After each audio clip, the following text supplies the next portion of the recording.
How are we all doing? Happy 4th of July for my fellow Americans. And if you're not American, happy Thursday. Simple as that. We're going to be playing more Ultimate Trial tonight. Probably finishing it up because we only have 2 things left to do. 1, go through the Abyssal Arena and get over 100 waves completed.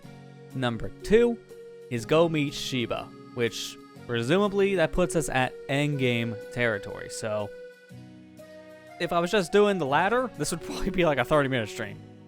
Probably. But this arena attempt alone is probably going to take over an hour, maybe a little bit more, depending on how many tries we'll take. We will see. But there's one interesting thing to talk about with this. Probably nothing really for our sake that's going to change anything, but the game got an update. This is the first time I played one of these ROM hacks where there was an update in the middle of the playthrough. It updated the version 103 just a couple days ago.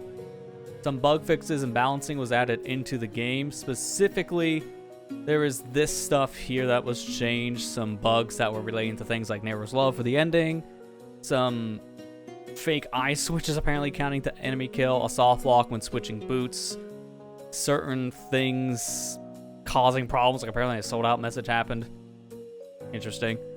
And there's also some other things in a spoiler area. Now, I don't want to read those for obvious reasons, but I personally read it, and there is one thing that did actually interest me in this spoiler log thing, so I'm going to hide the display real quick, because I just want to show only that part. And here we go, I got it. I'm just going to have to really be careful. There you go. They added another secret chest. I don't know where it is. We might just spend half an hour just looking for a chest. I don't know. I'm kind of curious to find it.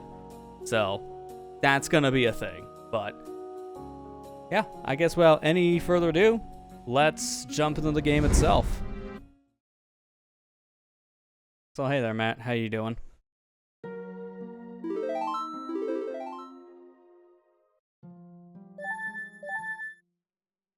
So, thankfully, my save just transferred over immediately to this version, so we got no problems just jumping right in, which is good. I'm going to go straight over to the Abyssal Arena and get ready for that, because I made sure last time we stocked up on supplies. We're good there. But also, actually, I should be going the other direction instead to show off something else. But I did say off stream I would get my mushroom count up, grind out the potions, and I did.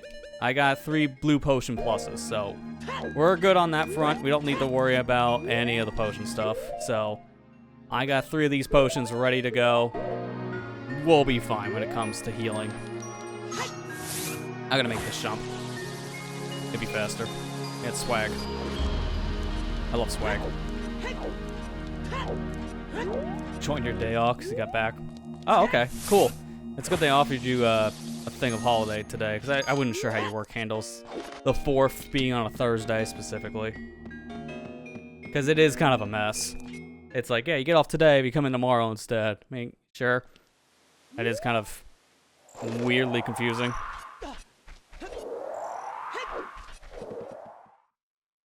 But at least you got a day off. Alright, so here, I just wanted to show this before we go any further. We got 99 mushrooms. That is the cap for this place. You can't get past 99. But if we do need any more blue potions, I have enough for 3. So I'm fine, I think, for the rest of this whole playthrough.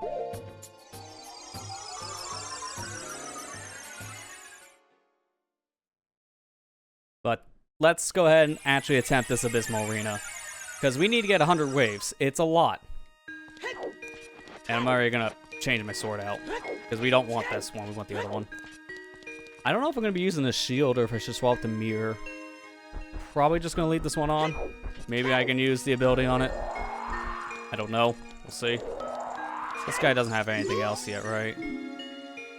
Yeah, I'm like a ways away.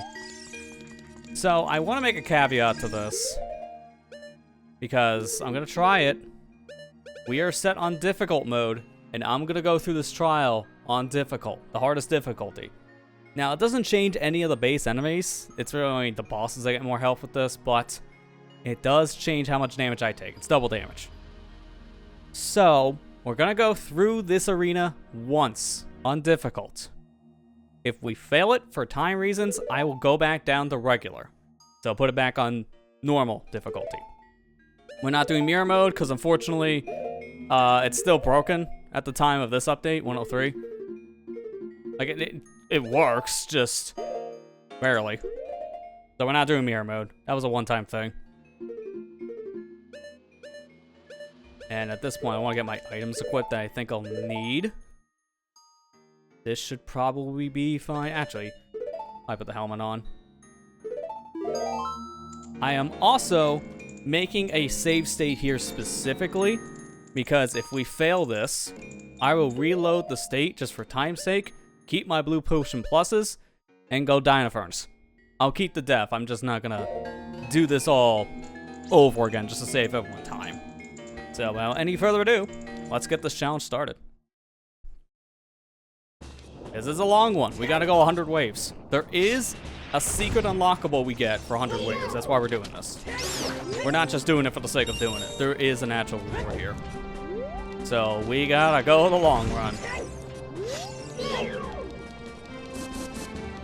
Thankfully, the beginning, I would say like beginning 30 waves isn't really that bad because the beginning stuff here is pretty simple, not that many enemies. It's once you get past wave 30, it gets very complicated. Hey Ethan, how you doing?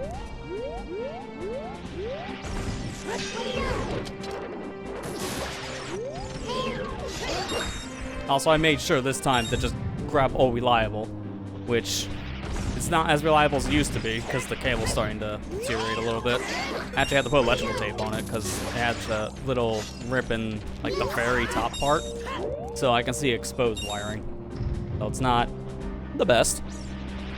It still works. Just lazy day? Hey, that's fair. It's a holiday. So, I don't blame you. It's kind of the same for the most part. Wanted to get some stuff done, and I just ended up not doing any of the things I had planned. Kind of feeling the same.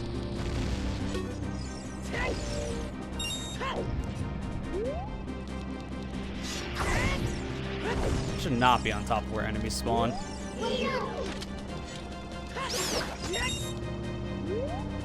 The nice thing, at least for this arena, is I'll be able to see spawns, because I can look at the map. I wish the other trials had a map that showed you things like this. Like having the marks for each enemy is really helpful.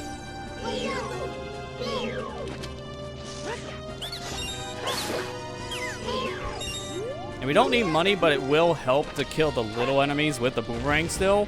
Maybe even stun certain things to get some extra cash flow for the helmet.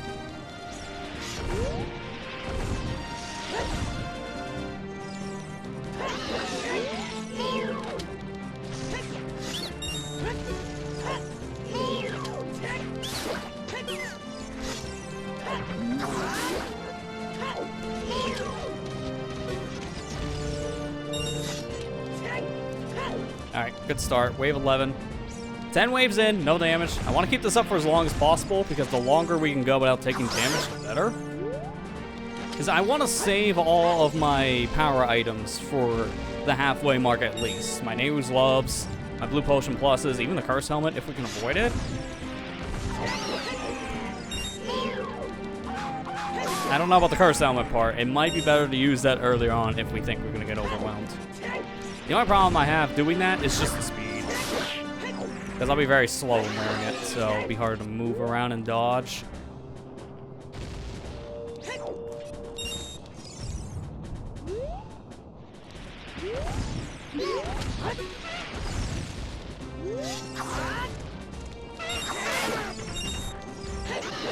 There we go. I really learned recently by playing this ROM hack, you can kill those Dodongos by swinging in the front. I always thought you had to hit their tail, give them a bomb.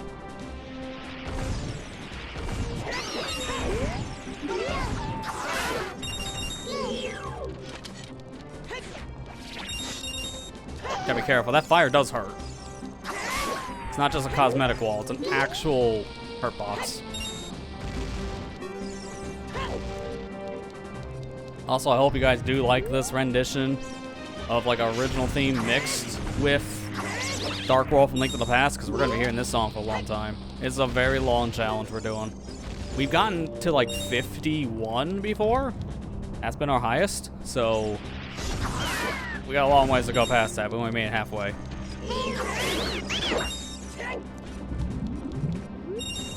I feel confident enough to make it now because we got more than enough on supply. I don't know what. Oh, it's you.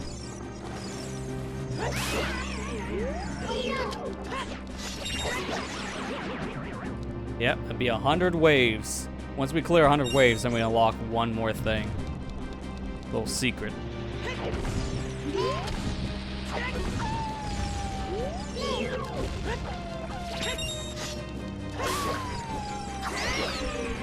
Thankfully, our sword is powered up. I believe this was powered up by 1 additional unit of damage, so if a sword does 4 damage, now it does 5 with this little upgrade.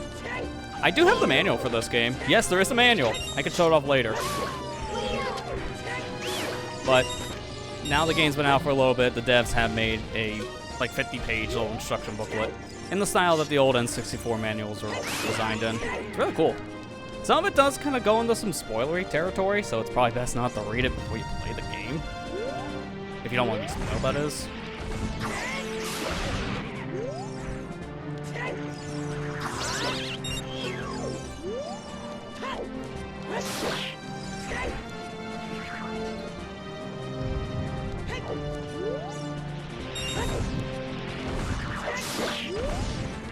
Help yet. Get away. I don't know why hookshot kills that thing in one shot, but I'm glad it does, because that makes my life so much easier.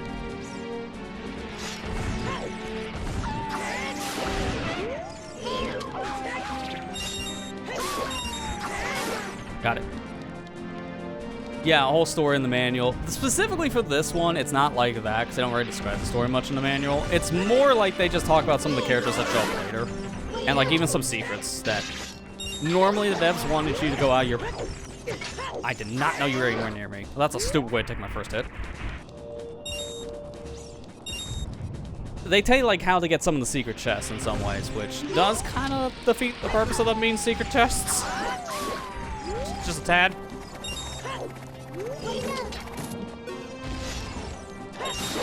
I want to know about that new one though. I don't know where to look. I legit today spent half an hour just running around the hub trying to find this new secret chest, and I have not found anything. I don't know where they could have put this new chest. I even checked the area we need to go to next, like where we're supposed to go to meet Shiba. That big old pit area, and I didn't see anything there. Alright, cool. I'm not happy about that damage we took, but if that's the only damage you take for a bit, that's fine. I'll go that way.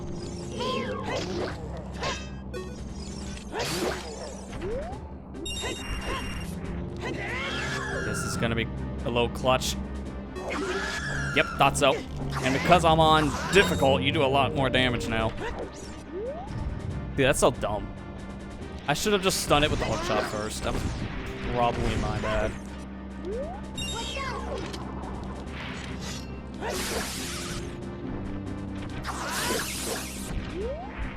Oh, it's the corpse, the other one. I was like, what is that? Yeah, I'm not taking a risk this time.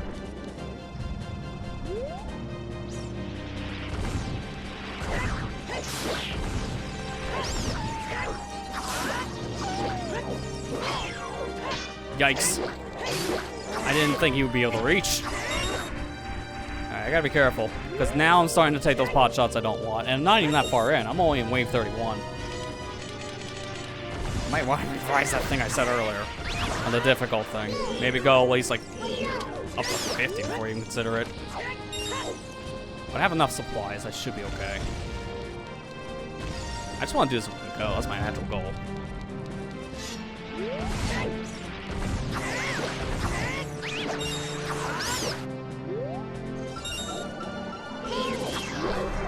Just barely able to reach.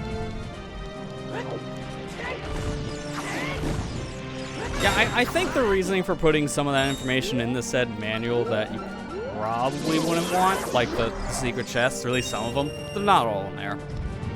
They probably wanted to entice players, so telling them there are some secret chests without just flat out admitting here's all the locations is probably the smartest way to go about it.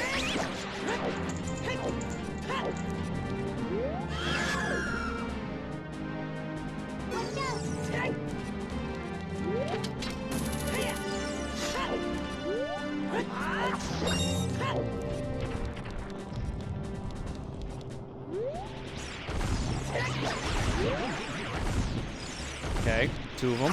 Work with that. Player dancer, I can work with this.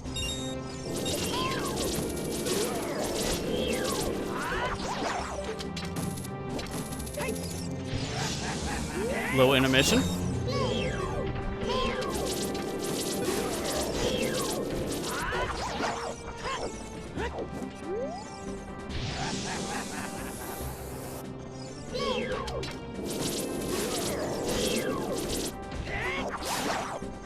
Get away.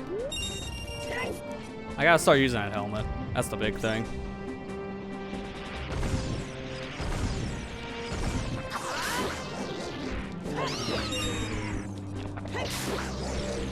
I'm gonna equip it just to be safe. And I start using the Nehru's Love when I'm closer to needing it. Now, one thing I actually did check on that spoiler changelog is apparently they fixed a thing with Nehru's Love that actually was a cheese strat. So, I think we saw it a little bit in the last session, but when you get hit with Nehru's Love, in the past, it was not coded correctly for this rainbow tunic, so when you used it, I gotta go away. That was like the worst spot for you to spawn. Oh my god. Yep, put on that helmet. It's a really terrible spot. I'll explain here in a second. I don't want to get comboed.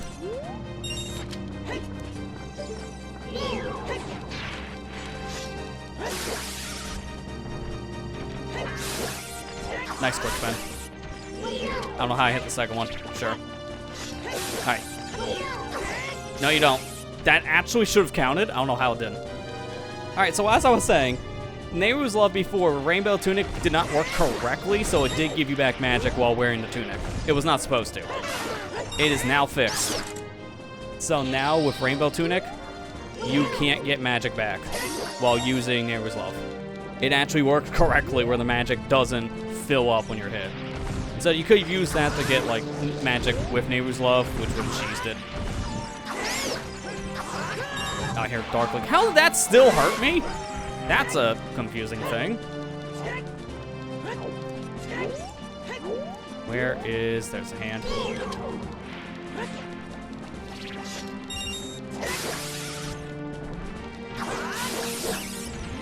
And now it's just you. Okay, I can deal with just Dark.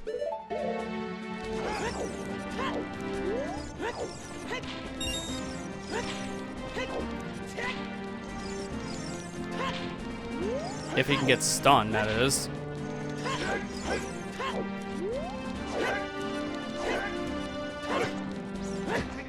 I have to do the old classic strat just to get the first hit, 'cause he ain't being stunned. That was weird.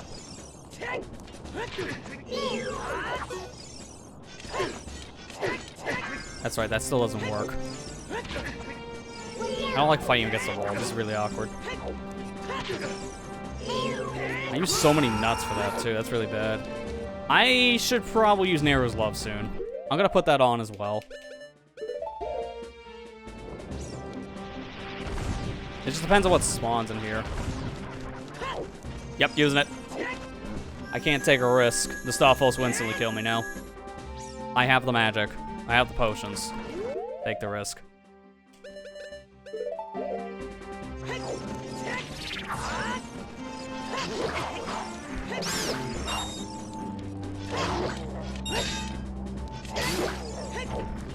I should probably just do old-fashioned crouch stabbing.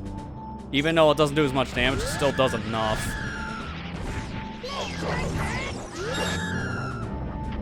Yeah, you see how the magic is not working correctly here? Where I can't do, like, my magic quick spins? It's working correctly now. Like, this is what Nehru's Love was supposed to be like. So Nehru's Love was just a little bugged. Now it's fixed. Which is actually kind of a bad thing for me. They didn't fix the bomb thing, though. So there's that.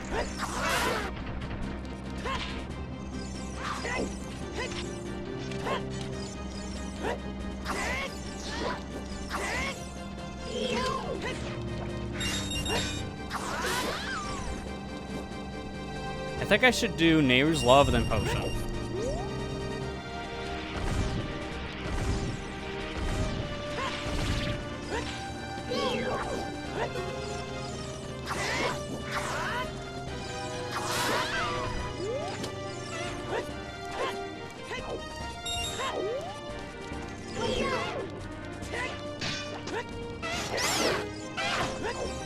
Alright, do it now. I will get destroyed here if I don't do this, so I'll drink a potion in between rounds.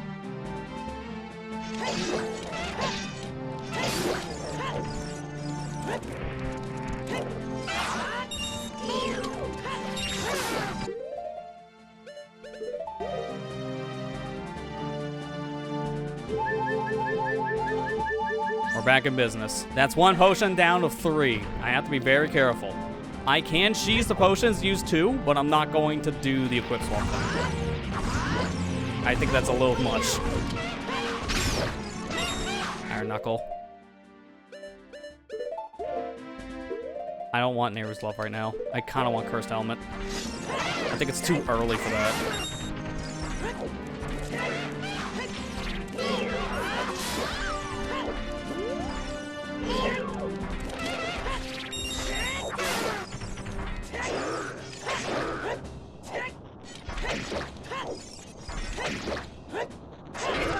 How did that miss? I was point blank range. That's dumb. I took way too much damage there because my sword was like that close to the enemy and it didn't count. Man, that's really bad.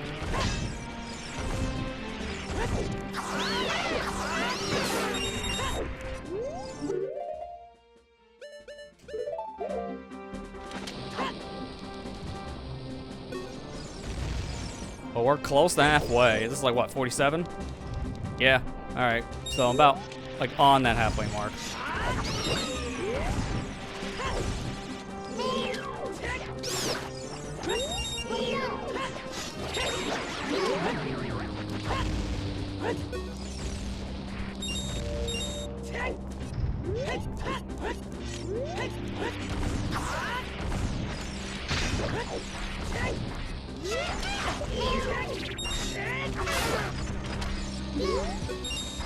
Ain't gonna work.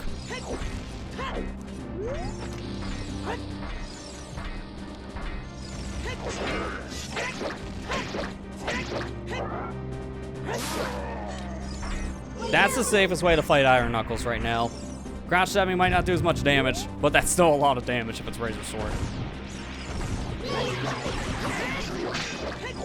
Oh, great. This is the one I probably want a Nehru Love on. I'll double so if that guy's in the field. I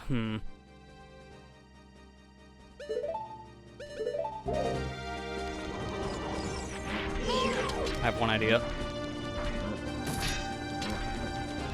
Just gotta attack me, come on.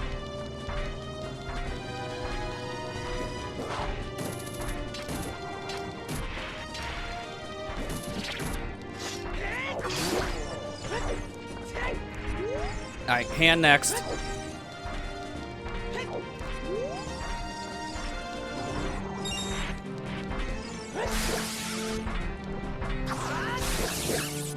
Alright, we're good, we're good.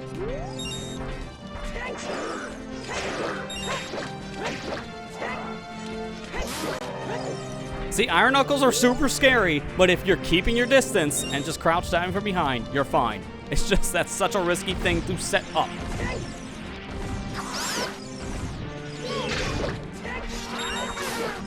And we're really getting unlucky here, because this stuff is the random part. The enemies spawning in are random, I think, at this point. So I don't exactly know what to expect.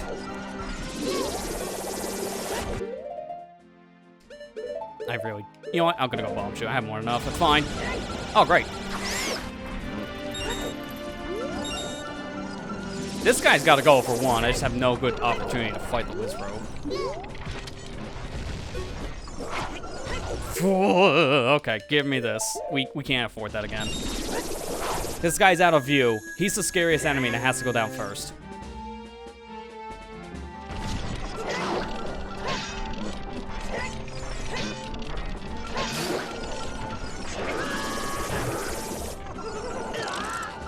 Nice wombo combo.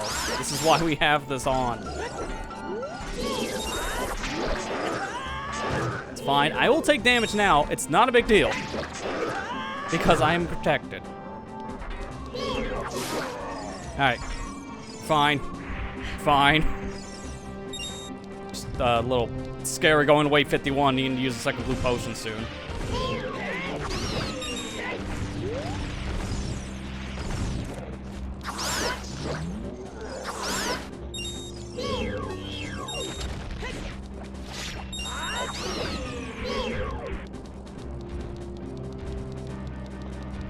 Come on, attack. Thank you. I'm not gonna use Neighbor's Love here. The guy's attack's very predictable. I just don't want to get close for a bit because of a lingering hitbox. And it's only 3 jump slashes, so I just gotta be careful.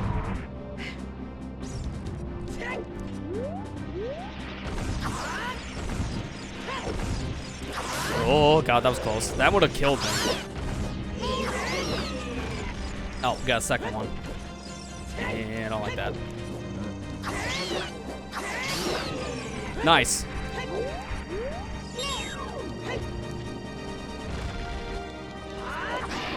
Yeah, I think of all the custom enemies, the Abysmal Demon is probably the most random one to me, because this has nothing to do with Zelda.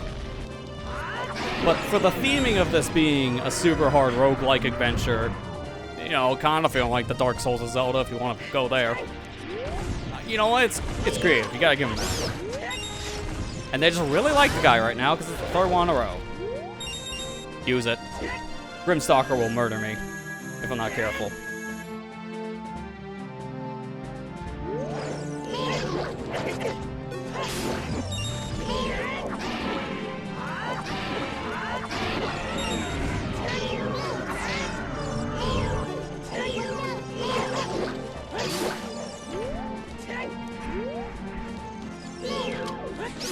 Wow. That went a little bit better than I thought. Because I actually survived. Surprisingly, didn't take any damage either, so that Neighbor's Love... Well, actually, no, I think I got hit like once. So it was kind of useful. Now, I gotta play it really careful. I gotta go through a lot more waves. Is that our Grimstalker?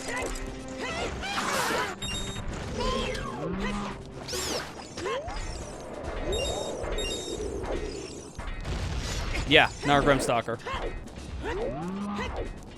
I took damage from something.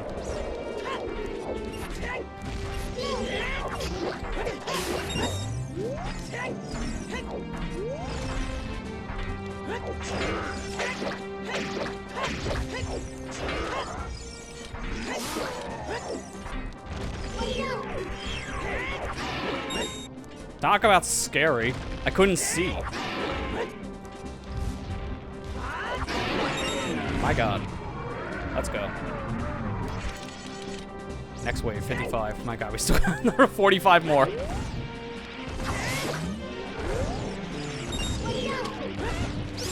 Alright, this is a... Okay, never mind. This is a breather. And then the Iron Knuckle spawned in. And a Whisperer.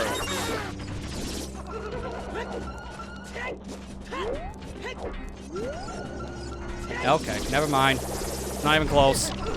Not even close to a breather wave.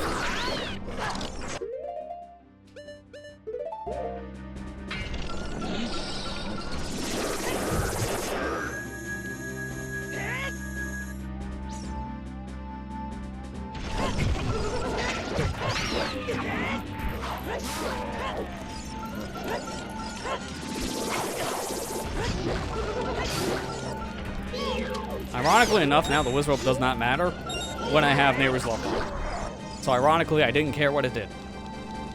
Even though it was still not great.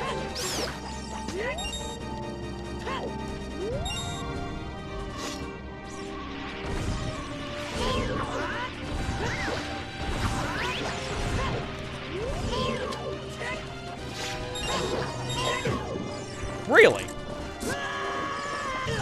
Oh, I could steal the... I didn't know that shield could be stolen. Sure, the mirror shield can't be, but Hatch's shield can? One of a kind. Sure. They lied to me.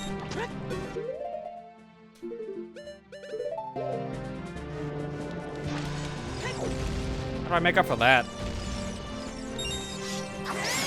Save state won't count for the... Save state won't count for me just getting that back. I think that'd be too cheap.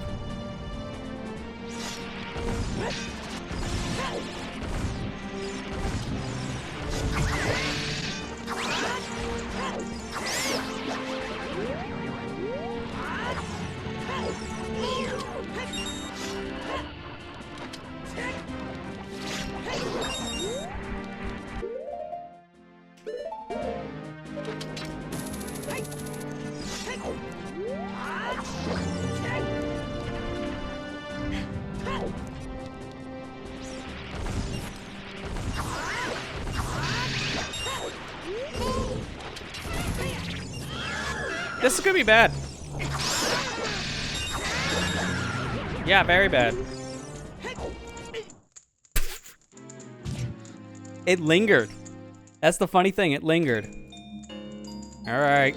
Man of my word. I'm just not gonna count the hatch shield thing only just because I don't know how to account for that. Or I don't. That's just a lot. Because that's like 400 rupees down the drain or something like that. And I can't just donate rupees. But I will die. Because I'm a man of my word about death counts. I just feel a little cheated, so I think I will try it again on difficult. I feel like I can do it on difficult, but now I learned something. Take off Hatch's shield. It's worthless. So don't bother with it. I'm not going to use the ability for it. Don't put on a shield that can just get nuked. The magic is still helpful, though, I think. Some might call that cheating. I agree. That's it. That's my sentence.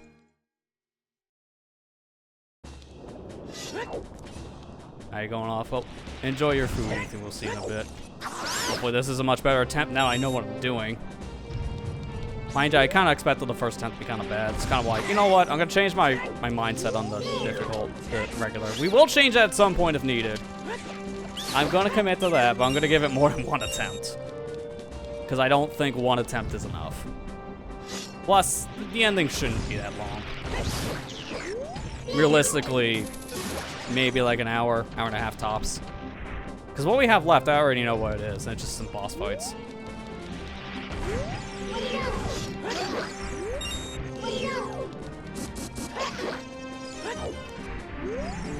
Just gotta be careful. That's really it.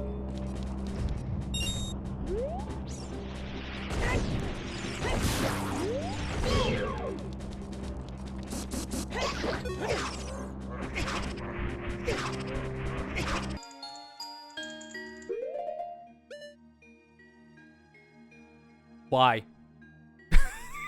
We're just not gonna just pretend that didn't happen. Because I would literally just would reset the game and walk back here. I'm not counting it as a real attempt because how did my sword go through 2 enemies and hurt 1? See what I mean? This is what I'm saying. I would literally be doing this and oh, hey, look at that. We restarted the game and oh, we're just gonna walk right back over like nothing ever happened. Oh, look at this. Oh, that was a shame. That's what you're missing out on if I don't reload this thing. Because I'm not taking it. That's just, that doesn't even count as an attempt.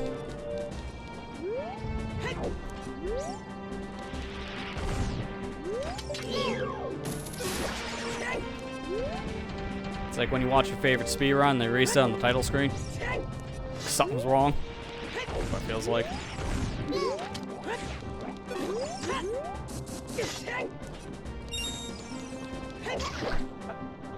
Go away. Now I'm getting outside distractions. Hang on. Think fly around here. We'll let the flies in. Just pretend it didn't reset. Up to wave 10, I'll do this. And then afterwards, we should be committing to it. Getting all my Johns out of the way now. A fly in the room. That's the whole reason why I failed. I swear.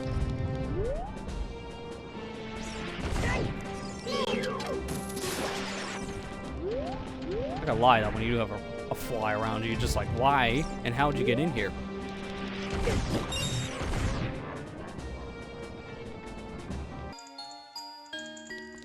So welcome to my second real attempt. God.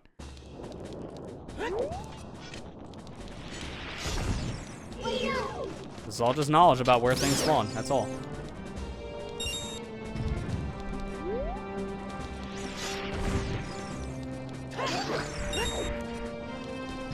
First one on Mulligan. First ones. But we don't talk about the ones. It's just one. That's all.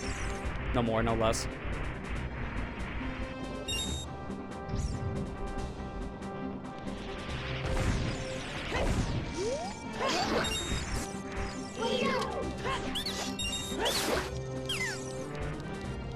I'm half tempted to swap to Highland Shield against little Decker Scrubs like that, but I don't think it's really worth it. Especially if my shield does get stolen from a like, then it's like, yeah, just stick to this. It's only, like, the only reason why I would swap shields is literally just for a Decker Scrub nut. That's it. So it's not worth it. It's better for me just to attack the Scrubs with, like, a projectile. Which, mind you, I could also use some arrows for this if I need to. I don't see me using elementals, though. Even bomb arrows. Like, maybe bomb arrow, but I think it's just better to throw a bomb or bomb shoe. I don't think it's a good idea to use the bomb arrow by just swapping to it. If I equip it normally, I mean, that could work. That's a thought. I have 99 arrows and 99 bombs, so I can use a lot.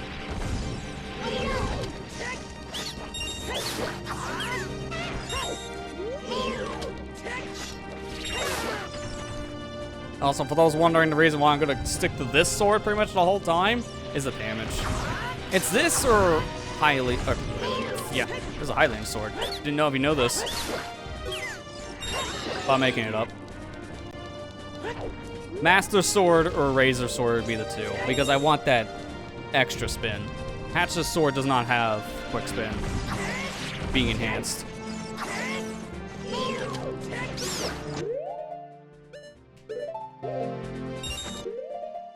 Actually, let me do this. Use shoes instead. Nice joke. Use shoes instead on the BMOS, because using a shoe instead would just be smarter, as long as it doesn't miss.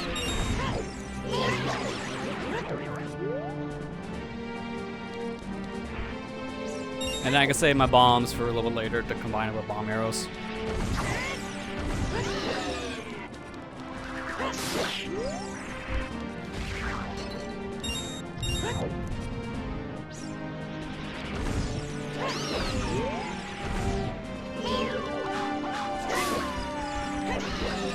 Cool. Alright, we're good. Oh, hearing this music for Dark World Link to the Past kind of makes me want to replay it. I haven't played Link to the Past in a while. One of my favorite songs in the game. For years, like on my my Wii's USB loader channel, I actually had this music playing, Dark World specifically. The Brawl remix. I had that playing, it's like my system menu theme. Because it's just that good. GBA version. I mean, if I go back to any version, I specifically go back to Super Nintendo, but I probably would play the GBA one just because it's on the Switch Online. Because I want to unlock the stuff with 4 swords and vice versa. So I'd probably end up just playing that version just for the sake of seeing the newer content I never got to see. Because I do want to play that with some people at some point to see the 4 Swords stuff. I've never played 4 Swords, like, ever. I played 4 Swords Adventure, like the GameCube one. I think I played up to World 4 in that, but I've never played the GBA version.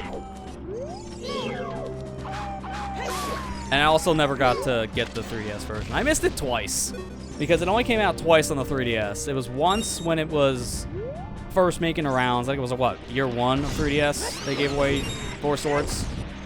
And then they did it again, but I think once again, that was the time before I had a 3DS.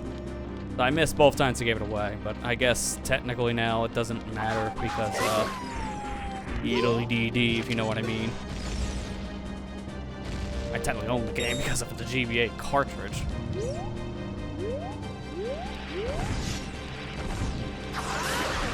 I hate how that's how we have to resort to so many games nowadays. Because they just don't exist. Like, there's literally no way of getting games that are no longer sold. And there's no way of just getting them, like, in a physical format because Nintendo never released this stuff physically. Oh man, you're, like, really messed up. Like, Four Swords 3DS was only digital. You could never have gotten that version physically. And since it is technically slightly different from the original release, that is kind of bad. It was never, you know, re-released in any other format but digital. So it just got lost in the ether. Because that version you can play single player. So it has an actual selling point. And people would have paid money for that. Except now they can't, it's gone.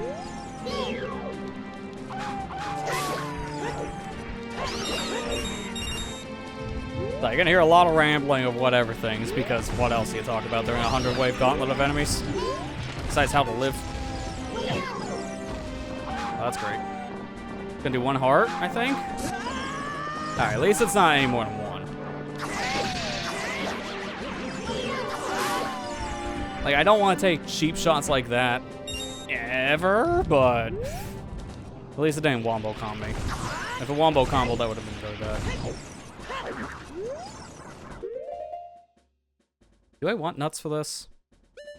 We'll just do boomerang.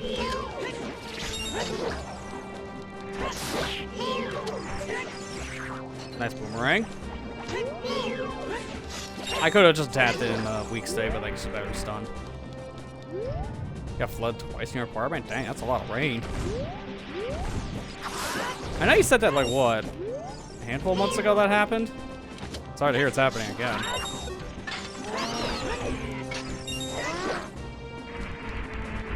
It's been raining a lot more here recently, and that's good, because we've been in a drought for like 6 months. So it's finally actually starting to rain. It's helping. Although apparently yesterday, or the other day, I can't remember what it was, but we had like a bad like lightning storm in the area, and apparently lightning struck like a mile away from where I live, or roughly around a mile. It's like across the canal from where I'm at. Didn't know that was re-dead. Head first into the worst enemy. Yeah, lightning struck apparently a tree and kind of just destroyed that, which is never a good thing to hear, because guess how close that was to you. You could be next.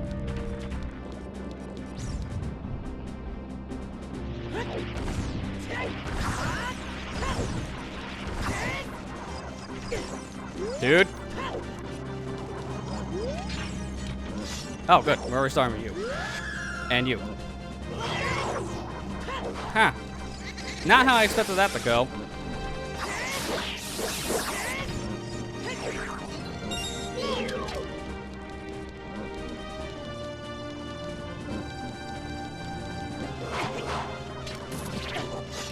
That's just a cheap combo shot, dude.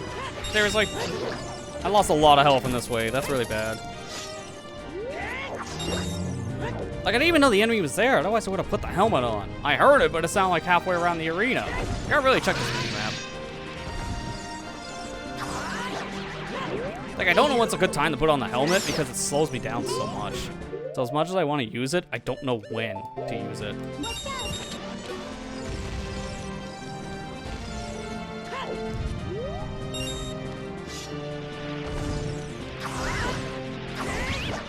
Plus, I can't put it on in the middle of attacks like that. So that's not that great either. I should be putting it on when I know I'm going to be stationary. Like that. And it doesn't matter how much money I lose from it because I got all the money I need. So I can deal with a couple of rupees gone. I'll get it back by killing things.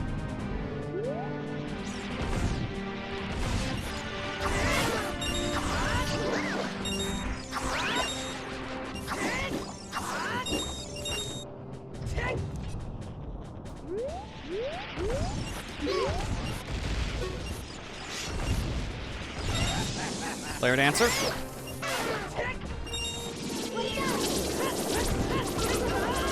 Don't like that. Like the worst combo.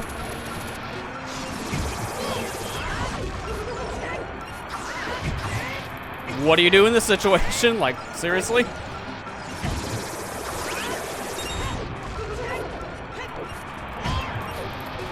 I deal with one or I deal with the other?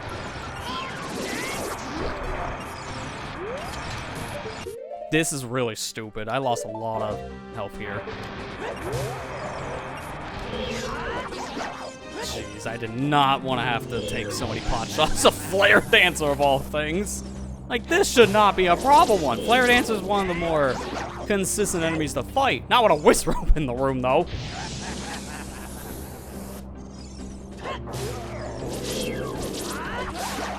Jeez. Make it back, I just have to be careful. I've been noticing you're in a Dragon Quest mood of late, because I noticed you've been talking about playing a lot of Dragon Quest games. Nothing bad about that. How? Like, I hate these enemies because their hitboxes are so dumb. Like, the thing is in a stone and it still hurts. Why?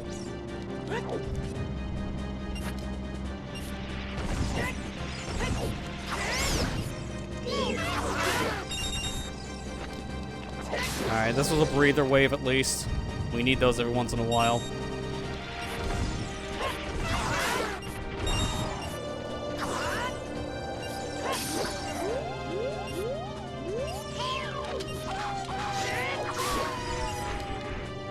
Hindsight, I should have took off the helmet for that. I forgot that's not Boomerang anymore. That was just stupid of me. I clicked the button for the helmet, it didn't count.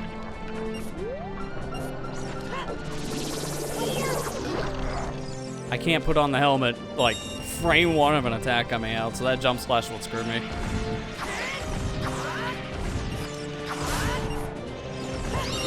Dark Link, that's fine. You're not, though. Wow, that was perfect. I canceled the attack.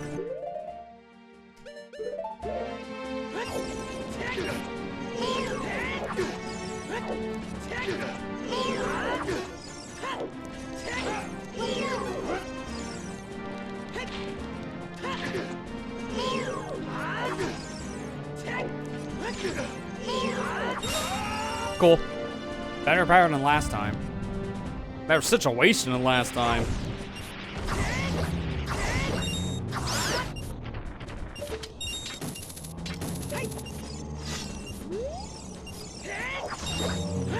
Alright, that's fine.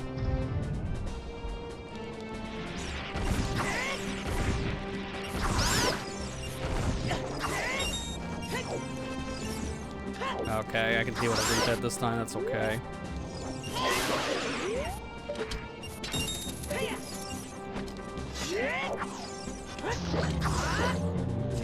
Now, if I miss, I think that's probably the better thing. Attack and spin. Because I can combo.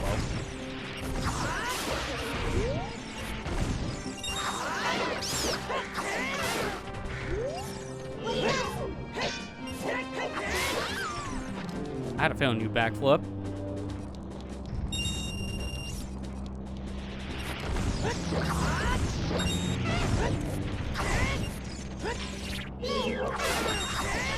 I like how that was meant for the Gerudo thing here, and I got the wrong enemy, but it still worked out.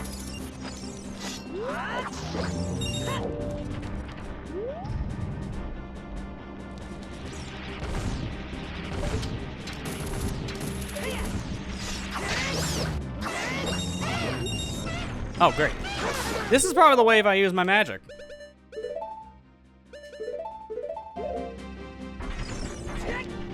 No way I'm doing this.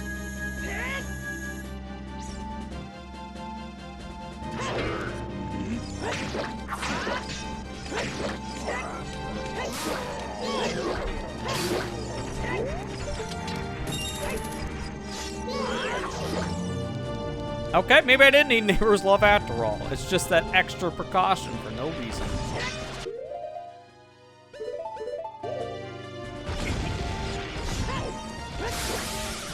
Oh, this ain't gonna work. 'Cause I don't have a magic quick spin. That makes this harder. Never mind, you baited.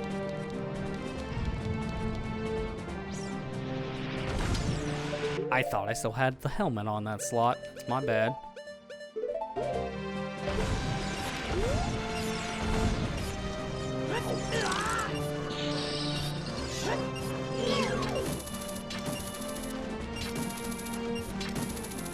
Dude, just take out the boomerang or something.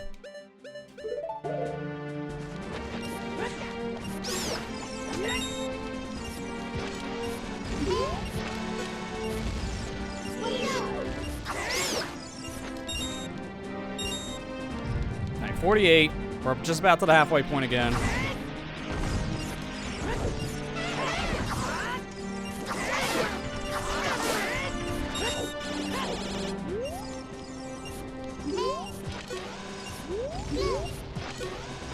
Okay, we're fine. No more enemies. It's really good we have the helmet to take away a lot of this damage. It does help a lot.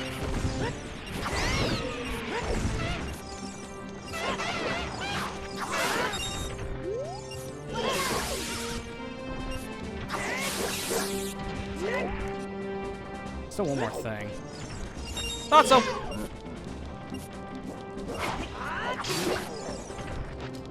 Yeah, that's bad. That kind of did a lot of damage, and I was wearing a helmet. I would have died without it, by the way. Just saying. Huh. It takes off my helmet. It's kind of mean. Gee, I wonder what I'm going to use for this wave. Yeah, I wonder what I'm going to use after I've seen all this crap. I'm going to take a hit from that keys and get frozen. Guaranteed. Yep, that sucks.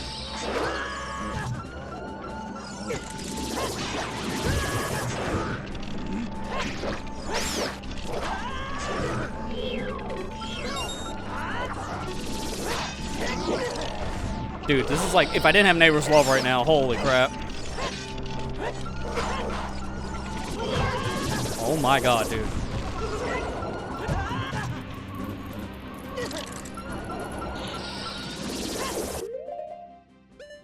This is the worst wave. Like, absolute torture wave. They put all the worst enemies in the same spots.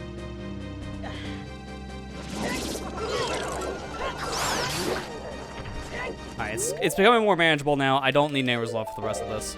I can use Helmet for the rest of this wave.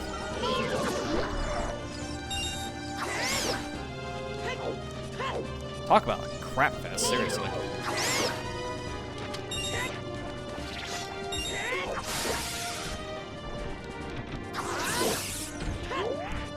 Alright, we're down one potion.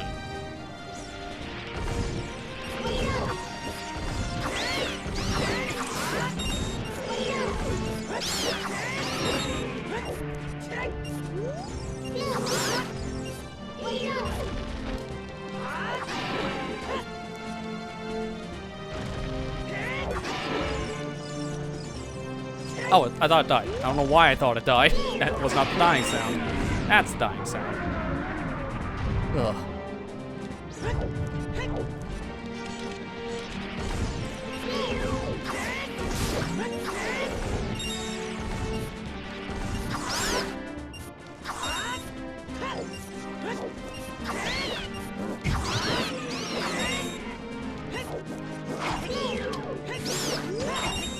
Dude, cheap shot.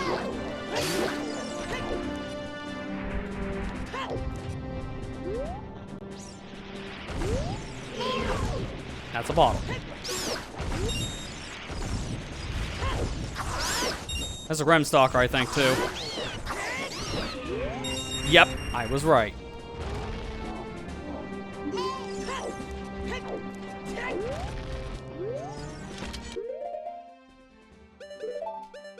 Just in case.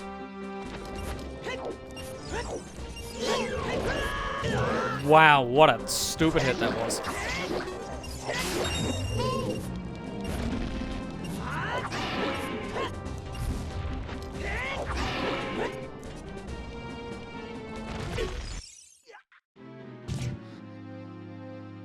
It's like this big! The hitbox is like half the arena, dude! How does that count? How does that actually count? I am very shocked that hurt me. Because I couldn't see the attack anymore. It was off my screen. He was nowhere near me. Alright, guess what I'm doing? I'm dying in a fire again. I'm going to give it one more honest attempt with difficult, and then just for the sake of moving on, we will have to nerf it. Because I've already spent an hour on this.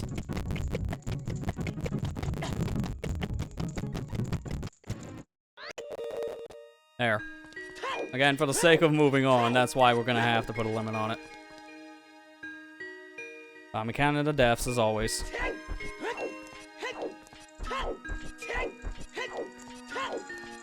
Thing is, I know the strats going into this. It's just a matter of, I don't know, whatever happens at this point.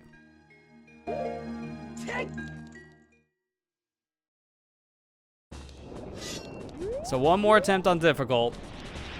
Like a full proper attempt, mind you.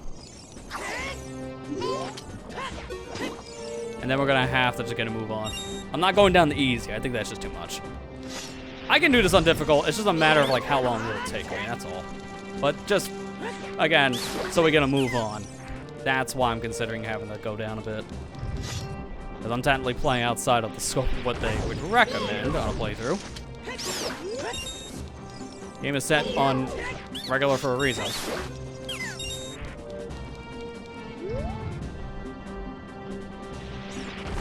Dude, I don't know how hard it would be to make a build of GC for this, you know, the practice round for SonicGhost Arena. Because I want to see a hitbox viewer for that. I want to know that guy's hitbox. It seemed massive. Yeah, we can always technically try this later.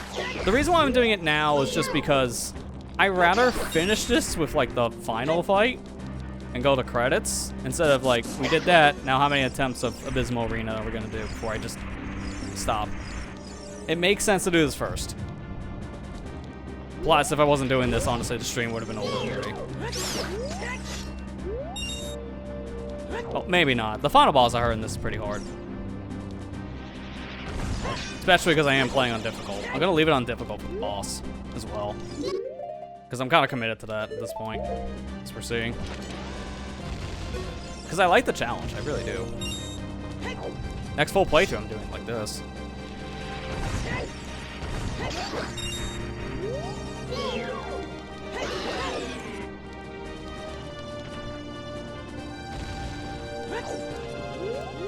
It is, like, a game like this is teaching me I might want to give a Dark Souls game a second chance. Because I only played a little bit of the first game, like, close to 10 years ago at this point, and it just wasn't clicking for me.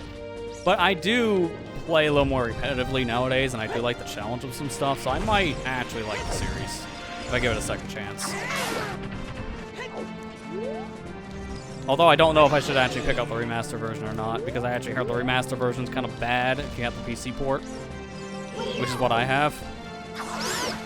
So I might just stick with the original. Although there's a bunch of sales going on right now. Tis the season. I might still have that discount. They gave everyone a discount to get the upgrade for Dark Souls 1 on PC, and it just never seemed to go away. So I guess I can always get it at like 20 bucks because of the discount always being applied to my account.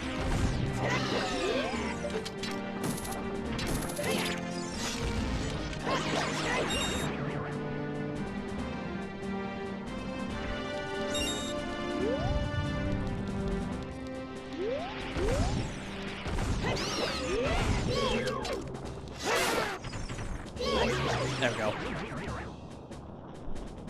Yeah, be patient with skills, which I'm a pretty patient gamer, as we've seen. I will go through a lot of the same stuff over and over again. And I think a lot of that I have to... Still might be sucked.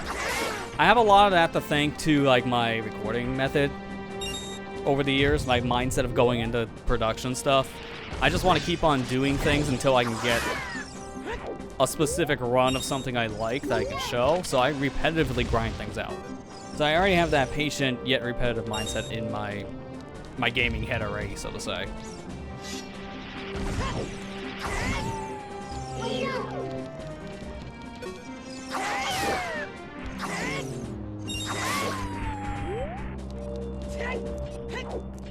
But I wonder what would be the best one to start with nowadays, because there's so many games. Because I hear one's pretty good to start. Bloodborne, really good. The only problem is you need a PlayStation, PS4, PS5. I can play the PS4 version, it's not a problem, but I would need to get the game. Sekiro, pretty good. Elden Ring, also a good one. Like, I hear a lot of the newer ones, just in general, people recommend to go into. Just in general, so I don't think it matters where you start. It just sounds like anything's fine.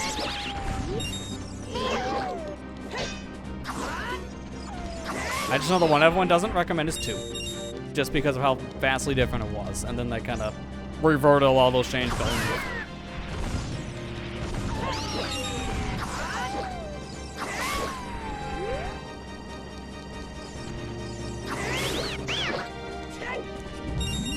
we at? 21? Okay.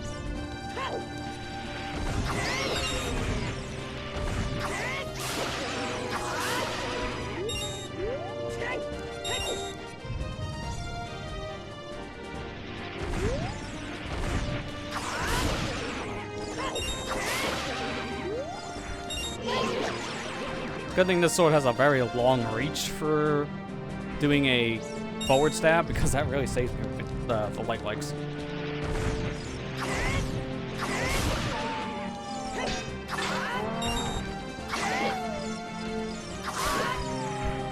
Dude, what is your hitbox? Like, that guy has a very awkward hitbox to hit. It's like, it's big in the behind, and then just non-existent everywhere else.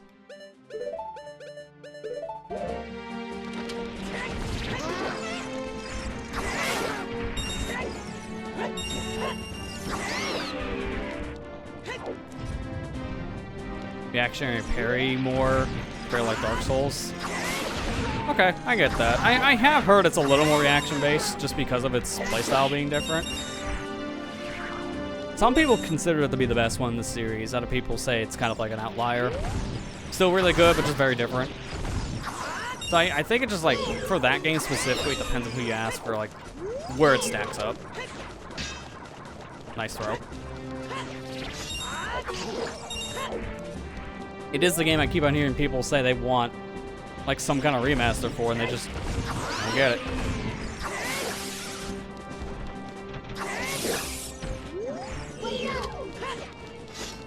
Oh, Rupee got in my way. Dude! Hit! Why? The head's the size of, like, an actual potato.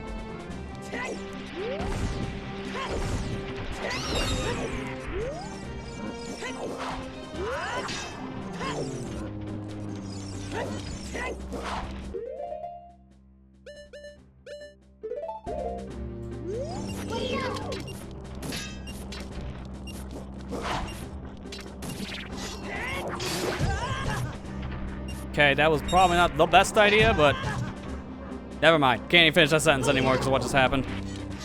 I was gonna say, probably not the best idea, only took 3 hearts. Then this guy had the wombo combo for the extra 2. So that was actually a bad wave. Like, really bad.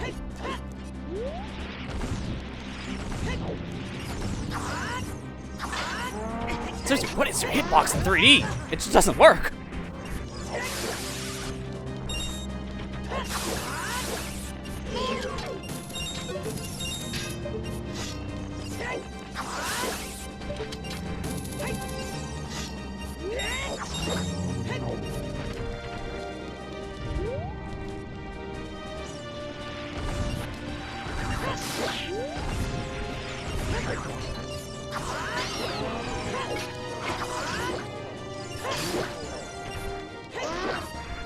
There's the hand.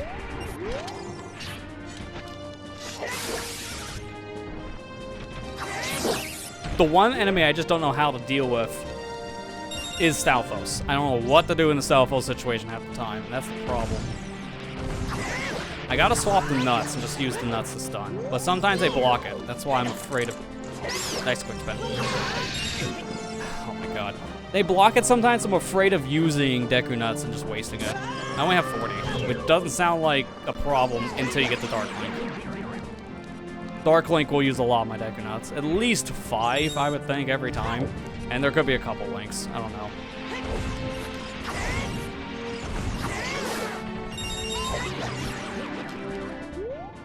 Alright, that's it. I feel like I can make it through all this if I play like methodical at this point.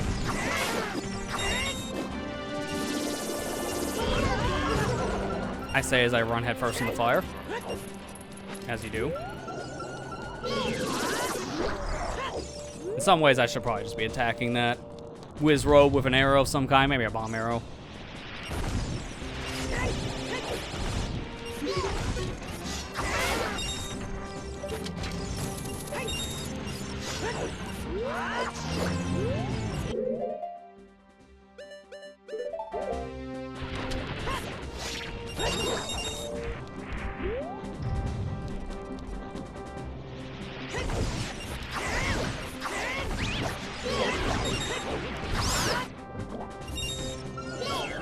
Oh god. Remember that thing we had happen before? We can't have that happen again.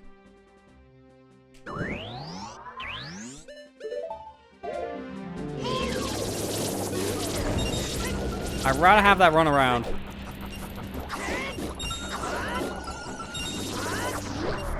Okay. We're fine. Never mind. I don't need the bomb arrows for this.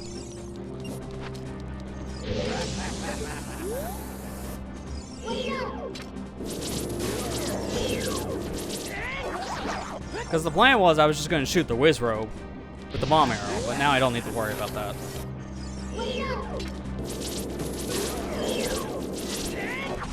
Because thankfully bomb arrows don't take up magic, even though it's in a magic arrow slot. It just uses your bomb. I just can't use the bomb arrows when I'm using magic, period. So if I'm using Neighbor's Love, it ain't happening.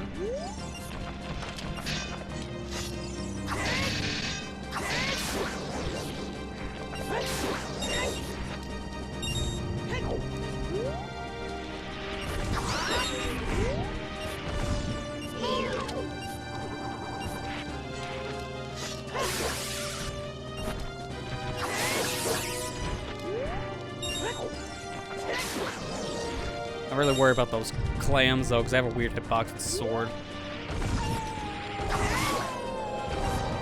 That must have its tail. Oh, 2 freezers. Typical ice cavern experience. I'm fine with 2 freezers being like that spaced out.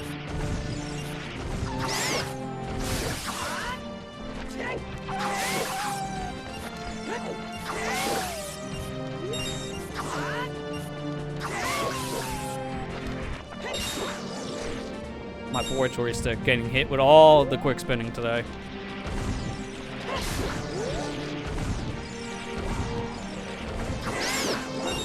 Dark Link. I can deal with him. In fact, I'm actually good to do it now.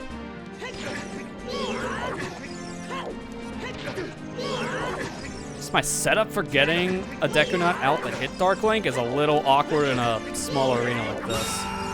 Still works, I just don't want to get too close to the fire, because I'll get hit. Because I always want to turn around and roll before I hit him with a nut.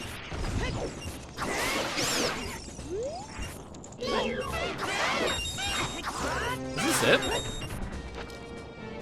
Ah, it was a breather wave. I mean, I still took some damage, but it's fine with helmet. Oh god, I didn't realize that was gonna be this.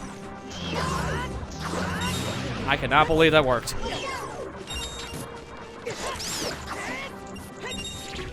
I'm gonna have to just use nut.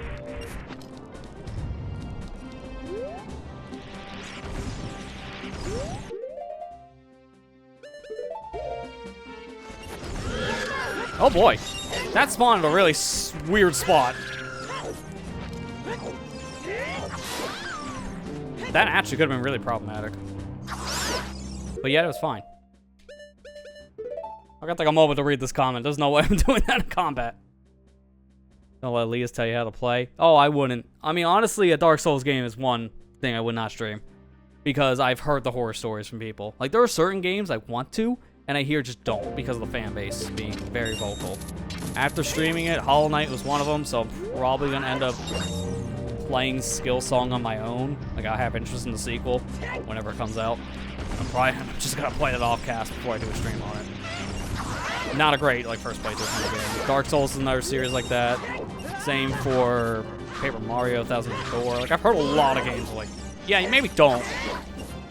Just because of the fan bases.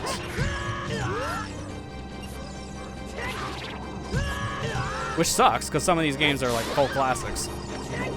And it's really a good thing to play. Just do it on your own time, not in front of an audience. There's always going to be elitists out there, to be fair. You just ignore what they say.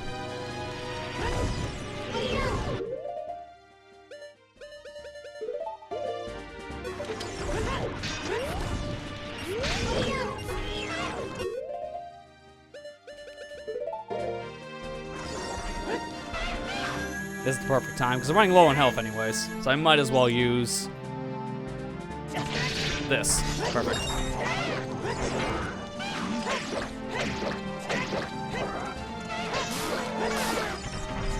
Oh, I can't attack you. I'm actually gonna hold off. Yeah, good idea.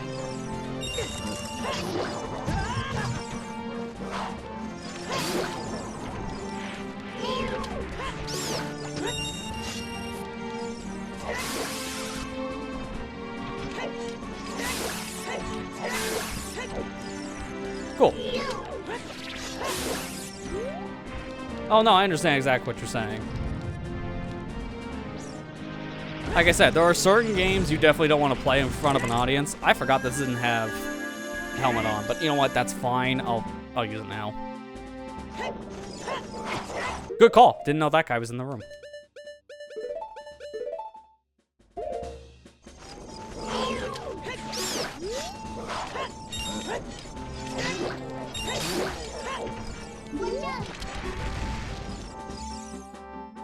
This unfortunately does cut in my time in there as well, but I have to use it now when there's nothing going on.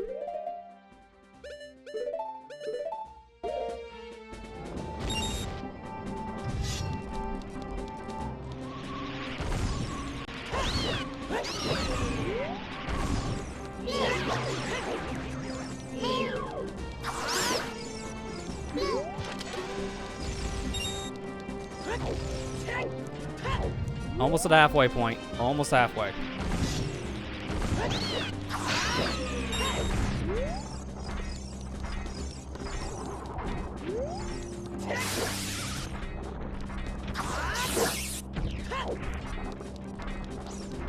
That's a really awkward combo, by the way.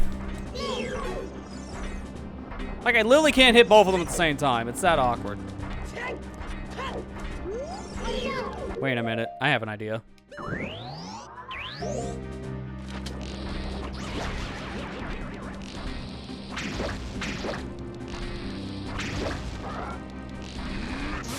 Holy crap.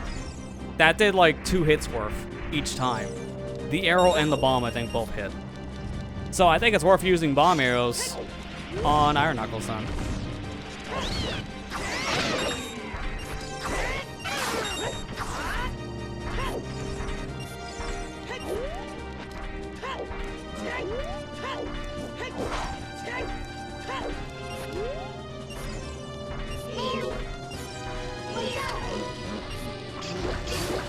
Yo!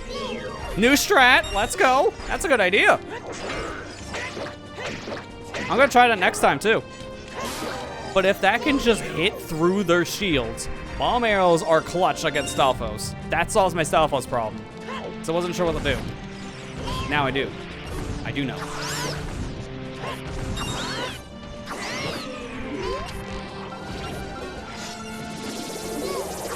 Unfortunately, it does not work, though, against the Beamos, which I was kind of hoping it would.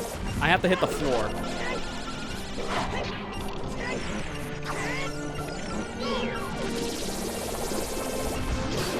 Yeah, it does not work as I thought, but it is still working. So what's happening is that it's not hitting the shield and going through. The bomb is lingering behind the Stalfos. That's what's actually happening.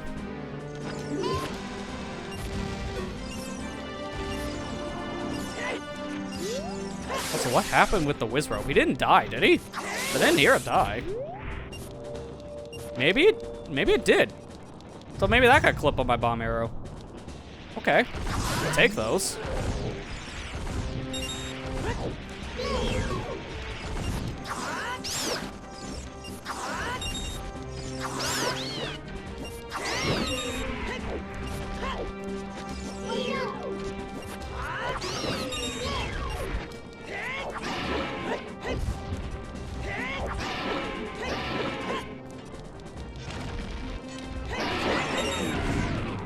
I don't know if it's any better to attack this guy from a distance or it's sword. I feel like sword's gonna do the most damage.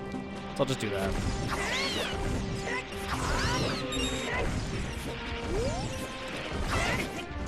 Why?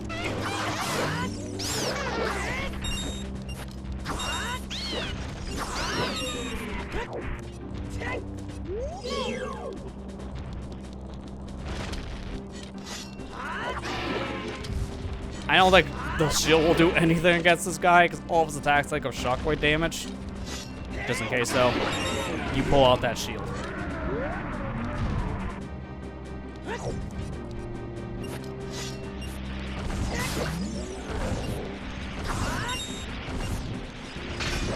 Grimstalker or Iron Knuckle?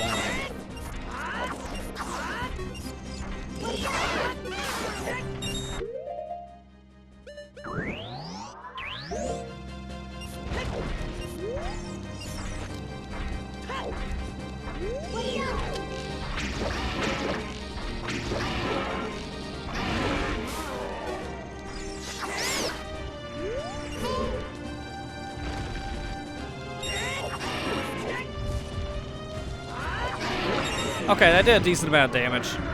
So I don't think I should just only do Bomb Arrow against him. Sword's still good, but a chip damage shot like that as an AoE is a good idea.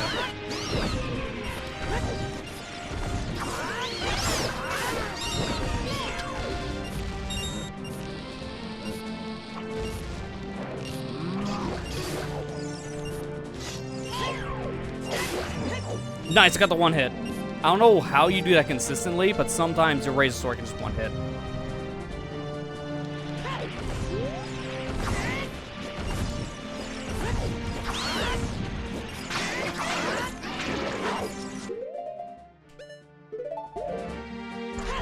I can't use my bomb arrows during this, that's the only problem, but I need the protection.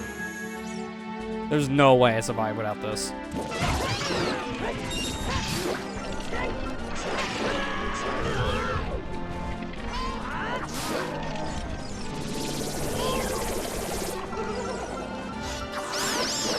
Oh, now I got magic quick spins? Okay. Yeah, magic everything.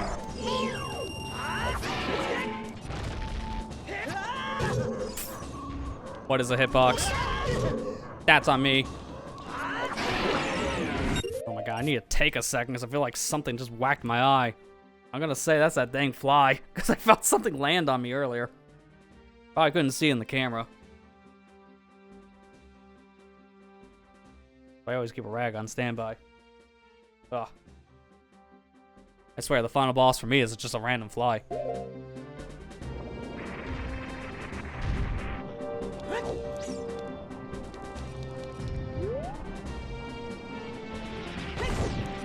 Nope. I forgot. I did the same thing as I did last time. I gotta unequip this thing right away. As soon as I use it, unequip. I'm not gonna do it now because it doesn't matter. Actually, I kind of have to, because there's other things in the room.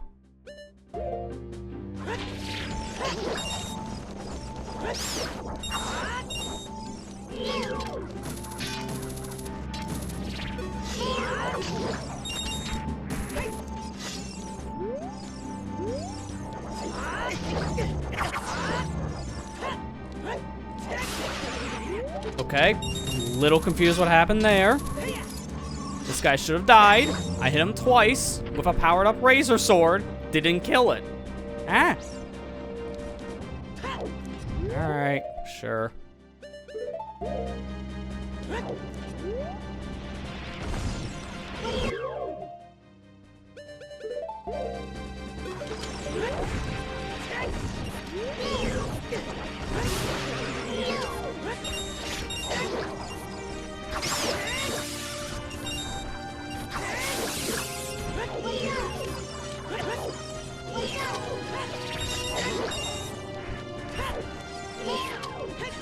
Okay, if I go down another half a heart, that's when I drink my potion, because I am close, actually, to getting potion.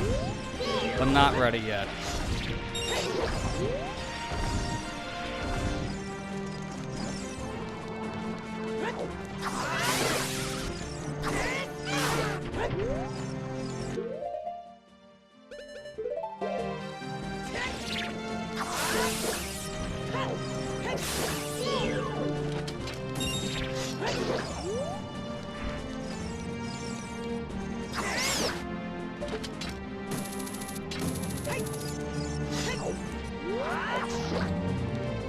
Hang on. I didn't patch this. Oh, I probably shouldn't do this. That's all I'll do because I don't want to chance it. I have enough to get magic out of this, but I don't want to waste my health just trying to get a little cheese strat.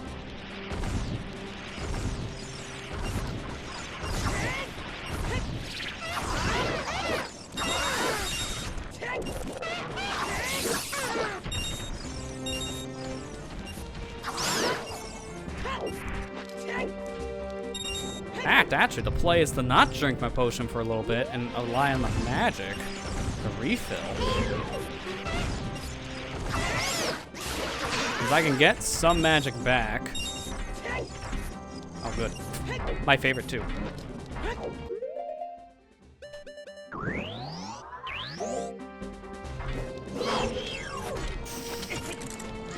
Risky.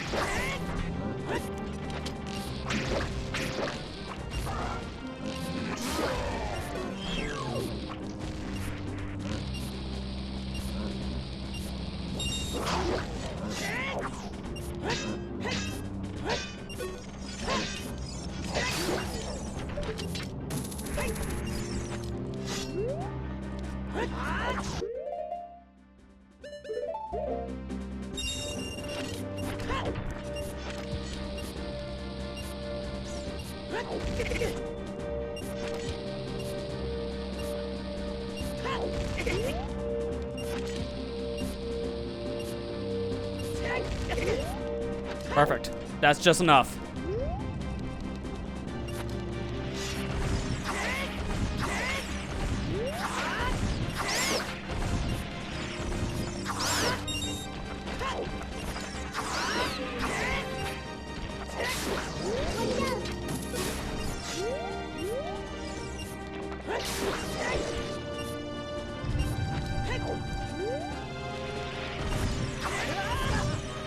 More than enough now. There's jank. Like, these things are like so stupid to fight.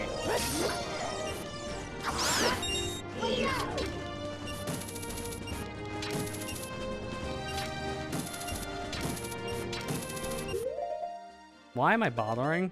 Just get the boomerang.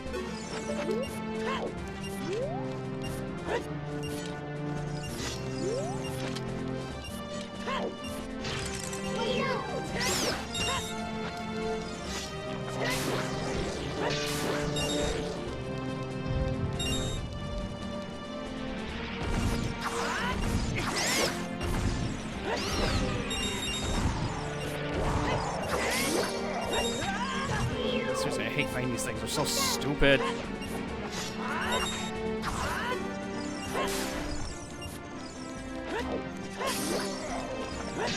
Already playing with danger here, being this low on health and still going, while not taking the time to get my armor on.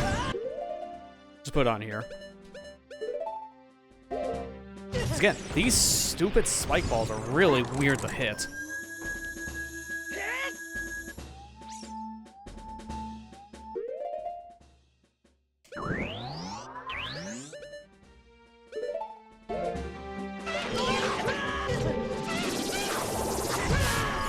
I had a feeling it worked.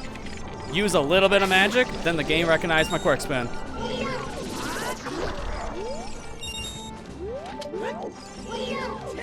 There's like a similar thing in Majora's Mask. There's a glitch I know to do with Giant's Mask, where you can do an equip swap to it with something else, put on Deku Mask, and then use that said mask to get your magic back. So the game is looking for a magic check. The quick spin is looking for a magic check. Just try to use bomb arrows, the game's like, you should have magic. Here's a quick spin. I have to drink potion now. I should have drunk it in between rounds, but this is okay. As long as I recognized it. So number 2.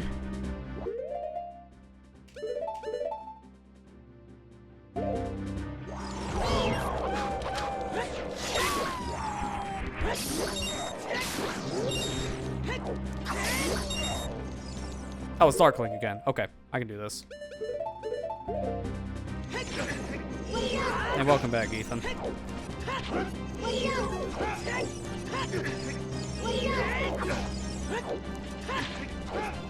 Okay, he's hitting himself on the fire. I don't know if that counts as damage for him. It didn't sound like it, because he was getting hit, but he wasn't getting, like, knockback hit. It's like the same as a crouch stab, where he gets hit, but not really.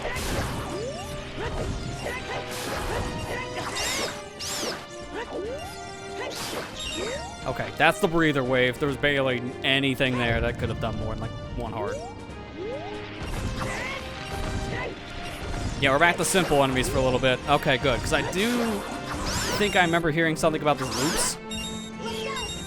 And we want to use that looping to our advantage for a little bit. So we want the easy enemies right now. The easy enemies will give us a little bit of a breather.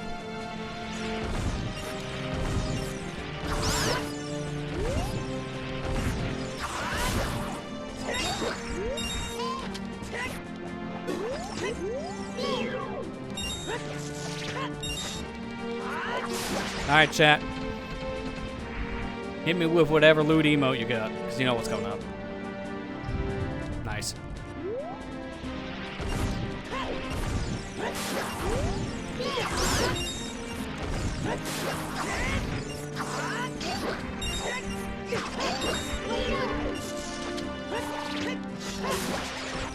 The nice one kind of distracted me a little bit from the keys. Alright, this is definitely a record.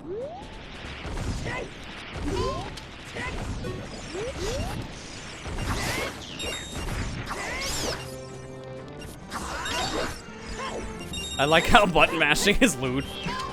I mean, in some circles could be considered that. If you know, you know. I don't have a nice emo. I saw like a really cool one. I just don't know if it's like available to the public right now, like an FFC emo. I had a feeling, but I had to just try.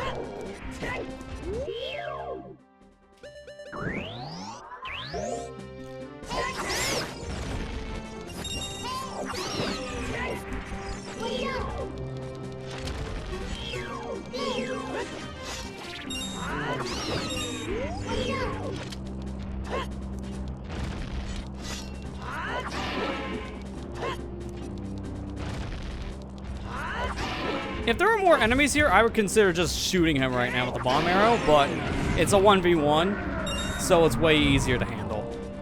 So I can take care of that said demon. Dude, why is it always the one I target the keys? I like how that still came out.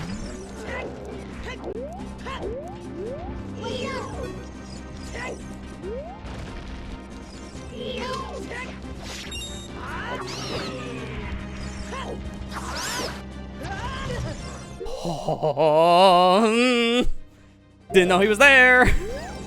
Alright, I'm doing that thing I just said, because I don't want to get close.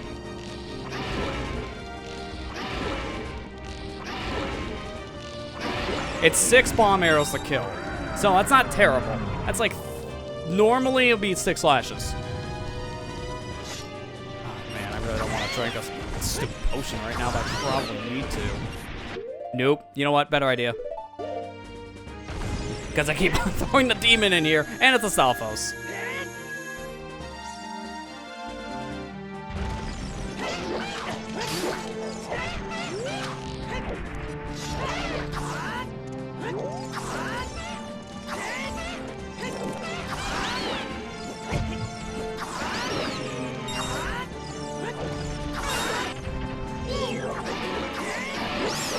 Nice wombo combo. That was on purpose, because I knew just take advantage of the neighbor's love.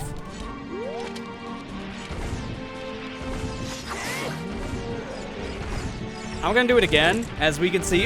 Yeah, good idea. 2 of these guys, don't mind if I do.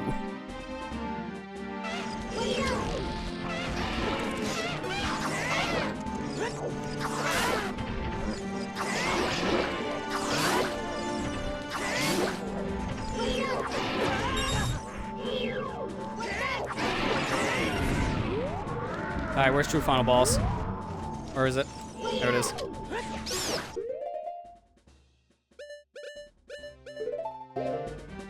Down the hatch. My last potion, so I gotta do the rest of this now with the limited magic I have and the limited health. It's gonna be very, very scary for the rest of this. Because we're up to 75. We have another 25 waves to go. Nope, nope, nope, nope, nope.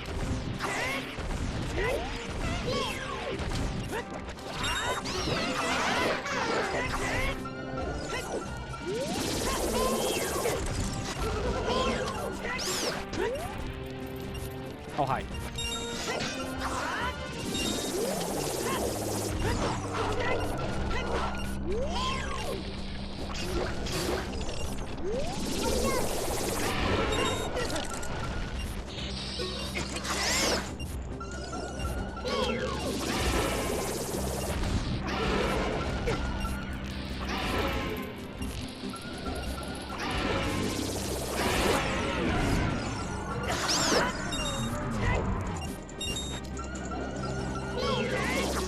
Not the best wave, honestly. That was kind of bad. How much health did I have going in there? 14 hearts? Or was it 13?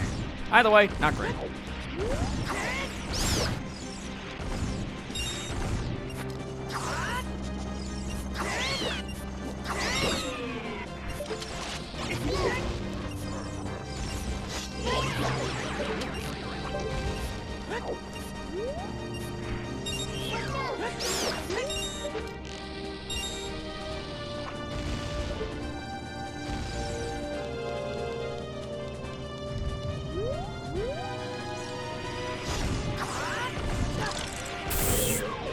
The worst quick spin in history.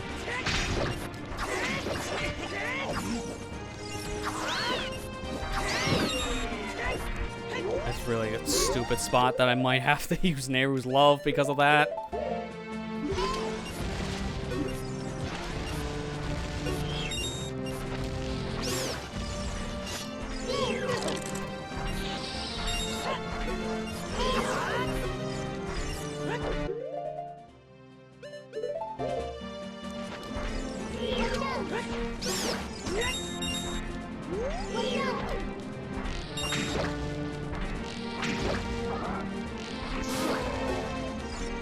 Expect the double.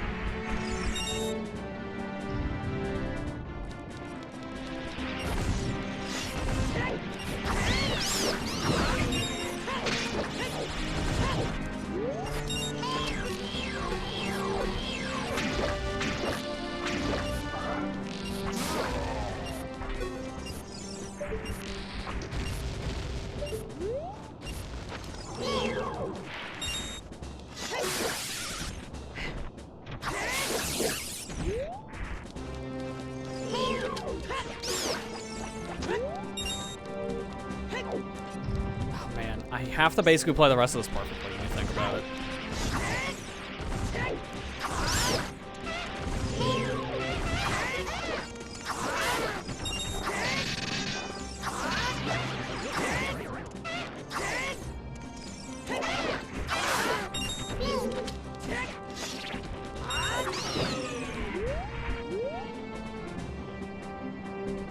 I'm calling it. It's a Stalfos. Calling it now. Hi.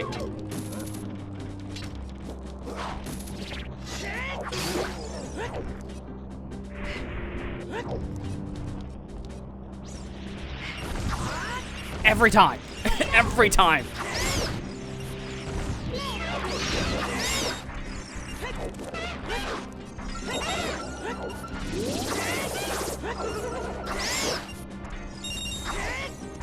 Dude, get over here.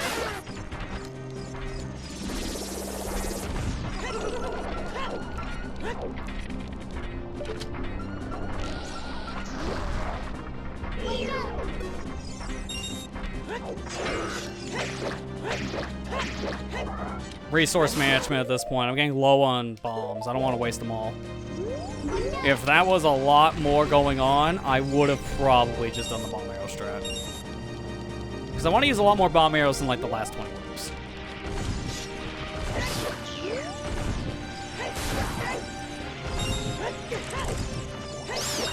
I was gonna say, I'm glad we have a breather, and then I took a hit from a Keese. So it doesn't matter. I'm dumb.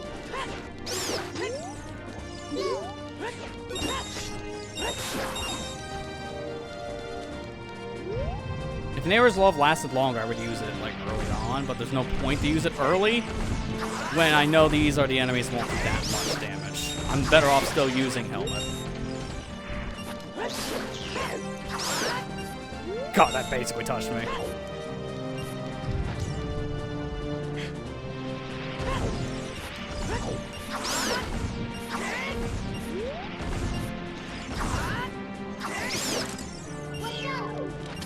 I'm gonna have to just start using Neighbor's Love no matter what. I can't take any more damage, basically.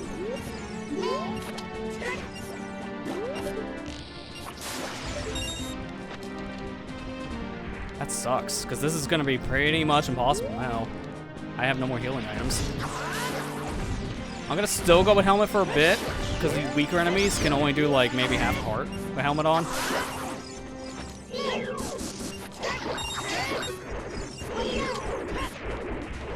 Where'd my boomerang go? Hey, when it does that.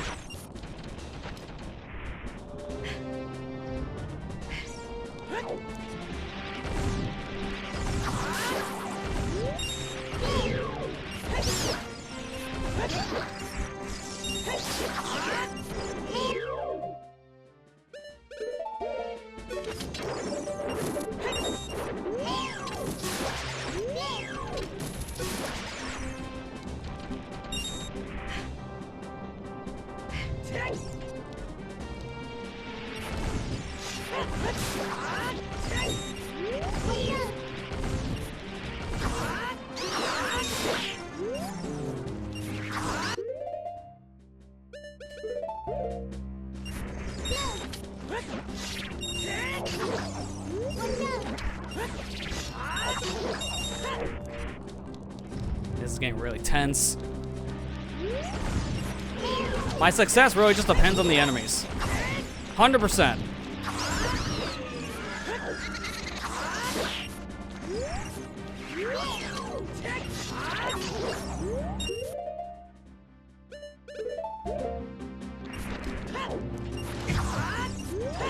Oh. Helmet's useless now. I can take it off. There's no point. The helmet is useless. I got quarter heart.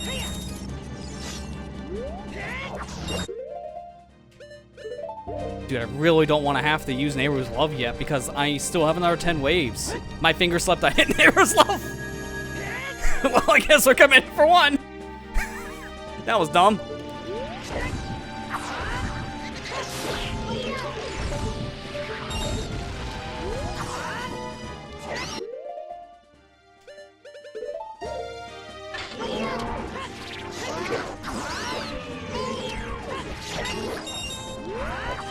No point. Might as well just try it because I have Neighbor's Love. That really sucks because it's wasting my magic. And I need all the magic I can get.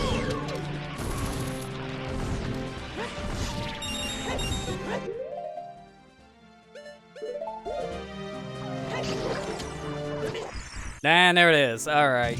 For the sake of moving on, we're going to nerf it down to normal because I can beat this. I know for a fact I can. It's just a matter of we're going to be here for another 3 to 4 hours. And I just don't want to do that to you guys. You've already seen enough of this, so we'll go through it one more time. It's guaranteed now. But it does mean I must do this. Oh man, my word. I do die when I die. It's just for the sake of us beating the game tonight, technically. Because I can just... I mean, honestly, I was there. I had 10 more waves. I know for a fact I can do it.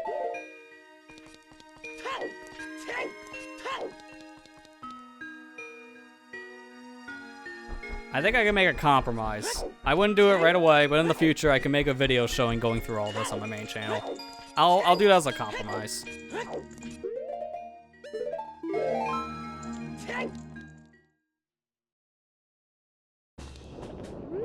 It also didn't want to be here. Does the orb work, by the way? No, it does not. Because I meant the save state just for a resource sake. And I didn't get to. Because we're not doing all that again and having to go get potions again. That's just worthless. I did it again. I get for using fast forward.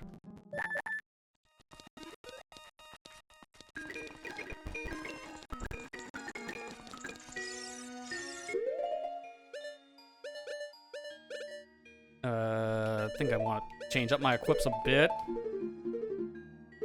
Alright, now I do the state. Alright, so I nerfed myself down. I can survive for longer in this now because I'm not taking the double damage anymore. It very sucks. I wanted to do this with... Alright, so here we go, real attempt. I really wanted to do this on difficult because I know for a fact I can. But it's just a matter of just the time. I've already wasted you guys' time enough. So, I just don't want to do that again. It's too much.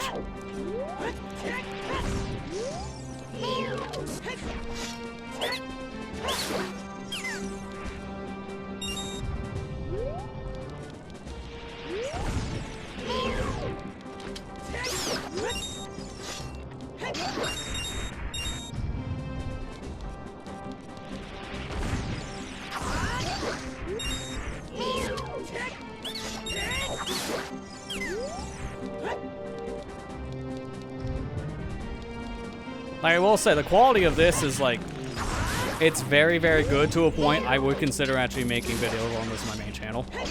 Like, I don't really cover ROM hacks on my channel because they're like 50-50 on quality. Like, let's not kid ourselves. There's some good ones out there, but a lot of them are definitely, like, either just high-quality things like this, or someone whipped it up in, like, a day quality. Not to put people down on that one. It's just there are certain things that just don't really have enough substance to it to make, like, actual content on. But this does, 100%. I am wondering, I still want to know where that last chest is that I haven't gotten. And it's too new, I can't look it up. But that's something I would do, right? Like, make a full series on the game, show people where to get all the secrets. Because I can.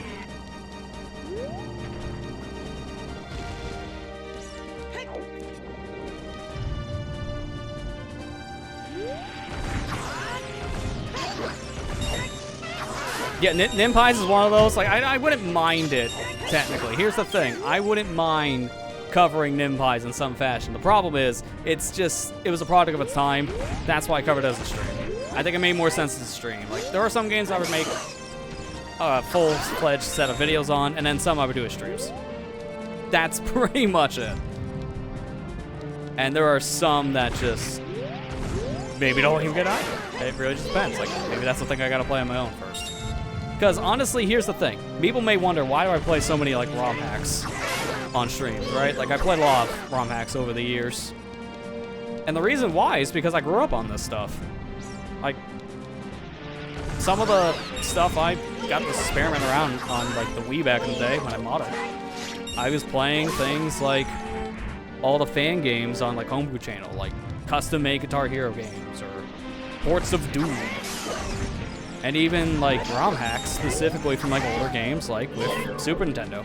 I played some of Parallel Worlds. It's a Link to the Past one. It's really good. For its time, it's really good. I haven't played it since, so I can't really say if it holds up by today. Probably still does. The only thing I remember that giving me trouble with was it actually had an update when I was playing it, and all the guides I was following covered it in a previous patch, and they changed some of the Lost Woods pathings, so all the guides were irrelevant and made that much harder. I remember that being a pain. Alright, that was great.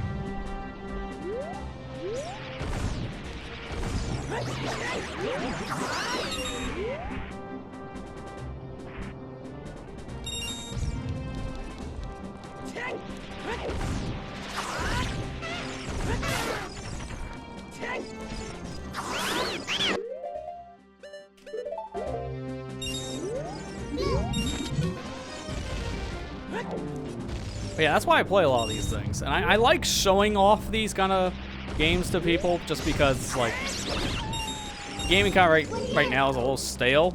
And stuff like this really just shows there's more out there. So, like, expand your horizons, you'll find a lot of stuff. Even more so than what's at the indie scene. That's saying a lot because there's so much indie. This is, like, even like, more hardcore indie, I would say.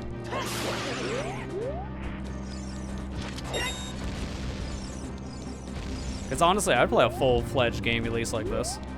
Like, if someone made this without Ocarina being the base game, and it just basically was a full-fledged release game, just original IP, I'd buy it and play it. 100%. I know they can't do that with this. It's not their property. So you kind of can't release this as a paid product.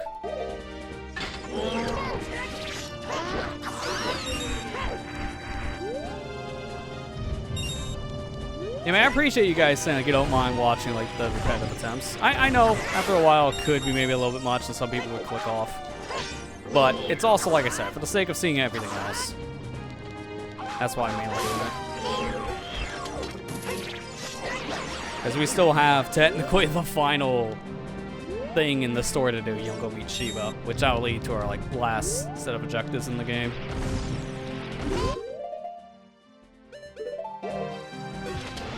Nice.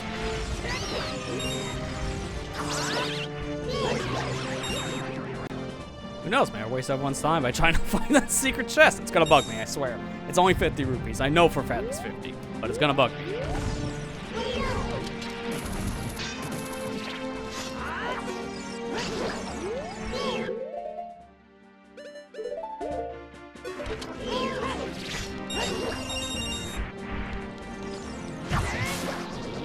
Nice. My quick spin didn't have the magic effect for whatever reason.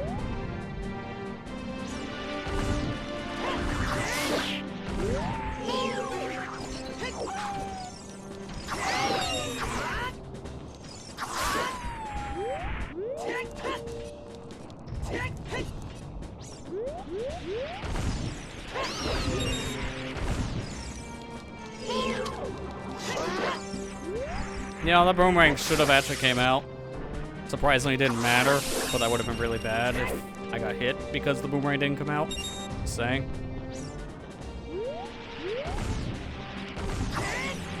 Nope. Tank hitbox. Beat boomerang. Yeah, I wonder which one I should go for first. How about the one that actually is the most threatening? And it just disables the other one's, like, sense of paying attention.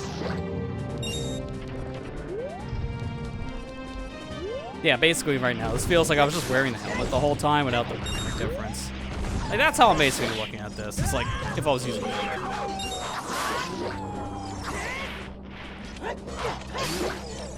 I say that as I probably should have wore a helmet for, you know, all of this garbage. And I just did not put it on. That's just a judgment error.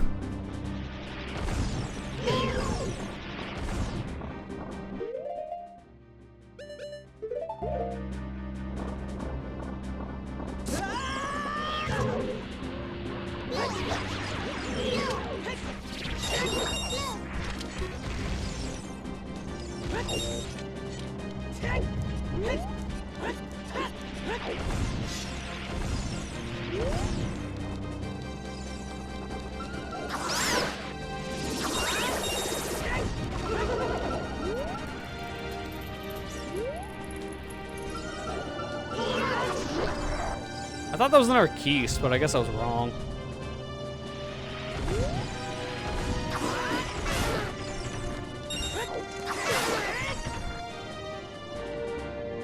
The slime blended in with the red thing on the floor, so I thought the slime was the pattern. That's kind of dumb. Camouflage. Dude, every time. It's always a keys. It's always a keys I try to attack it first. I don't like this. That's why. Can I run away, please? Thank you.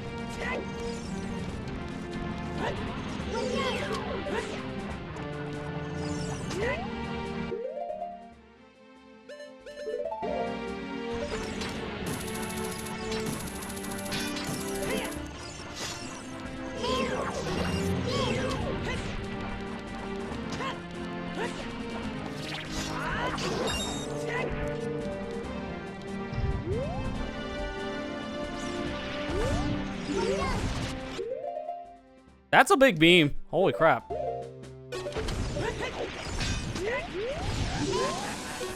Player dancer. I should probably just... Yeah, this time.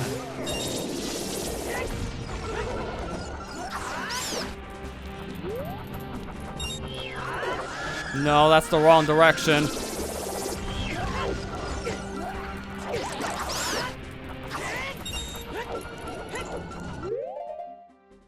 I'm putting on the air tunic right now just because of all the fire. Because I won't take the chip damage now.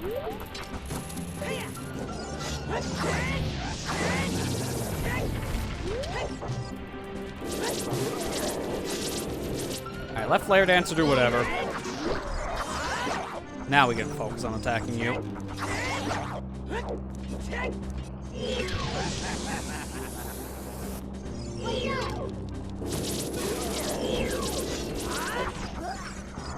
How the heck?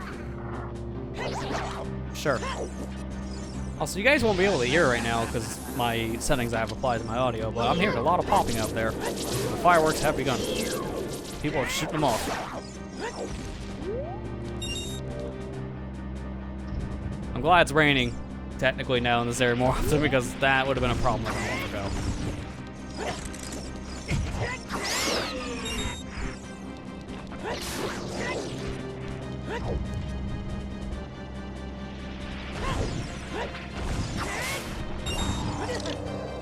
Nice spawn.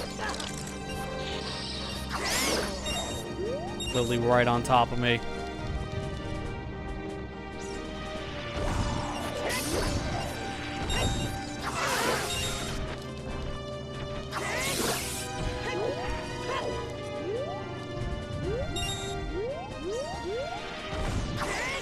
It's always a Keys! Why is it always the one I target a Keys?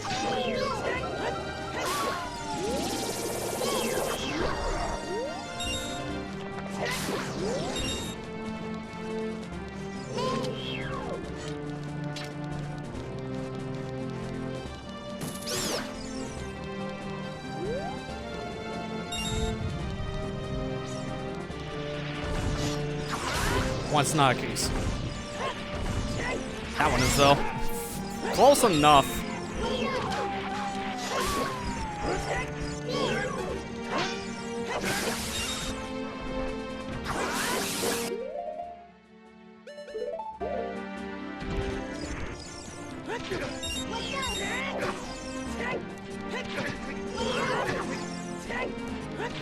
Also, you can't crouch this guy, by the way. That's what happens when you crouch that Dark Link.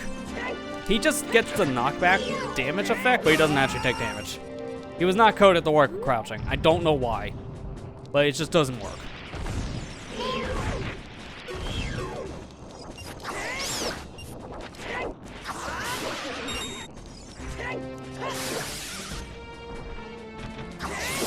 That's the thing in the vanilla game too, by the way. That's not a ROM hack thing. Dark Link, if you try to crouch stab it in base game, he will not take damage.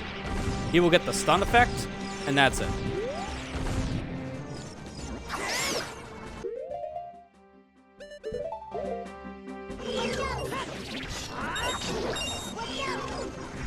Ooh. Didn't think that would work, but alright.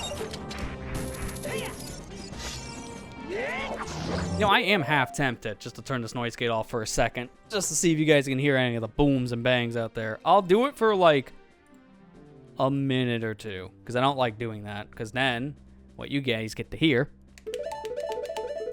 all the time, and my breathing too. But all I'm gonna do is for a short amount of time. See if we can hear it over the chaos.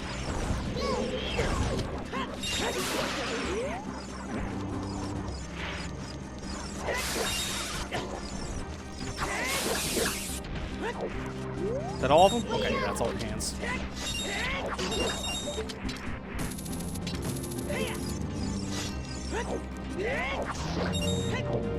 Oh yeah, that was a big one. I actually saw on the meter, but there's so much going on here you can't hear anything probably. But like their fireworks this time. Oh my god. Put on the helmet, you idiot. I thought I had nuts.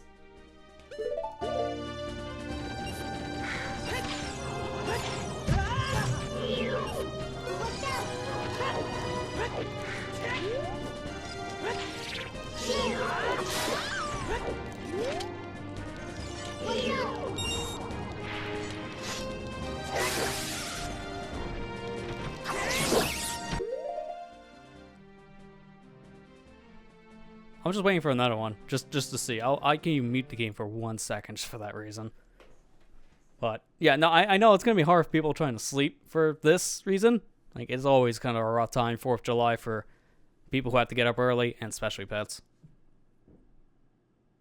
Oh, there you go. You heard one of them. Like, pop. That's the most you'll probably be able to get. So I'm going to turn back on my noise gate and give us back game audio.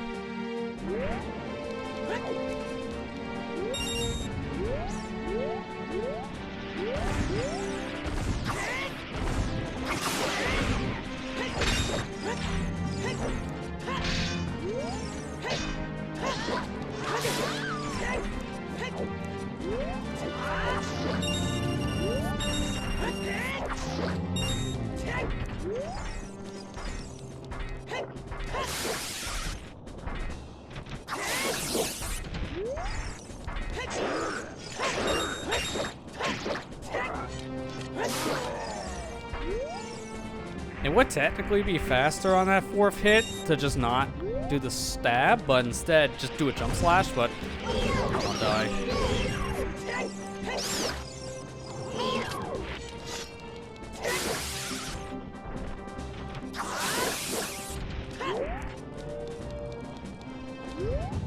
I really gotta be careful though, because 4 hearts, well, 3.5 technically. Not much. Huh. Not how I thought that would go. I also forgot I should have not kept that tunic on anymore. And that's a tunic I just lost. If this is the winning attempt, I'm buying that back, obviously.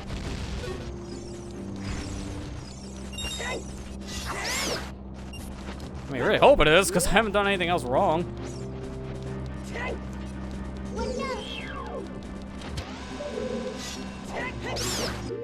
I gotta take off bomb shoes and put back on this. I can't attack without my long shot. I ain't calling it sting shot, it just sounds weird.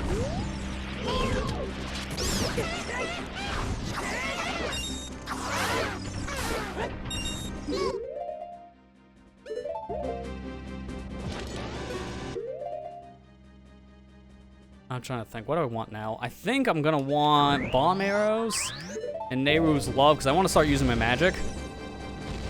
And we're going to start getting into those super chaotic waves here in a minute.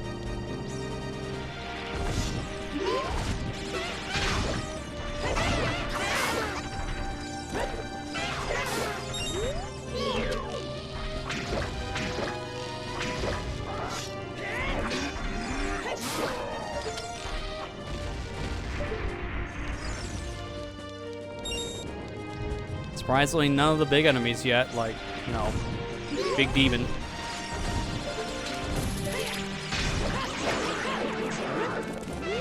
But I do want to use it now because I got to start using magic.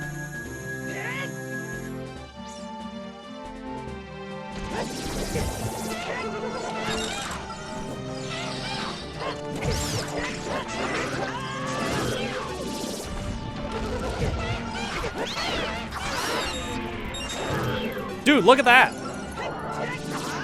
Maybe the Nails Love thing didn't get fixed because I just got a bunch of magic. With Nails Love on. Oops. I tried to fix it, but then I found a way around it.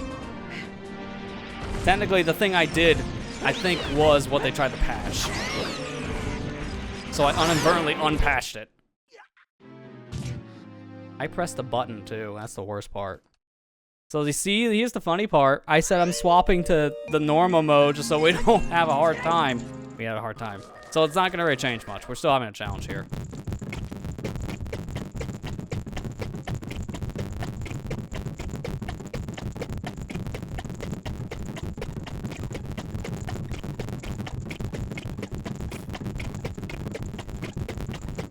You know, in hindsight, I should probably have this on difficult for dying, because it's taking too long. It takes way longer than it should to die. We're not doing easy. It takes way too long to die, in my way, mind you. So, speed it up. Alright. This is gonna be the real last run, because I think I got it this time. I was just getting careless there halfway.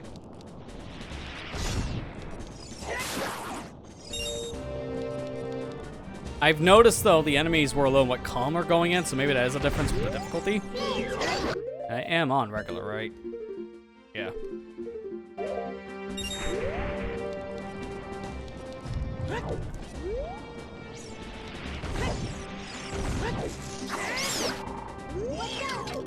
So see, I'm still gonna struggle in the normal mode because this is just insane. 100 waves of this. It's a lot.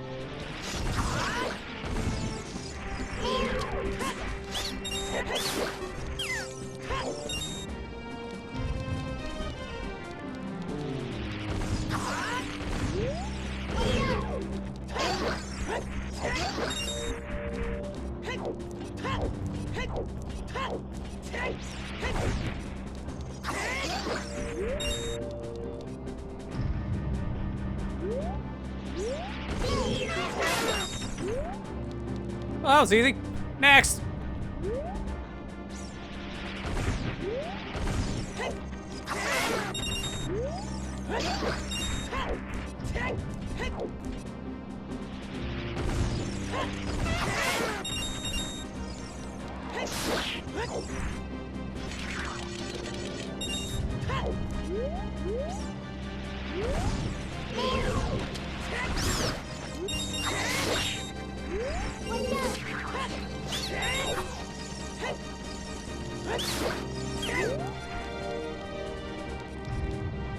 Ironically enough, all the fireworks I am hearing, I am going to use this as a little bit of an excuse. It is making it a little bit hard to focus because I'm actually...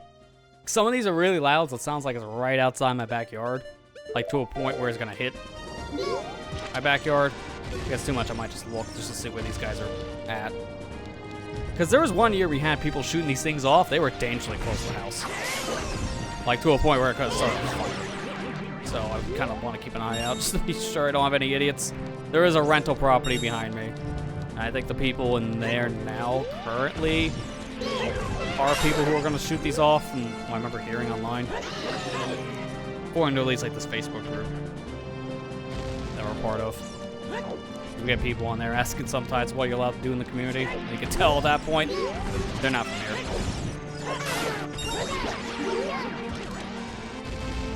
Like the only real use I would have for that site, and I'm not even the one checking it. I don't really use socials, like any of them anymore. I still post things online. I posted when I was streaming tonight on like Twitter. I ain't calling it the other name. It's never gonna happen. Well, that's pretty much all I use the platform for, just posting. Not really reading anymore, just posting.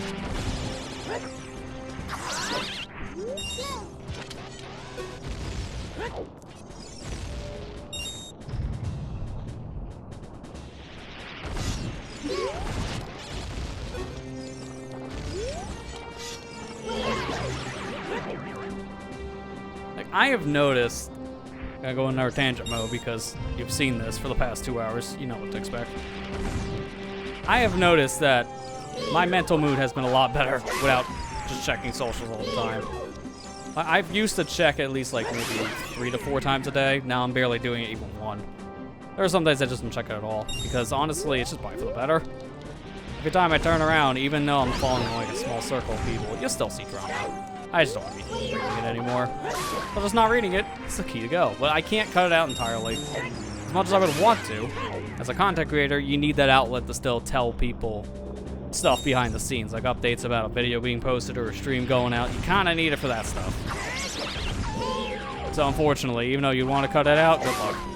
If, honestly, no lie, if Twitch did not cut their own version of a community tab, they had one back in 2017, and they got rid of it. I think like the same year. They love doing that. Introduce a feature, no one uses it, then we get rid of it. The reason why no one uses it is because they bury it. That's a whole other rant. But if they had their own version of the community tab, I would probably just ditch socials entirely for that. Because I don't need socials for anything but just posting updates and stuff. Because I have to Twitch. There's literally nothing else I can... Oh, crap, come on.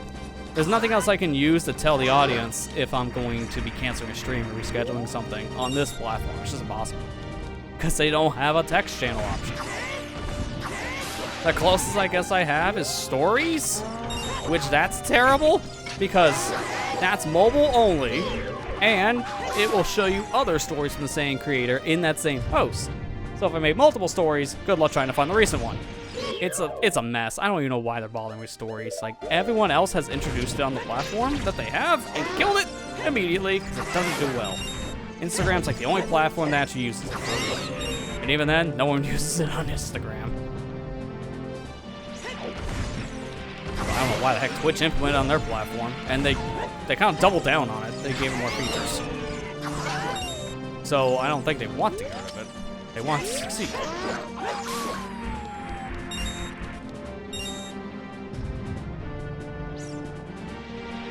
Yeah, I can understand that too, Ethan. Like, there's just so many problems. Even if you only follow like a small circle of people, it can still, like, there are things that can leak through. Like, never, ever on any platform use the home tabs. Like, what they pretty much label as For You or whatever other name they can come up with for it. It is just a bad idea. Because that's where you get a bunch of junk that you don't want to hear. And it's only going to make things worse. Not to mention, this year in general, I've seen so many people get canceled for no reason on social media that it's just like... The cancel culture at this point has just gotten way too extreme. Like, there are some people getting canceled for, like, the dumbest reasons anymore. So you're afraid to make a post without having, like, people come at you with pitchforks because apparently you said a thing you shouldn't have said once. Which you didn't even know you said. Because you probably didn't. Like, that's where we're at this point. It's bad. So I don't blame people for, you know, ditching it entirely. But then I've noticed, like, there's this inverse problem now, where a bunch of channels on, like, Discord servers have venting channels, and it's like, you know, that's pretty much what we left social media for, and I just added it into here. It's the same thing. And I watched a really good video about this, like, a couple days ago, or at this point, it's probably like a week ago. Venting channels only just make things, like, really bad for people in servers, just because you bring a lot of negativity into conversations that you shouldn't. Stuff like that shouldn't be made public. That's the whole reason why people shouldn't do that on socials either. Private message people, we gotta, like, vent. It's just not a good idea to do it publicly.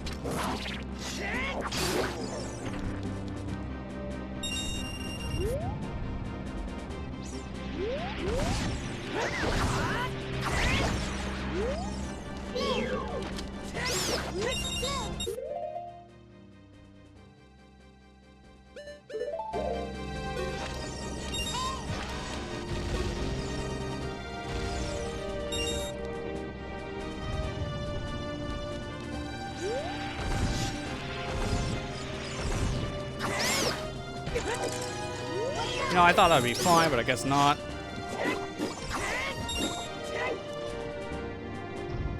So yeah, like that whole rant kind of sums up like why I just don't really use my socials. And I count this one as social at this point, because everyone uses it in the same way. So you might as well count it the same if everyone else is using it in the exact same way. Because it's kind of what it is. They're trying to say it's something else, it's not.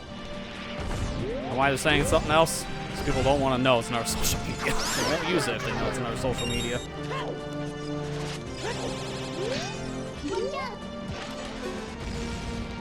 Also, I'm tired of the ads in the thing platform. Every time I load it up, I keep on getting directed to the shop because it keeps on screaming at me. And I don't want to buy things. Because all the stuff they want you to quote-unquote buy, it's just a bunch of junk. Stuff I'm never going to use. Like, random things to put on my profile banner, which will make it look worse than it is. Why would I want that? I really wish I wouldn't be so aggro with the ads, but I know why they are, because they need money. And they ain't getting any from people.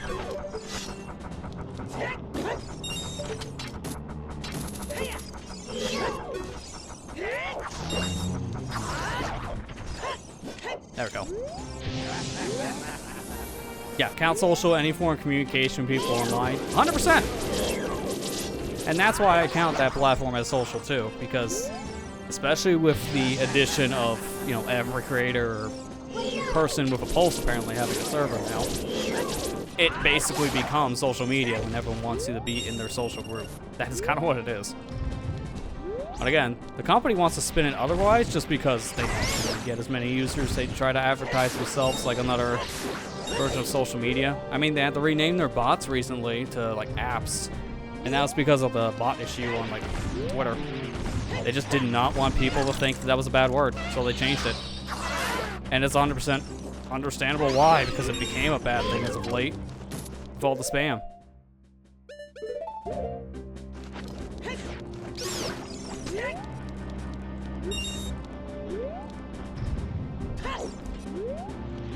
And mind you, I've seen a lot of like servers I've been a part of over time just have like bots that go wild.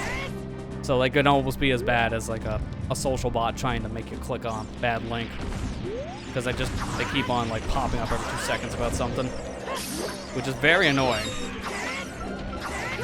Oh my god, seriously, I hate these things. You just, oh god, and there's a Wizrobe too.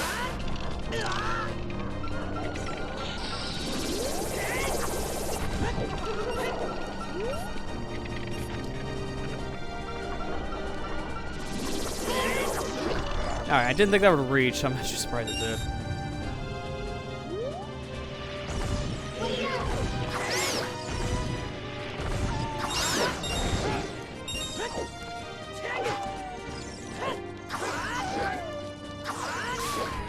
Where's the hand? There it is.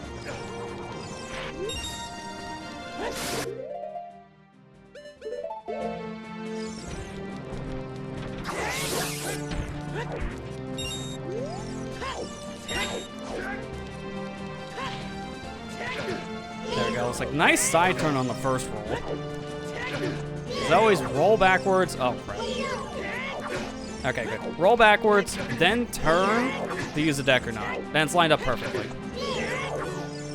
Dude, every time.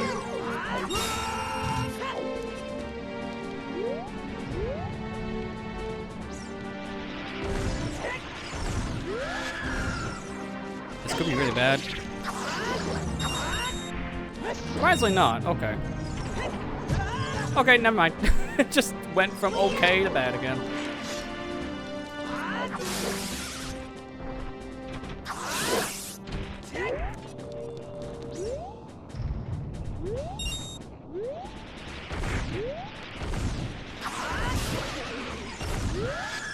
I did not know it was an R regen here. It might somewhat be better to attack them normally and not with a jump slash, just because the chance of me getting hit goes up more with a jump slash. Unless I can stun him ahead of time.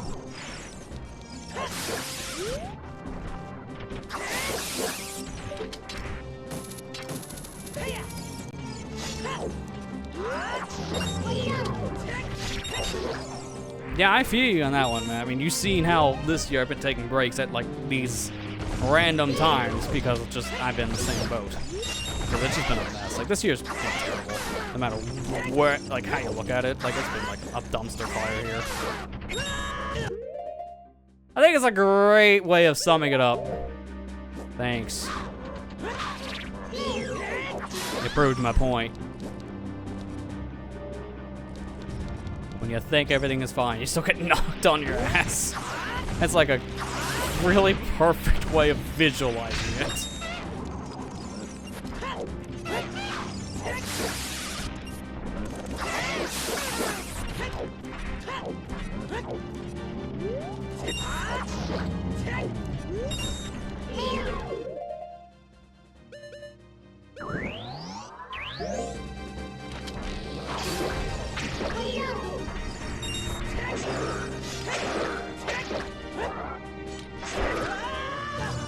How did that miss?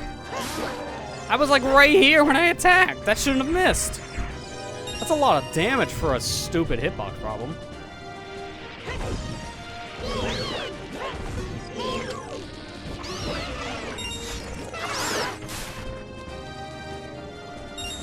Alright, I want to at least get to the halfway mark before I start using measures, so I'm getting to that point.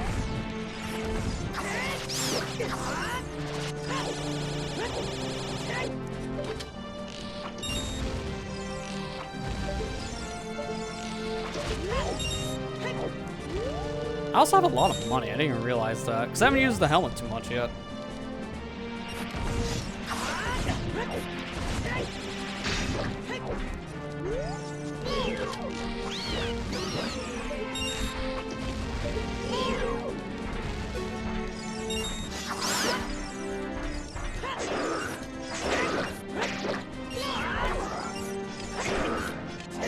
Okay, see how that time I took a random hit? That's pretty much what happened last time. But this time I saw it coming, because the guy swung very fast. Dude, what's with all the beamers right now?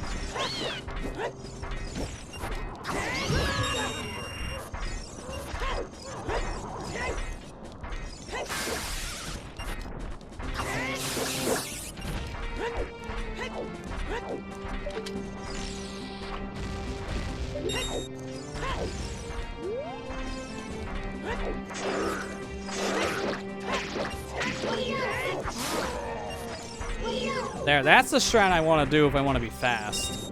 Because 3 hits, and then a jump slash will kill. Every time.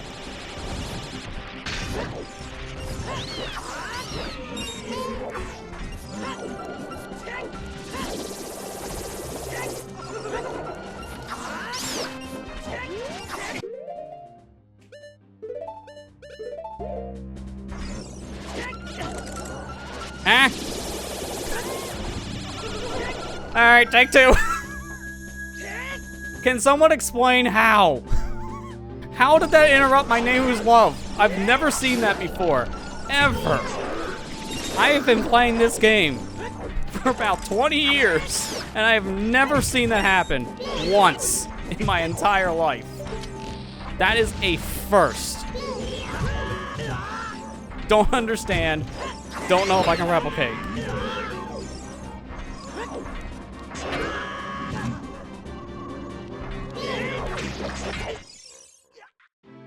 God. Somewhat deserved, after me being a little cheesy there.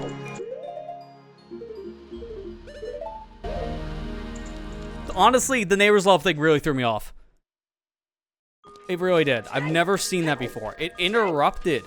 Like, the BMO's attack interrupted Neighbor's Love, which I've just learned today that can barely happen. My God.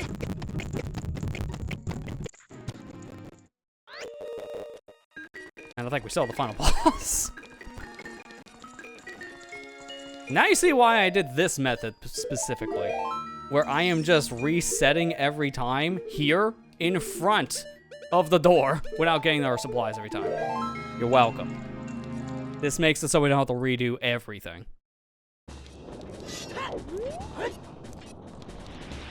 And it's funny, if I wasn't going for 100%, this wouldn't matter. But I want everything. Because this is not a hard ROM hack to actually get everything. Like, honestly, this thing I'm doing is like the last real side quest in the game we need to complete. Everything else will be done.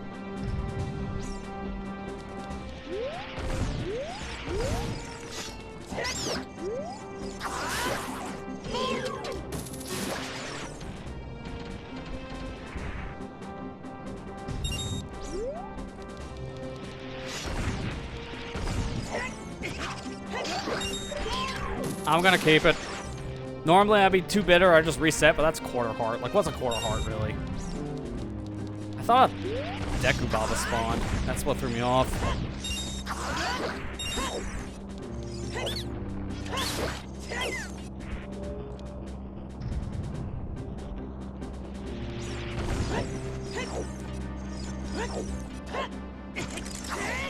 Okay, you know what? I will on that one. I'm not gonna count that attempt. The quick spin did not work.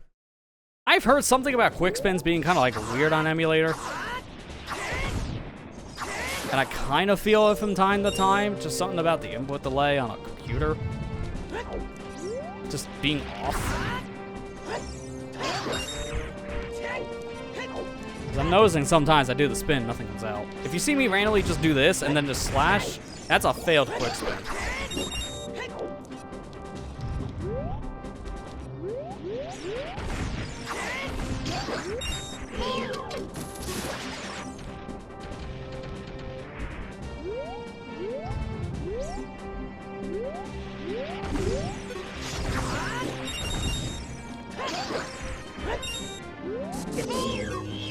I didn't even see you. I thought that was just another stalled child, not essentially a skull kid. Whatever, I can take it.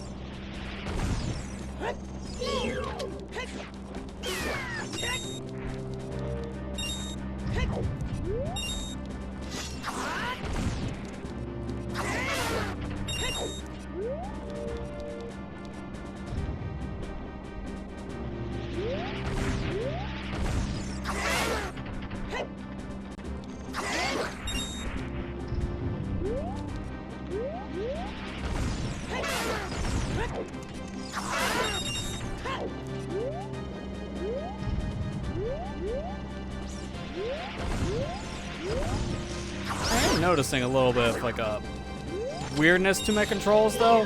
Probably because I'm using a different controller than I've been using this whole time. But it does feel like the dead zone's a little off. Which I know how to fix that. I might do it in between waves, just... Ow.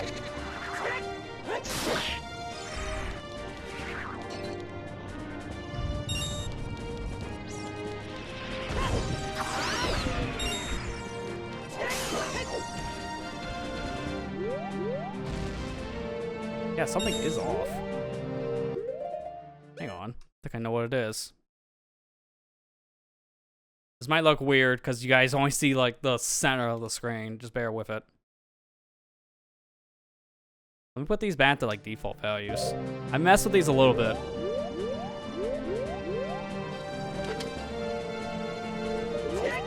That might help, actually.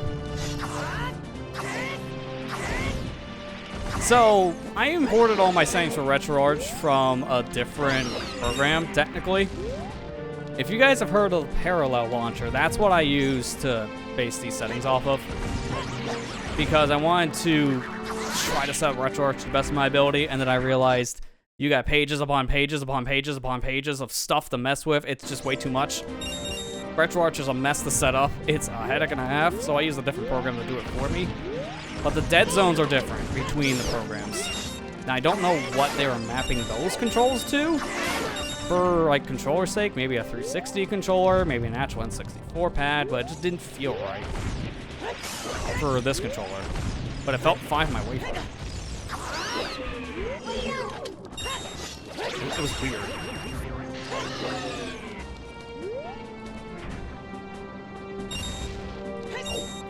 I would have used Parallel Launcher instead. It's basically RetroArch, but the settings are tweaked for you. I recommend most people use that. They'll play the N64 stuff, which is easier. But it doesn't work with multi-mapping. I can't use the C-stick and buttons at the same time. It's one or the other, which is dumb because RetroArch supports that. Parallel Launcher does not. Even though it's the same emulator, it's confusing.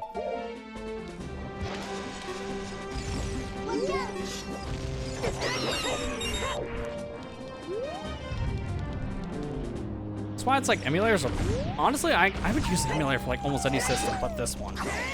I don't know what it is, but N64 is still like a mess on emulator front. Like, the best one right now is this, RetroArch, which is like the house of like every emulator known to man under its umbrella, so it's a multi-one.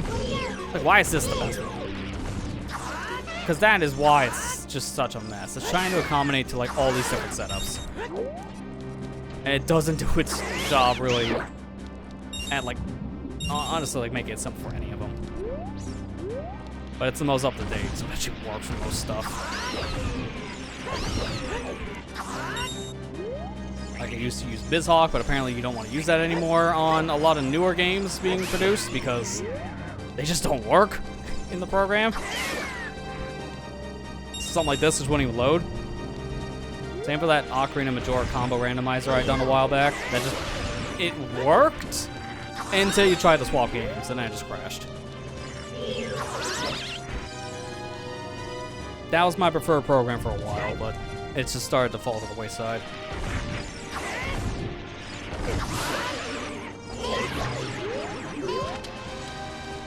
Dude, seriously? Like, we even look at Nintendo. Even Nintendo's own emulation is kind of wish-washy. Like, everyone remembers how bad it was when NSO N64 launched. This game was unplayable. Ocarina of Time was a hot mess. Basically everything about it was terrible. And then there's other problems with it too, like with input delay in a lot of different games, and just having weird button mapping, which it still does. And they had to like patch a lot of that out over time. Mind you, they didn't fix every problem. Button mapping's still bad in a lot of games, mainly the N64 Zeldas, which it's just a ploy for you to buy their $50 controller, which I hate because you barely can get the thing in stock. And don't get me wrong, I played through all of like certain games on that. Like I played through all Majora's Mask on it. It's fine, I just hated the controls. Because I kept on trying to go for C right, and I couldn't, because there's no button for C right. So every time I put something on the button, I couldn't use it. And I was like, why isn't this not working? Oh, because it didn't map it. Which I still just don't understand why. And I hate their idea of like the multi-map button. That just was weird. Hold down like one of the triggers, and then you can just use all the face buttons and C buttons. That was a weird compromise. Because there's more than enough buttons on the Switch Pro controller. You can just give us the button. It's not hard. How they get it right back in like 2003 with GameCube ports of N64 games into Wii U, and then they just fall flat on our face. Remember when the Wii U VC had remappable buttons? Like, Wii U VC is a mess, let's not kid ourselves on a lot of games. N64 was terrible. But remappable buttons was its best thing. And then they just stopped that for Switch. Why? I don't like being harsh on their service, but they definitely have the 1 step forward, 3 steps back mentality. Which is really annoying as a consumer.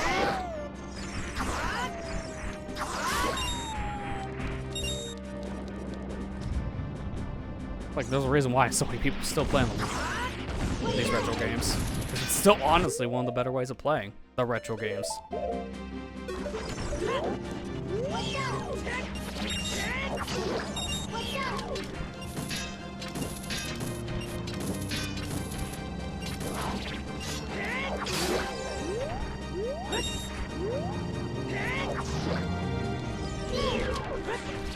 There's a second one, really?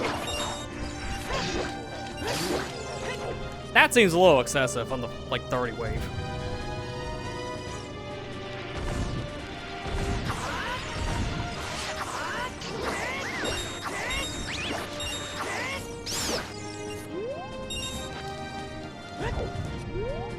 I don't know if people agree on that mindset I have with the N60, well, not N64. All of them have this problem. I feel like Nintendo's taking a step back with their game catalog now of releasing things with their programs specifically. Like, I know they just added more games to the NES, so like they're keeping up with the games. I'll give them credit there. Now, it was really bad for a few years. It's a little bit better now. But it's also a thing of, why aren't there like any options on it? Like, I hate that personally. Like, I don't like a lot of the button mappings that the NSO service gives you for certain systems. I don't like it for GBA as much, and I don't like it for N64 at all. And the reason why I say for GBA as much is just because 2 buttons are like the A button and 1's the B button. The other one does nothing. I don't know why. It's really weird. And it's just like, all you gotta do is give us an option to remap our buttons. Fixed. Why are you allergic to remapping button settings? I don't know, Nintendo. But this is Nintendo. They're allergic to settings, period. Most of their games don't have much to change.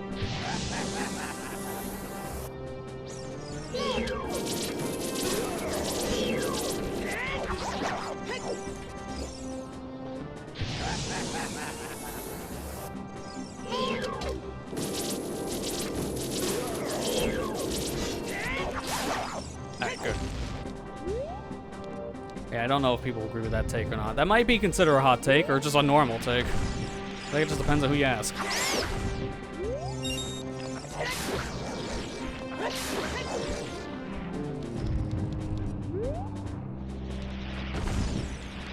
I will say, at least they finally fixed their emulation to a point where you can see games. That's a dumb thing to say, but again, remember the Wii U. NES games were super dark and blurry. And then N64 games, good luck trying to see anything. Donkey Kong 64 was near unplayable in some areas. It was just that dark. Like, I remember I got the World 4 and I couldn't see a thing. It was just way too dark. And that's why I stopped playing at the World 4. Because at that point I was just like, maybe I'll just finish the rest of this game back in my cartridge.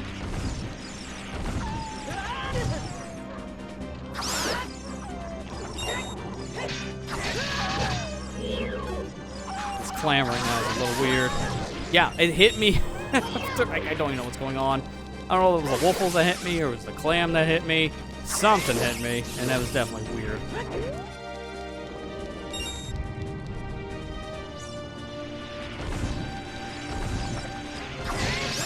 Oh, come on. I was like maybe half a second too late. just claims at a weird spot now, so it's hard to hit. Dude, open your mouth! I can't do anything in your mouth ain't open.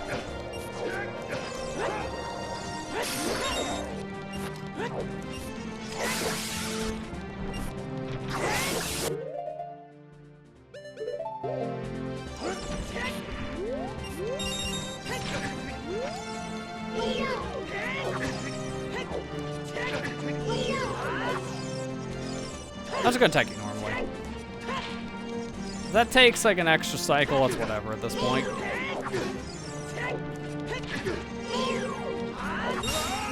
Okay, no, it just changed nothing.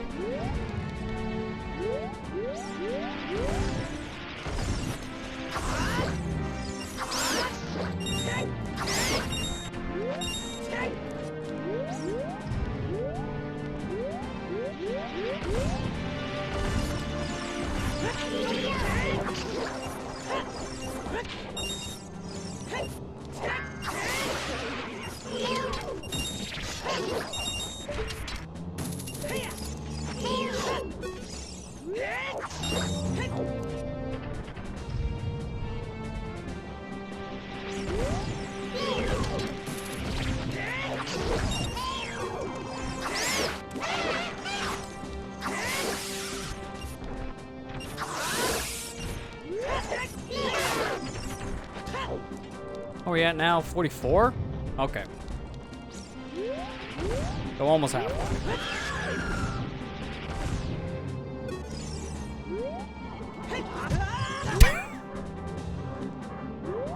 Most for a disaster. Just take care of the hand. And it's not even near me. How's the Redead see me now? This is getting stupid now on comedy.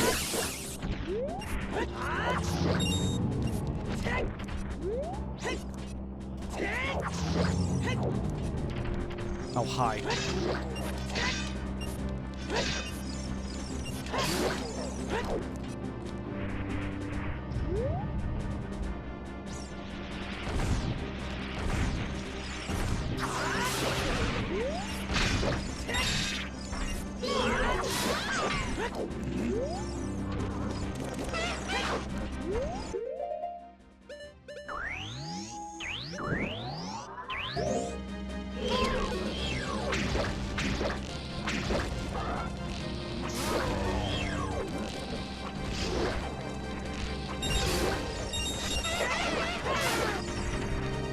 Surprisingly smooth wave, given that was just chaos.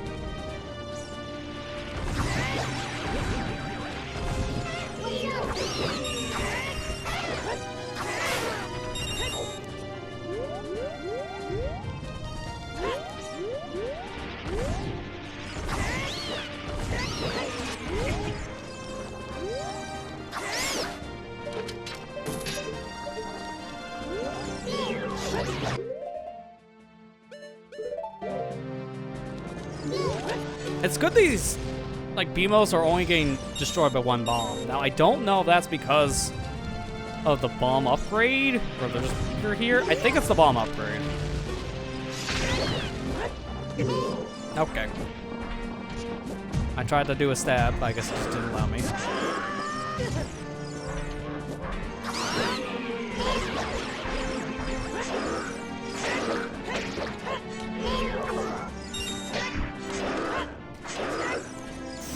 I should have got hit there.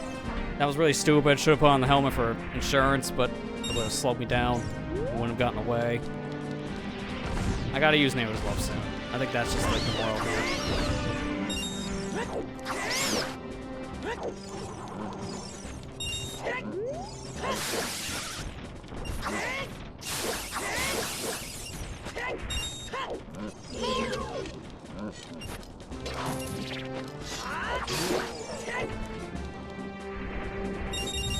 Alright, halfway. We're getting there.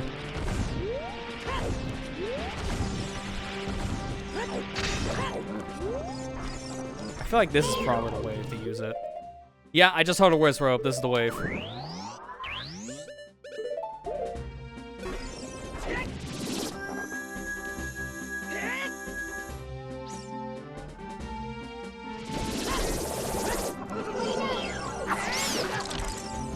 I Kind of going the magic spin right now.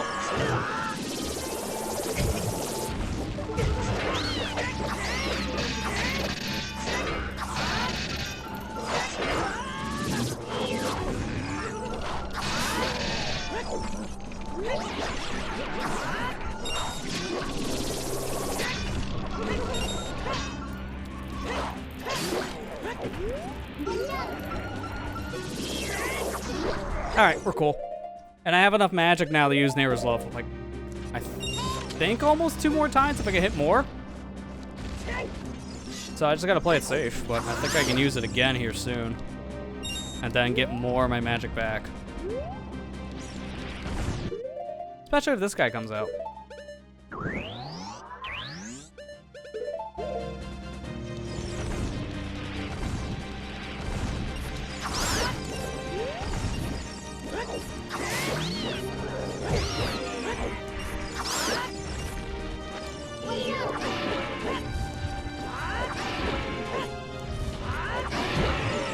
I missed. I was trying to get a 2-for-1.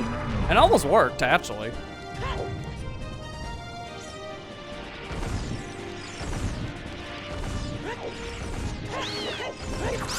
Nice. That's the quick spin failing.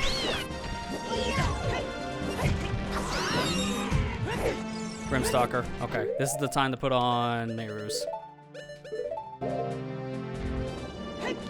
How do bomb arrows work against Grimstalker, I wonder? We're gonna try it, because I need to use one.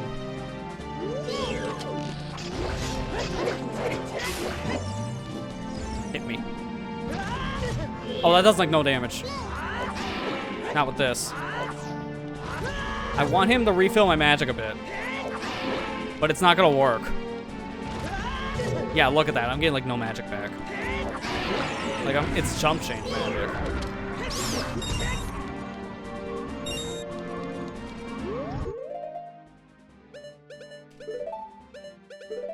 I probably should just potion first, actually. I don't know if you've knew this, but it's still wave 53. It stays on screen for a while if you use potion. Oh, hi.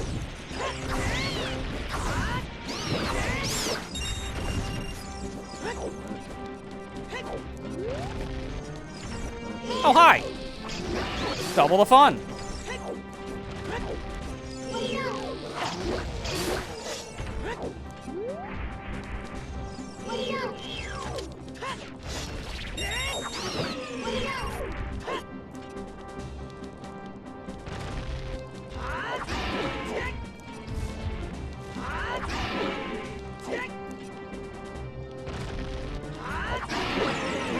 Alright, cool. Next.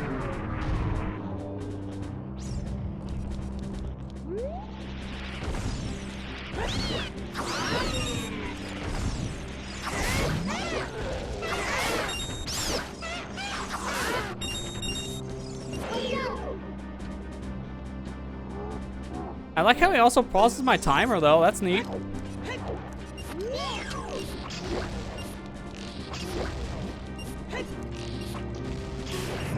Alright, 3 bomb arrows will kill you, so I can use bomb arrow against Grimstalker. That's really good for safety.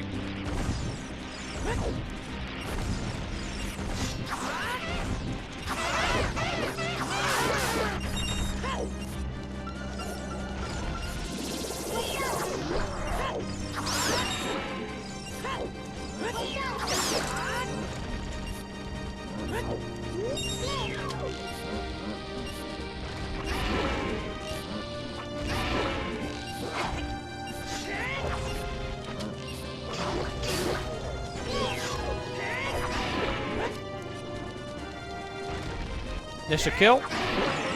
Figured as much with those 2 bomb arrow clips. 6, getting there.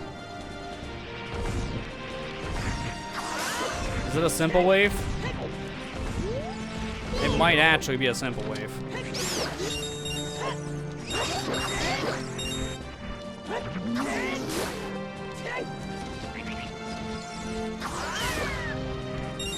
We need those every once in a while, a nice breather.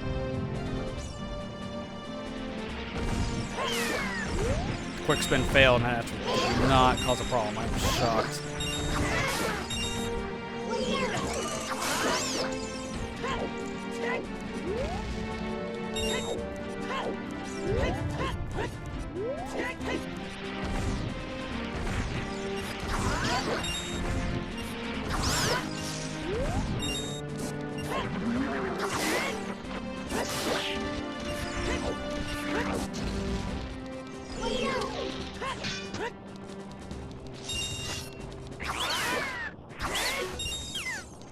Not how I planned to kill the scrub, but that worked.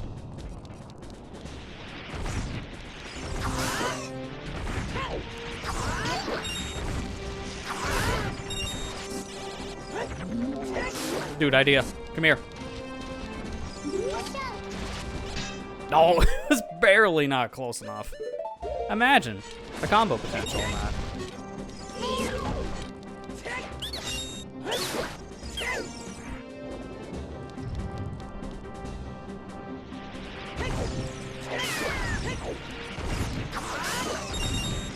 I thought Rupee spawned in as an enemy for a second. It's like, here you go, final boss, money.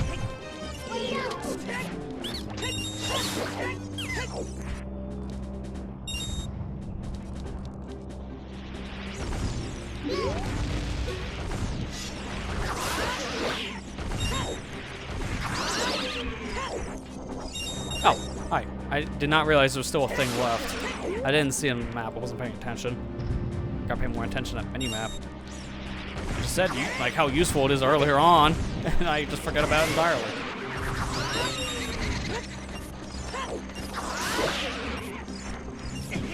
I really hate how it takes off my helmet.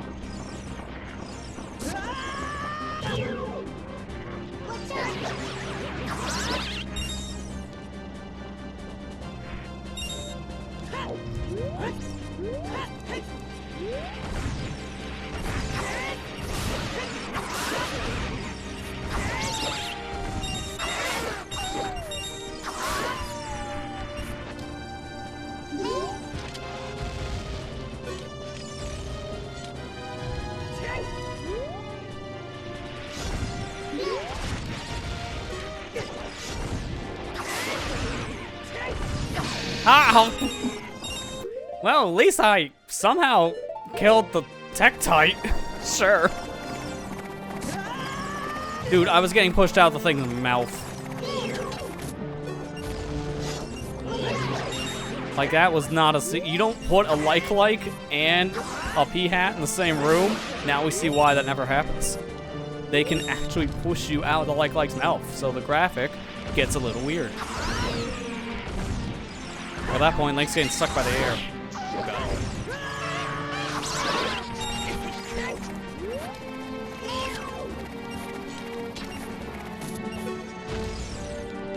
Alright, where am I at?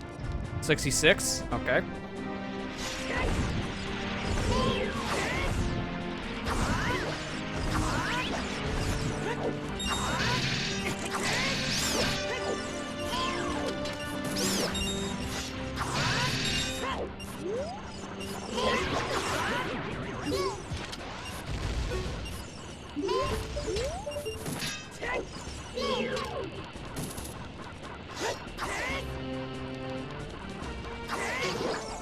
Not worth re-equipping Boomerang just for one enemy. Alright, we're getting there. And that's why I figured I probably shouldn't unequip bomb shoots yet.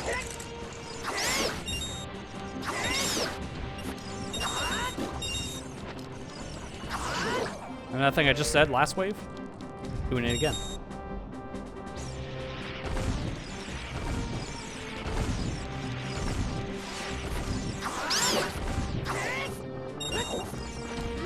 Oh no. Please run. Please run. Okay, cool.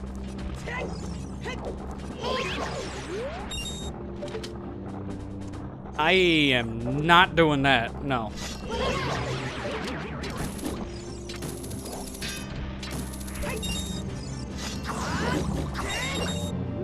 Good call on that one. All right, chat, you know what to do. Nice.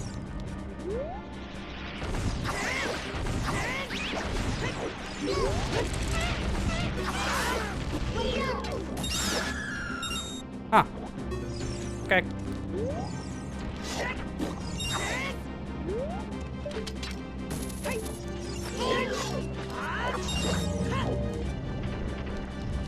$30 more. We still have 2 more blue potions and also Snare's Love to use. So we do have a little bit of a safety cushion. I didn't like that premature freeze though.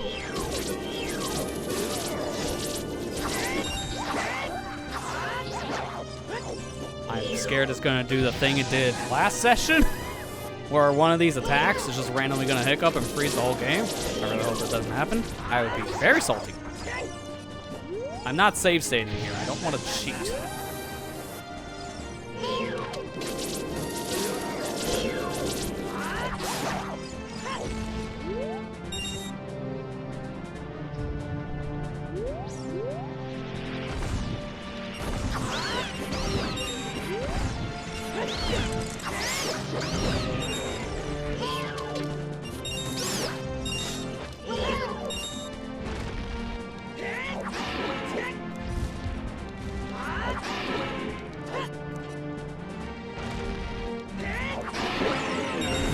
That thing is way harder in Dark Souls, I can imagine. Because in this game, he's a little bit of a pushover razor sword.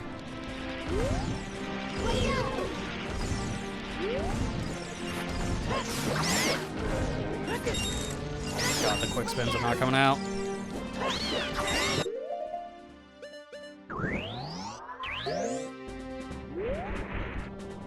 Yep, that's a Tektite indeed. It's focusing more on that than Grimstalker.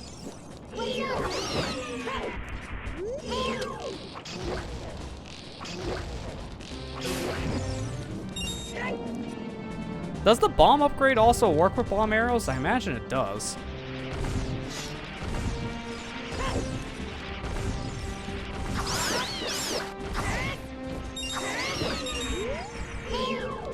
There's another thing over there. There it is. It's like, where? I thought I was close enough to the enemy I'm fighting. Was not paying attention.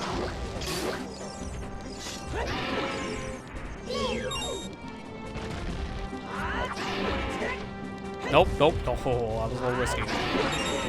At least it still was a 3 cycle. Oh, hi, another one.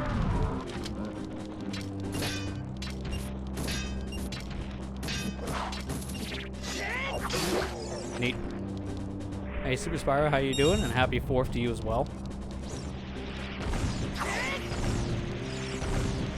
Demon. Iron Knuckle.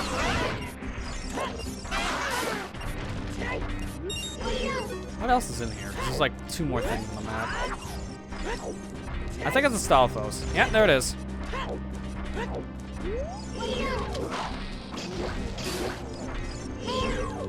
I'm not gonna fight this thing with the sword. It's a bad idea.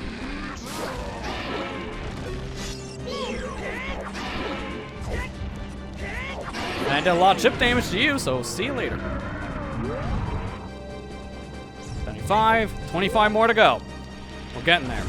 Oh, okay, that was a little scary. Big dude spawns on top of me, pushed me really far over. That could have been worse. It could have had damage tied to the demon.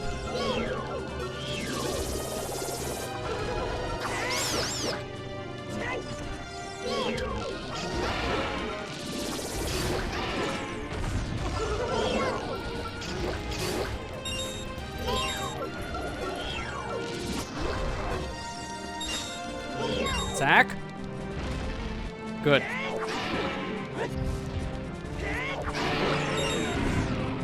Good demon. Good demon. Now get out of here. Everything. It's always keys.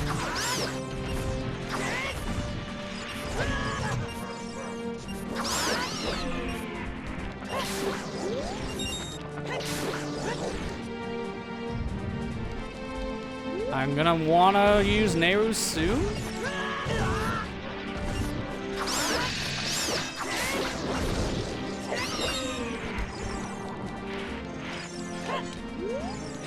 I like how the spawn for the enemy is like over on the other side of the arena still when it jumps over.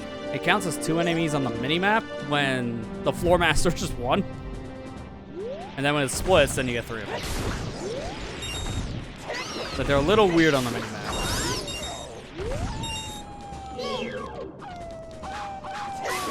Alright, we're good.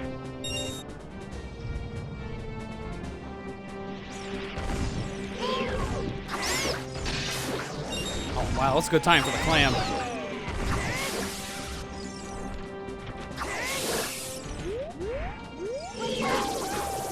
Whiz rope. Where to go? Give me right here. Yeah. And then this is a Stalfos. Or not. Okay. There's just 2 icons for 1 enemy again.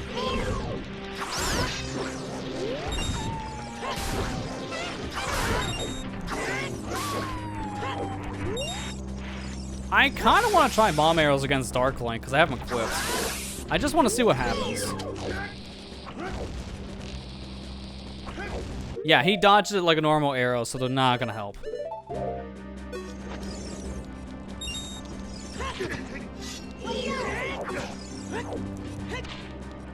Oh, he chose to go over there. Well, that's a weird spawn. Well, he's in front of me.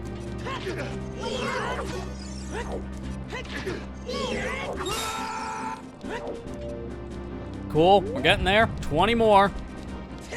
Remember, we gotta pass wave 100.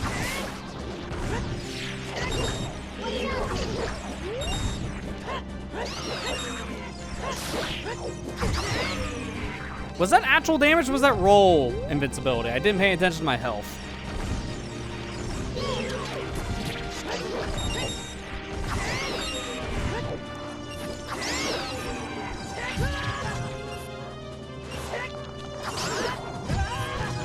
His hand.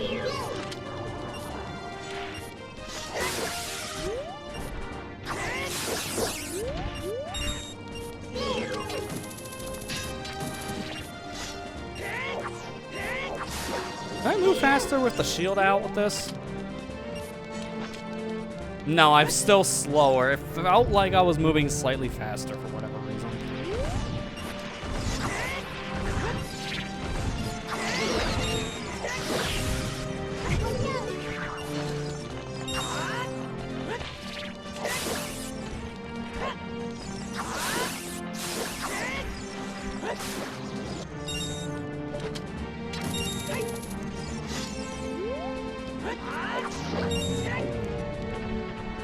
Alright, soon enough, I gotta use Neru's.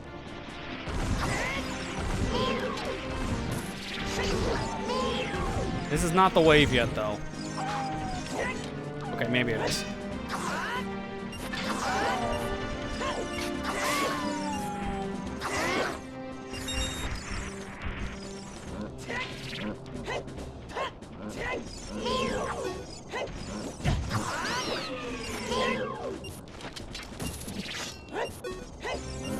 Dude.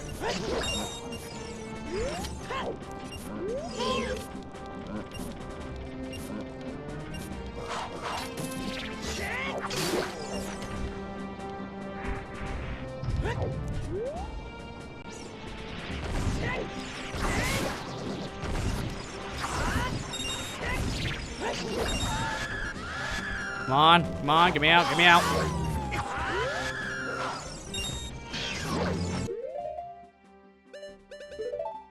This might be a premature thing to do, but for safety. We gotta pull out the Neru's Love. Yeah, that guy's about He's just waiting for his opportunity to hit me.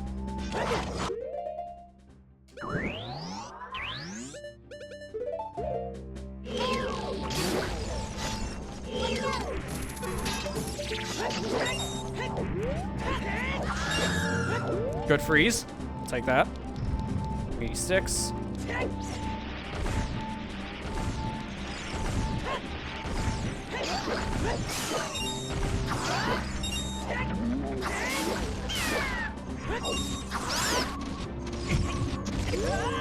Yo, that's a lot of magic. Good. You think you can fix Neru's Love? I'll break it again. Don't tell devs. I like cheese strat.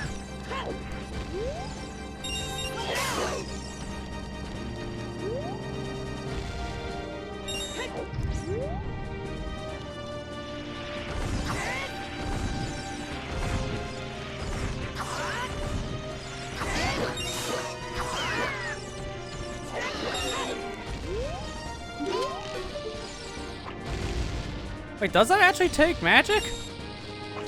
No, but it started to. That's how you know this arrow's coded kind of weird, because it's in a magic slot.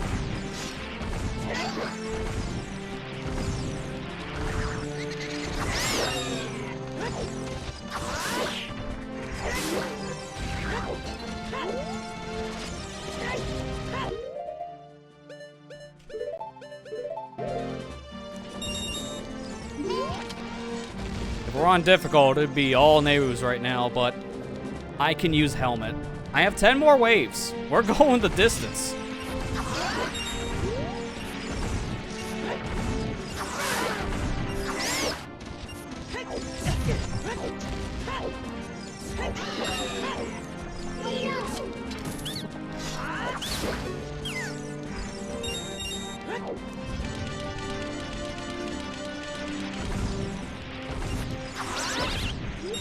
Why couldn't I get this when I was on my difficult run at this point? Like, this was what we needed then. This kind of enemy pattern. Because this is what I actually need to fight. The simple enemies, not the things that do like 8 hearts worth of damage. Like, it's a breather. Why is it a breather? I'm expecting like all the Stalfos and then like the Grimstalkers next wave. I'm expecting it. This is too easy right now. It's like giving me like a pass.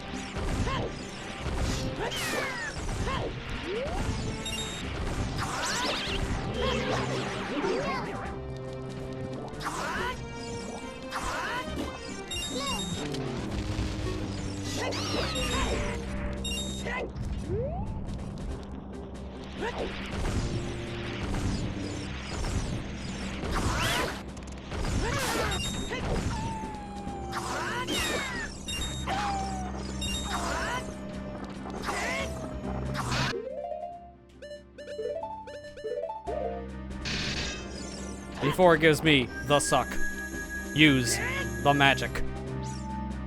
And then do this. Wrong direction, but that worked.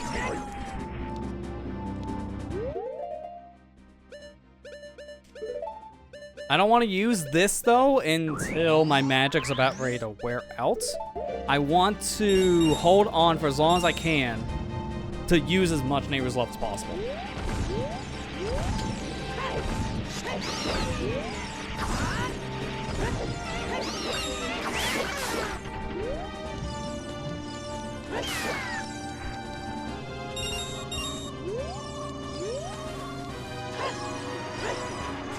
Dude. Where'd it go? Alright, now I can drink. So I'm only going down potion 2. That ain't bad. Given how we use a lot more of these on our difficult run getting here. 96, 4 more. Going the distance.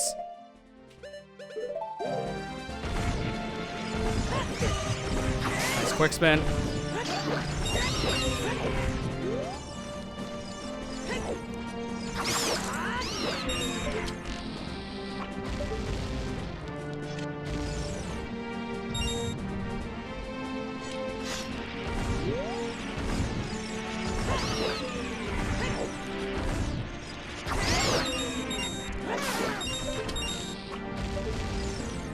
Two more.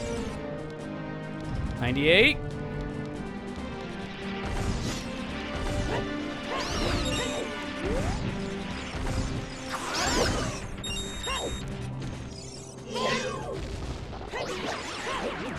$99. I'm seeing a future where I get my unlockable.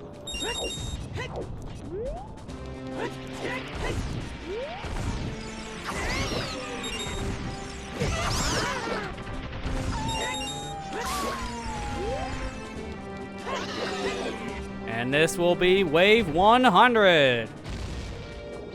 We made it. We gotta beat this wave, and then it counts as beating 100 waves.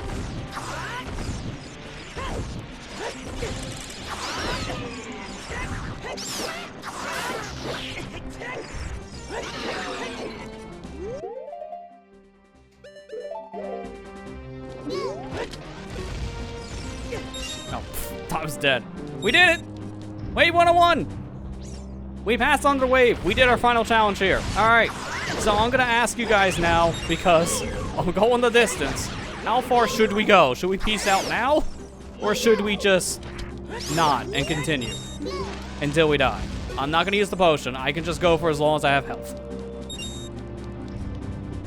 So I'll leave that one up to you guys, but I have to play until I get the break round. Or die. One of the two. And I think this will be faster.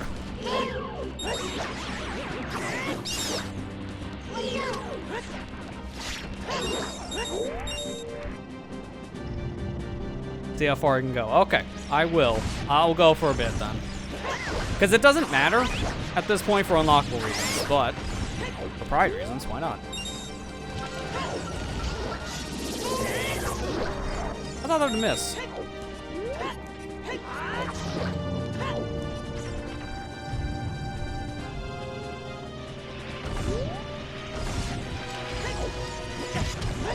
I'm gonna make it. Okay. I was just about ready to introduce a new handicap because we're going for a longer set. This is banned. And this is banned. So I can put other spells on. But we're no longer going to be using Hylia's Blessing. Well, Hylia's Blessing, fine. Then Hylia. No longer using Nalu's Love and Curse Helmet. And no Blue Potion. We're going without the spells. That way we get out here a little bit faster as well. We'll see how far I can go without needing the help of any of the healing things. Or the things that reduce my health. So I got crawl from enemy damage. The right things are going. Probably need those things.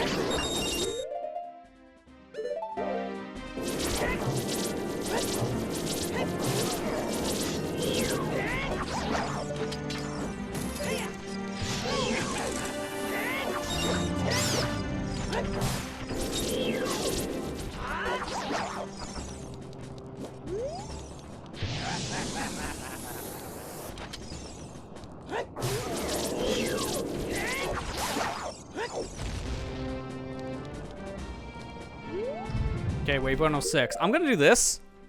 I'm gonna save state in here and actually save my game. Just in case the later has a freak out. Because we got our goal, I wanna make sure I can keep it.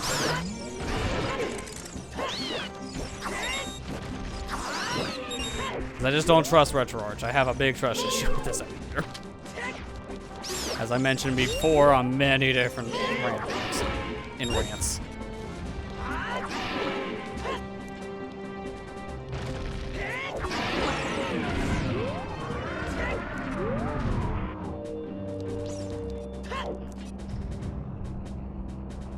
Because everything past, like, I think wave 30 is all random of what can show up. We're now in the difficult phases again.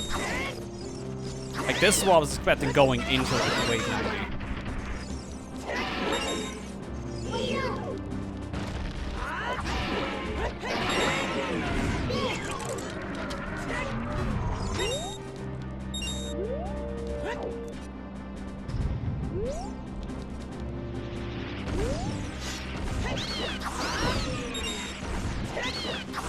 Is that the enemy from Zelda 1 again? I just saw.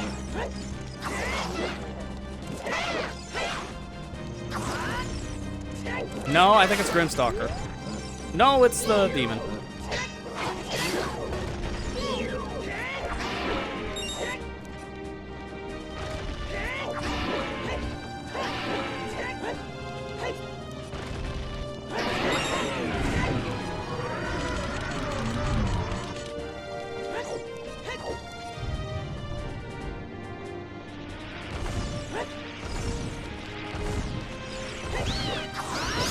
There's the Grimstalker. Talk about a nightmare right here.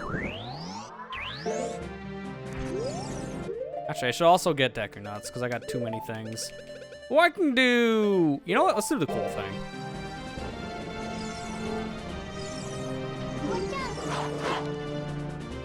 The both attacking and sync. That's perfect. It's not going to do anything with Grimstalker, though. Yikes. You know, that was the dumbest way of actually living. The arrow came out too, and it's the funny part. All right, so we got to wave 109. That is our new high score. We got the reward that we needed. So, don't worry, we ain't going through that again.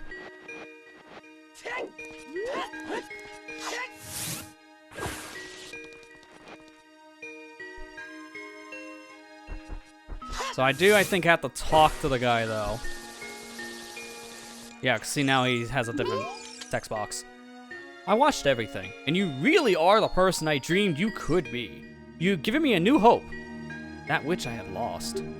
I am truly happy for you. I left your little gift off in the Resh Stellar Chamber. We'll give it a try. Don't try a gift in Resh Stellar Chamber. Okay. I thought I had like something to say about like how far I got. So he doesn't even keep track of your waves. You gotta keep track of that yourself. Does the game even keep track? Coliseum 61. So no. Wait. Coliseum 61. Hang on. Isn't that the arena? The number's wrong. Yeah, that's what I had before, right? This is the thing here in general we unlock.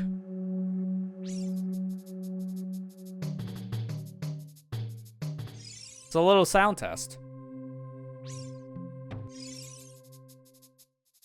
I don't know how to change the music to like a specific song. I think you just cycle through it. Yeah, there you go. So this thing is basic. Oh crap! I used the wrong item. It's fine. Free is the reward.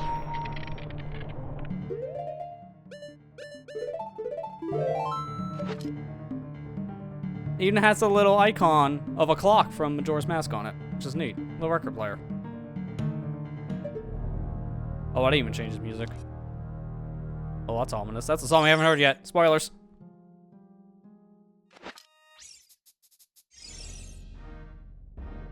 Spoilers.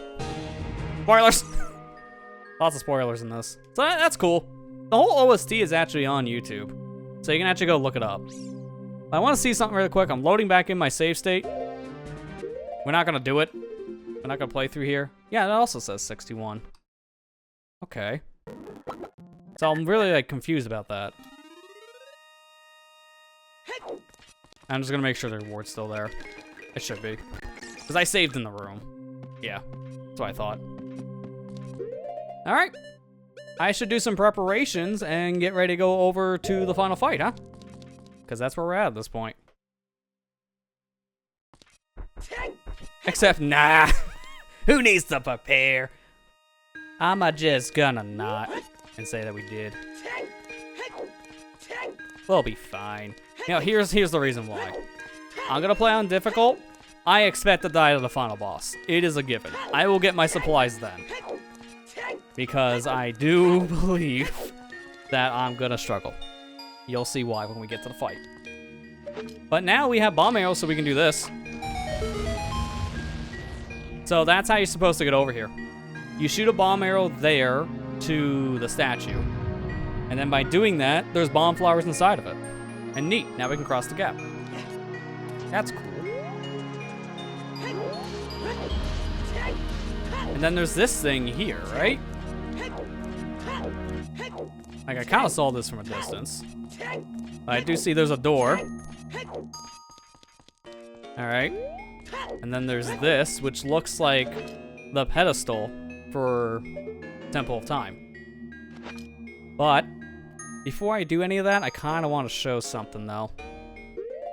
So, we need to reset. There's actually a funny little thing about this area. You might have wondered what this file was for, right?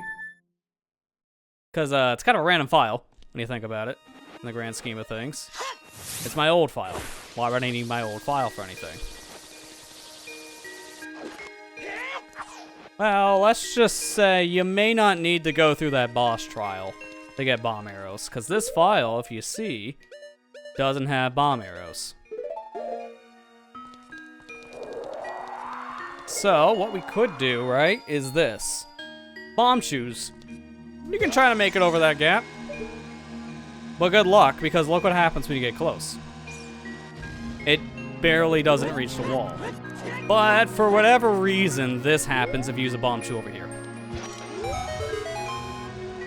It's like some weird shared flag where if a bomb's over here, then the rocks blow up.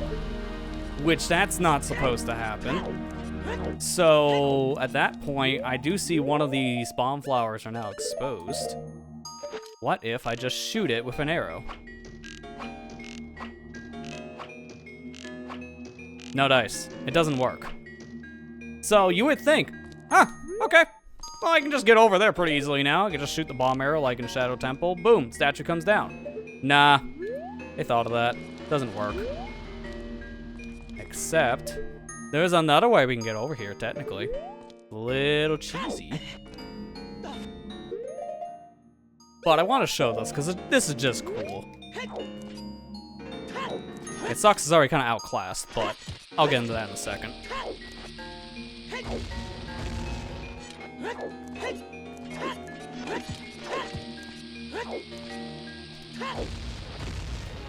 Okay, timing. What I'm trying to do here is... Oh man, I keep on getting my timing off. I'm trying to get a super slide going here. It's like this. Use Rock's Feather, slash, and as you can see, I was on the other side. I think you see where this is going. This looks sick, by the way, if you can get this. No point. I didn't get the slide. Alright, so I should have made a save state in here. I will save state this just for bomb's sake. I don't want to waste all my bombs.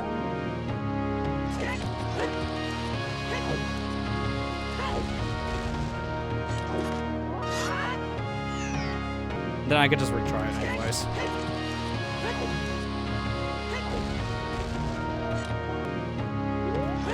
But this is very precise. But if you can do this, then you can just skip this whole gap without needing the bomb arrows, which skips the entirety of the boss trial. There you go. So you hover at the very, very edge. You literally have like maybe half an inch or so on this platform. You're like here with the hovering. And it's super tight. And then you get over here, which is cool. Now here's the reason why I wanted to do that strategy first. Because it's outclassed already. You can also just do this.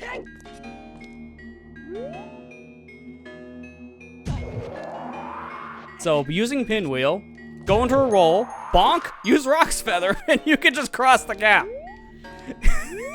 Here's the worst part about this. The devs know about this. You wanna know how we know about this trick?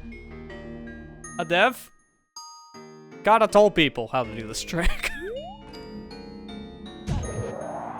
You use the momentum from the pinwheel to bonk at like a super fast speed, and when you do it, then you can just cross this gap. It's super funny. And this just allows you to skip those bomb arrows entirely. And then when you're over here, you can just walk over, and you can pick up this bomb, even through the rock. Like, you can still pick it up. I think I jumped too late. Yeah. That's fine, I can do this again, because I just like how funny this is. You have a lot of lenience, like look how easy that is. It's super easy.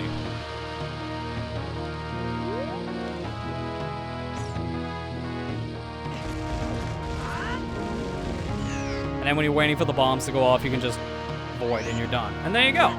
You just skip the bosses. Easy as that. Here's the problem though if you do this trick. You would think, all right, cool. Well, I guess I got to go to the final thing, right? Nope. Guess what we're missing on this file? We're missing the last stone. This thing actually checks if you have all 3 trials complete. So you can do this as soon as trial 2 is done. You need to beat the 3 trials to do this. Because this little platform is going to open this door, as we'll see in a second. And I don't think there's a way around this door. It looks like it's super sealed. That's that. I just wanted to show that cool little thing, because we're never going to actually be doing that normally. We already have it unlocked. Normally.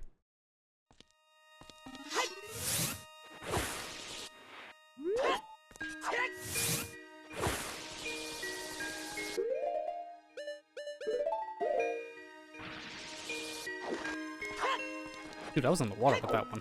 That's sick. I think I want to refill my magic, though, before I go into this next section. So I'm gonna go, turn around, and then just go back. Oh! I didn't do the bomb thing yet, hang on. You know what? That's fine. Guess what? I get to do again, just because I want to.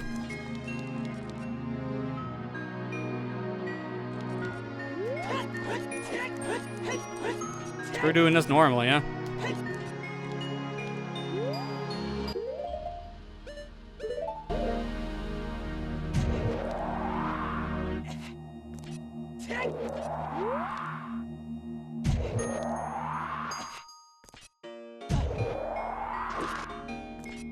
Yeah, there you go. And then as I was saying before, you can get close to this, and then just pick up the bomb. Oops.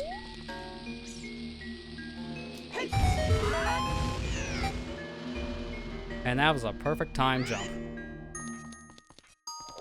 Let me get my health back. That's 2 hearts. Nice, went right to the floor. Can you bonk on this? No. I was like, can I just do that thing to cross the gap? Because that'd be great.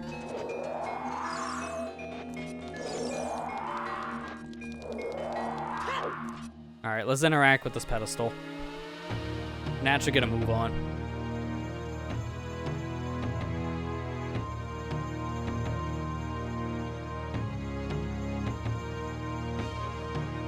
I'm a little bugged though in this room because the pedestal is like off-centered slightly from where the statue is, and it just looks wrong. Kind of bugs me.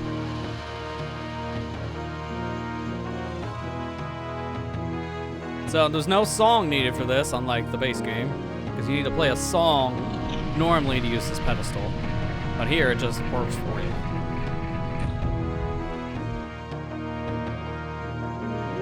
There you go. Yeah, I'm doing the bomb thing.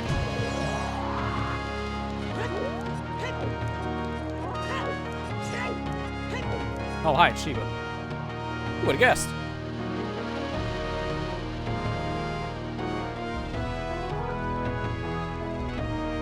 Congratulations on all you've done. I've been following your journey closely. You may have what it takes to be a brave hero in Hyrule. But there is someone you never defeated, not even once in your life. Now, you must face your final trial. The ultimate trial. Title drop. This one is more special than the others. Prepare yourself, as you may never return to the stronghold. Or at least, I hope you won't. To complete this, you'll need a special weapon. Here, take this. Alright, so we got light arrows. Gee, I wonder who we're fighting. Does it rhyme with Schmannen? And Schmannendorf?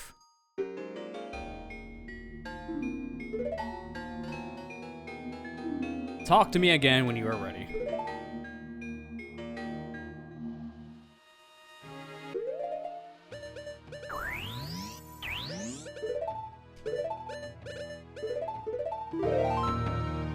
That's what I want. Alright, here we go. It's the last trial. Are you ready to face the challenge? Yeah, no. Shiba, have you heard that they added a secret chest somewhere and I just don't know where to look? Shiba, help me out here. Where's my hint? It's behind this giant door that wasn't here before, right? I think. Now let's do it.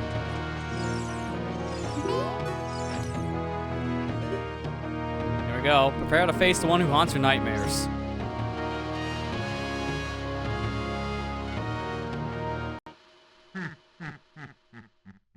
Who would have guessed? It's Ganondorf.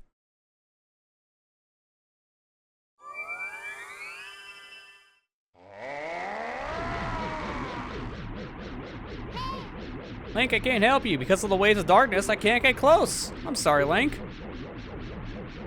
What? What did I say?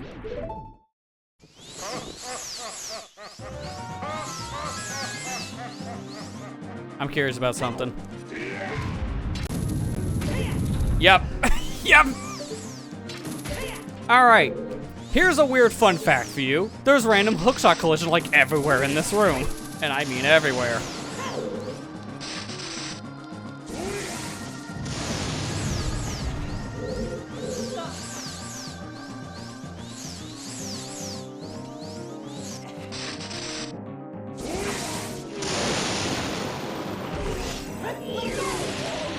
Ganondorf the Evil King. I have no idea what weak point. Alright, so that's the same text as always.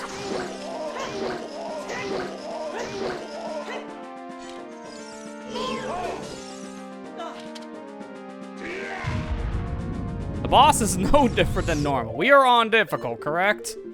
Yeah. So I don't know if it has any more health or not. I would hope.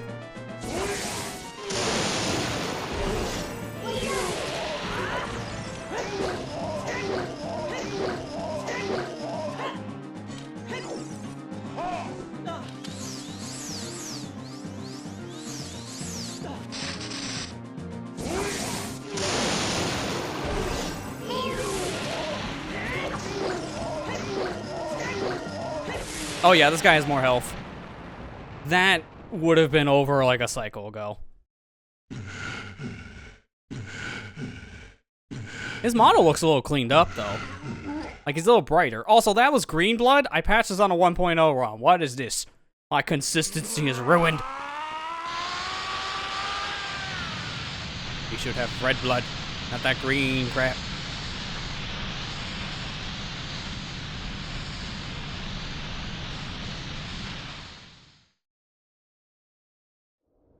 Oh, no tower collapse. We're just here.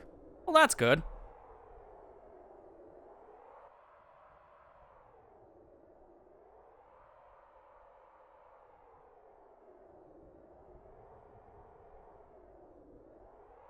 Like, I'm sorry I couldn't help you in the battle before. Okay, so far all this is vanilla text except for that one outburst that Navi just had out of nowhere. Can I check Zelda? No, she doesn't have any dialogue. That's so weird. I can't talk to her. Alright, I have to ask this. Ganondorf is weak to Master Sword specifically. Do we do the cheese thing and keep the Master Sword for phase 1, or do we just fight this guy as intended? Because we can do the cheese thing and keep it. Actually, if we do the cheese thing, I kind of want to try the Din's Fire method. Yeah, I'm going to make the executive call on that. I'm going to try Din's Fire. I just save stay right before it.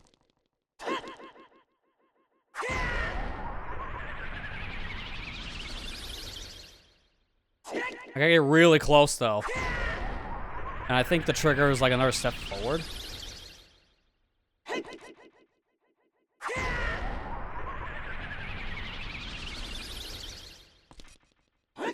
Okay, a lot more steps forward. But I really want to try this. How much? Did they move the trigger? It should have happened by now. Yeah, that feels like it was moved. Hang on, where is it? It's before that line on the floor. Okay. The line on my left here. It's like right here. I get it. It's like...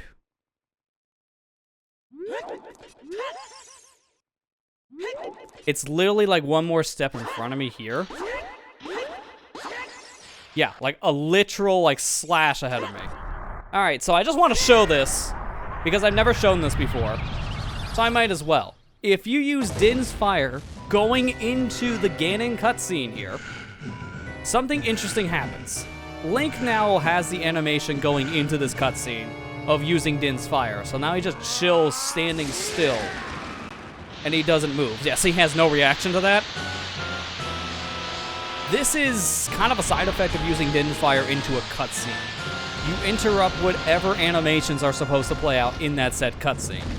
So, Link is not going to do anything, which includes this part. He doesn't lose his Master Sword, even though I just lost my Master Sword. So you're gonna notice here in a second, on my B button, I still got sword.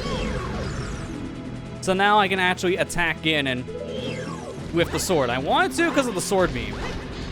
He does not get flinched by it. That's interesting. But he does with the tail.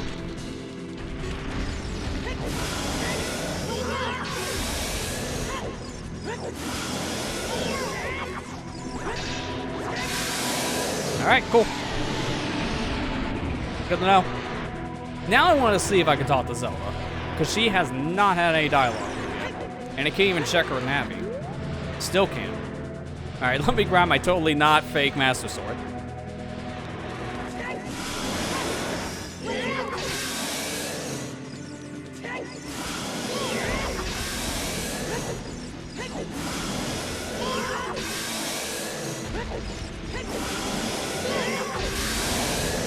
And that's time, baby!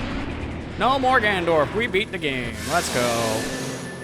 And you guys thought I'm gonna need more potions for this? It's not like I've played this for like 20 years or something. Come on, there's nothing to worry about here. I don't know why people said this final boss is hard. I don't think anyone played Ocarina at the time. I think you're all fake fans out there. Probably playing some other game or something.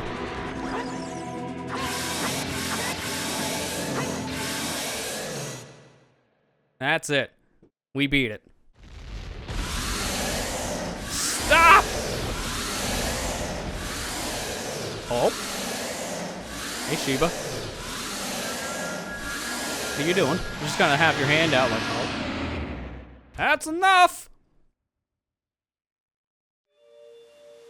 Oh, hang on.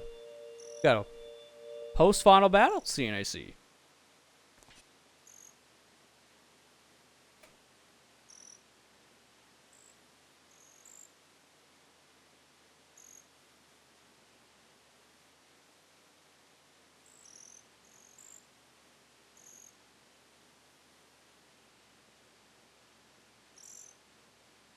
Ooh, all the silent princesses up there on the staircase. That's nice.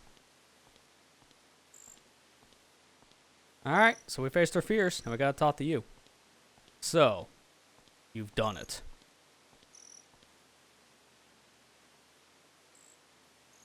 Link, you have overcome this trial. That which you cannot do before. Relish the moment. You have come so far and gained extraordinary power. The goddess truly does favor you. But, was it enough? Did you think that defeating Ganondorf would be enough to save your soul? To save you from this purgatory? That was just a phantom, created from a memory of a battle that you lost, carved into your soul. Where you, the chosen one, would felled at the hands of Hyrule's greatest evil. You may have proven yourself to Hylia, but not to me.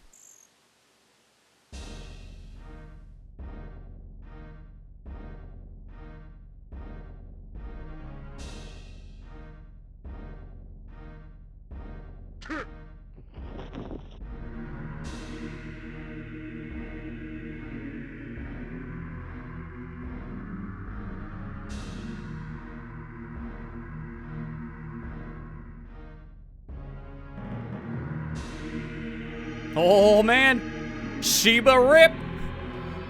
He got the muscles, man. This is like looking at Master Roshi from Dragon Ball when he actually uses his actual strength. Because he is a ripped man.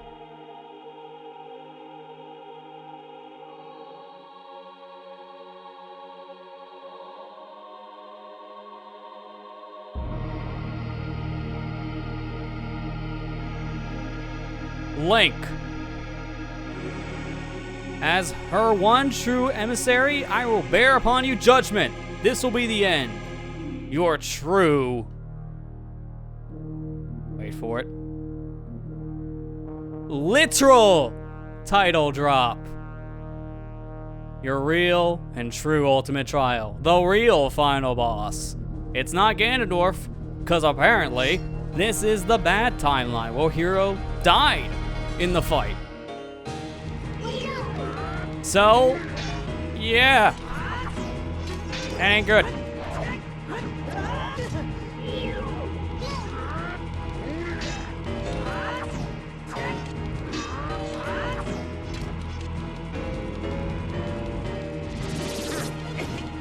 Not even Hatch could parry my attacks. It's fruitless effort.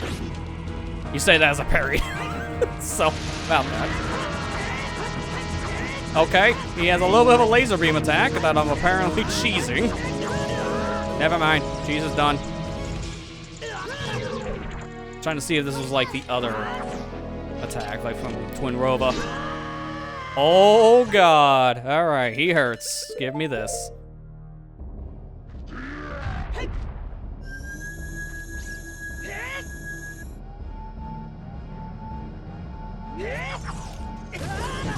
Oh my god, he broke it!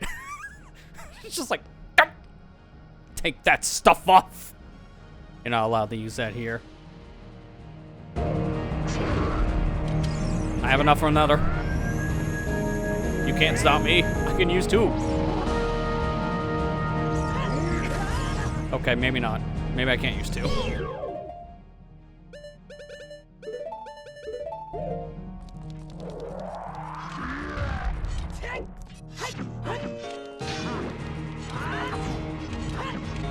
Alright, so he does react to Hatch's blade. Even now, you don't be able to defeat me. Oh, he's not wrong. So this guy hurts. I don't know if you've noticed. But he hits like an actual truck. Like, that's not an exaggeration. He feels like he is the said truck. So now we're gonna get ourselves our supplies.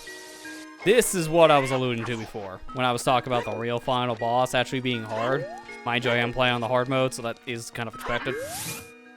But this guy hurts. Not to mention, it's a long fight, too. I believe... I don't know these are numbers for... Oh! This guy's gone. Did he leave when we beat Ganon?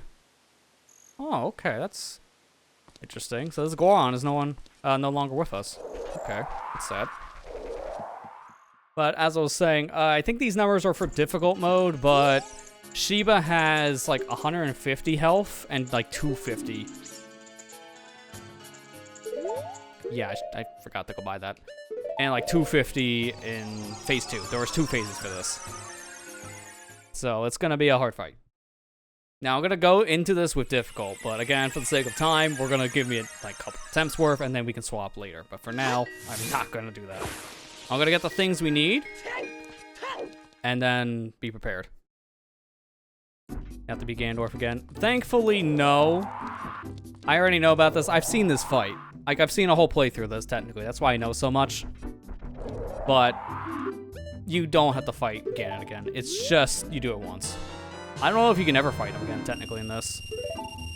Because that blue warp was how you got to the fight. But now, obviously, that blue warp's gonna take us to Shiba.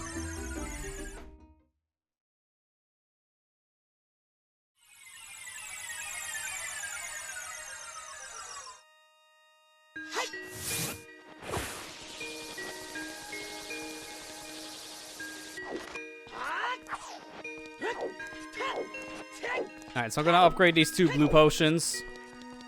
Make them into blue potion pluses. This is, like, not needed. I could have just bought standard red potions for this. But because I have the money, I might as well get blues. Because then I can use more Neighbor's Love. Yes, he will break it. But at the same time, I can use Neighbor's Love, I think, for some of his attacks. Not every attack Shiba does, I think, is gonna break Neighbor's Love. Like, I imagine the spears he throws at me, I'm probably okay using it there. And then also for when he's doing, like, other attacks. Because I saw him, like, punch the ground, like, make some shockwaves. Okay, it was fire. So, I think that's fun to use Neighbor's Love with.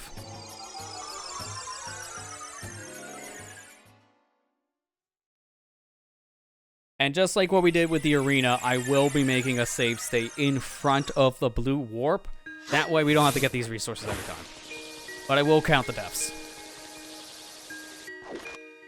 Now, mind you, I'm probably not going to go to the furnace every time because I just don't want to keep on going back and forth. I will make an internal counter, and I'll just add that to the death count at the end.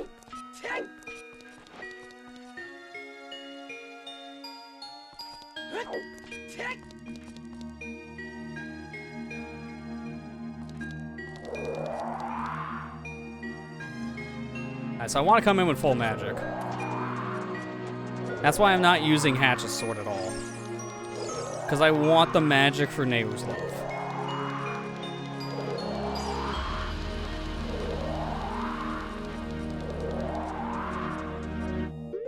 Alright, so now from here, I guess I do Nehru's Love, Bow, and I'll keep Pinwheel, because I think that would be useful for movement. Just like I said, I am going to count these deaths, but we're making a save state in front of the blue warp, so we'll come here like this every time. That will just save us on the backtracking.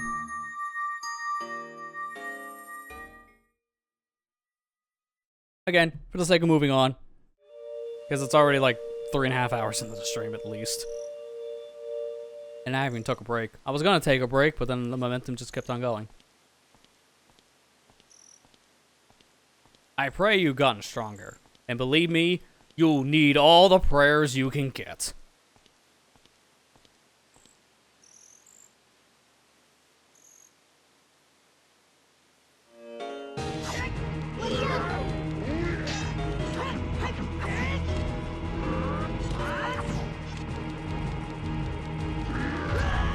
Oh my god. Don't even be near him with that attack. Got it.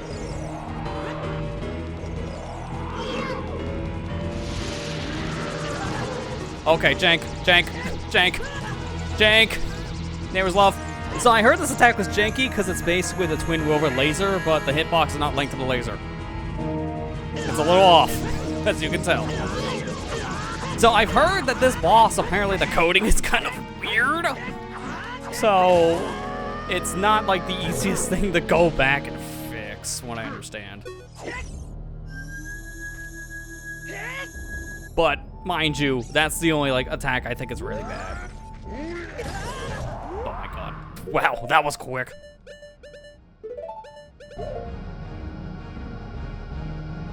Don't mind me, I'm just taking a drink. As you do. And right. Not that way! I held right, you went left. Thanks, Link.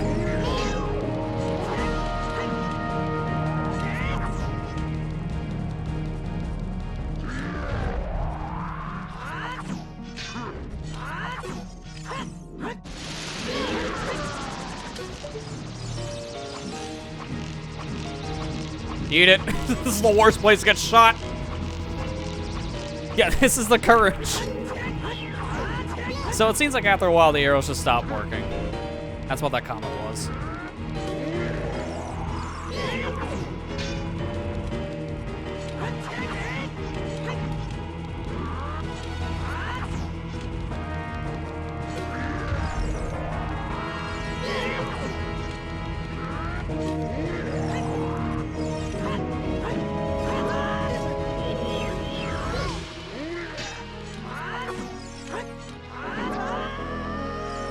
Over the statue. I'm gonna use Neighbor's Love. I don't know what he's doing. I hear him doing something. Okay. And there it goes. I love how he can break Neighbor's Love. Like, that is so cool. Because who else can, right? Like, think about it. No one else can break Neighbor's Love. I love that strut. Did you think that would be enough? It seems as though the goddess favors me today. Now, let me show you what true power looks like.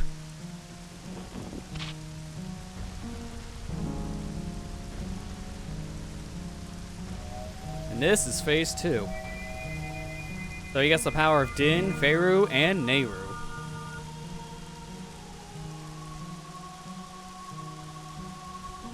Nehru's Aegis? So he gets Nehru's Love. Well, we can't attack him, because we know this doesn't do anything. Except... Hatch! To the rescue! His sword can break the Nebu's love. So he can break ours, we can break his. That is why I have it equipped. It's basically worse Master Sword a lot of other regards, but not here.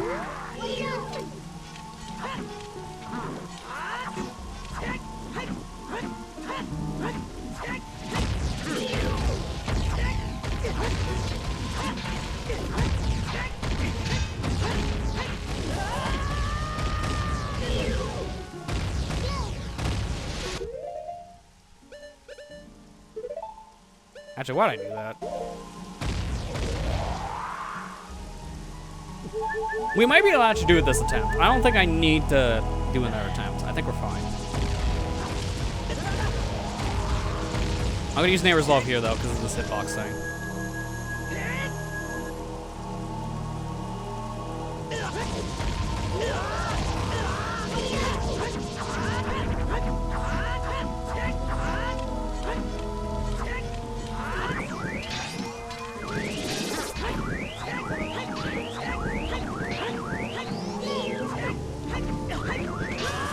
Now I broke it. I still have more magic for another, though.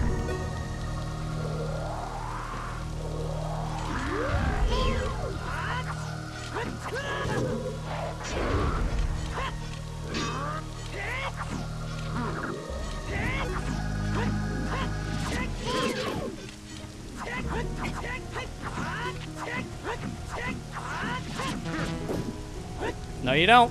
Guess what I get to use?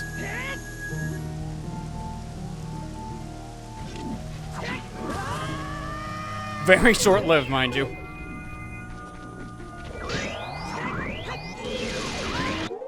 I kind of want the... You know what? Why not? We have the money!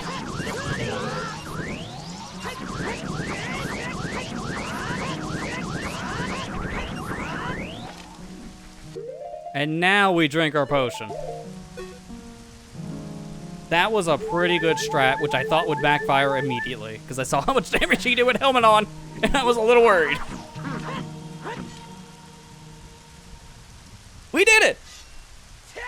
Second try. Technically, the first try was me just winging it just to show some extra stuff, because you get extra dialogue for failing. I underestimated you, Link, but think you can best me even with the power of Hylia on my side. What is done is done.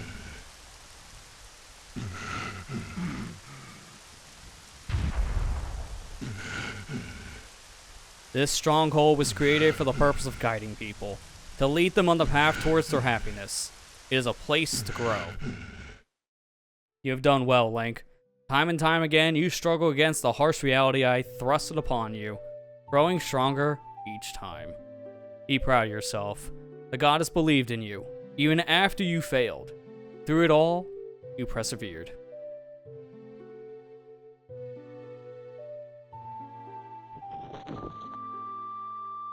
Once you go through that gate, it will finally be over. Everything you own, everything you are, will be left behind.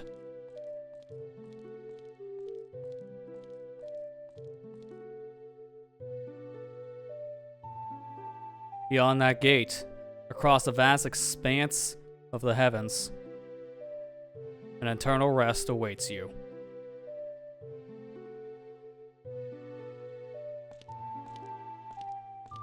Link, we can do it together. I don't know what lies beyond here, but no matter what it is, I know we can handle it. Thank you, Link, for everything. And that's it. Shiba was the guardian of the afterlife. I know we'll meet again. Someday. We have to prove ourselves to technically Hylia that we're worthy on, you know, the fact of moving on to the next realm.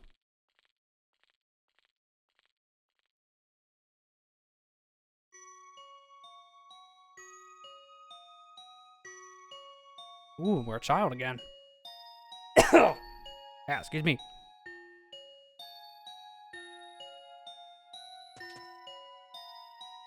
Who's this? It's a lady I don't recognize. Is this Hylia?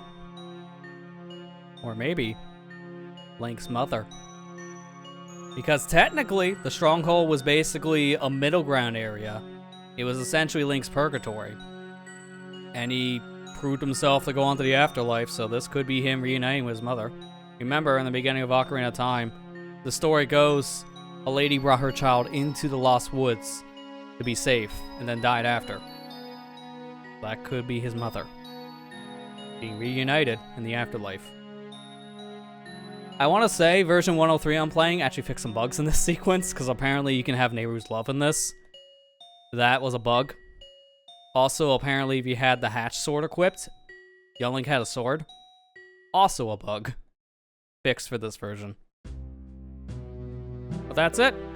That was all of Ultimate Trial. We technically 100% of the game, because I did everything. The only thing I didn't do was find this new secret chest they added in this version. That's it. And I have no idea where to look, because I don't know where to even start. I looked literally everywhere in this overworld. The only place I didn't check was back in the boss rush area at the very final room, where you get bomb arrows. That's the only place I didn't check. I don't know whether I would have added the new secret chest. But yeah, this was fun. It's really, really good. Like, honestly, might be my new favorite ROM hack for Ocarina, which is a high bar to pass because I really liked Missing Link being a whole brand new experience and having custom items and custom boss at the end of that. But it was short. It's like 2 hours tops.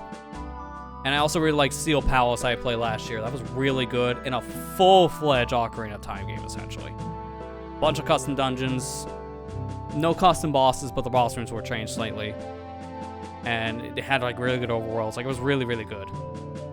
But this one is a complete brand new game. Like, outside of the enemies being the same for the most part, mind you, some of them were tweaked, and then the bosses being completely overhauled. Like, they're the same, but they're way more aggressive.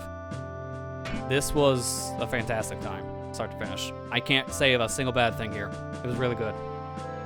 And this ends with Shiba putting the Master Sword back into the pedestal instead of Link, because he technically died, but the sword was kind of in limbo with him.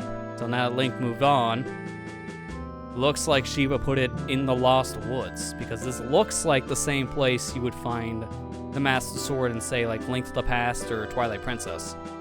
That's what it looks like. But yeah, this was great. I really enjoyed this.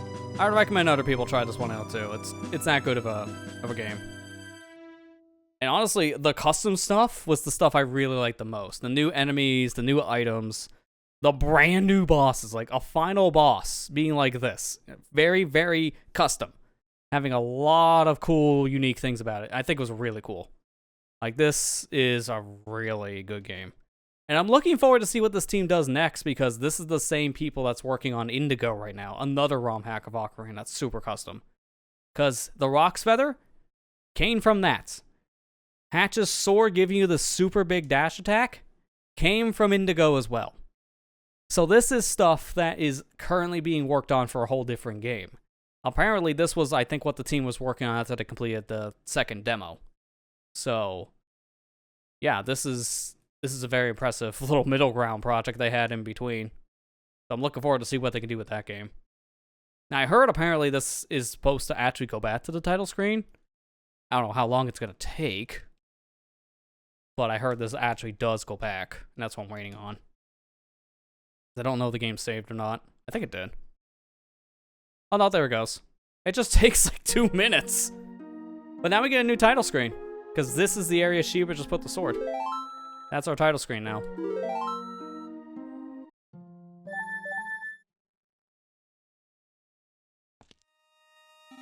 And that's it. No one else has any other text. And the only thing I know that's changed was that specific interaction with the Goron. Oh, hang on. The blue potions are here. Oh, hang on. I know how this works. Look at my items. This was the save made right before the boss fight. So it works just like... Okay, I get it. It's making a save going into the warp. That's what it is.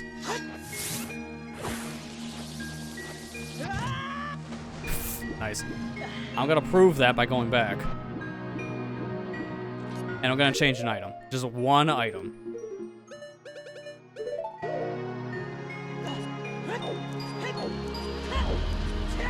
I also technically may be doing this for my purpose because I want to see if there's anything in that room. I just want to know. Where is this last chest? It's gonna bug me. I know it's 50 bucks. That's $50 I didn't have before.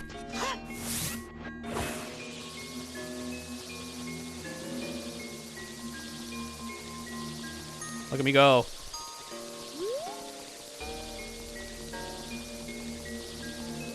Did you climb it?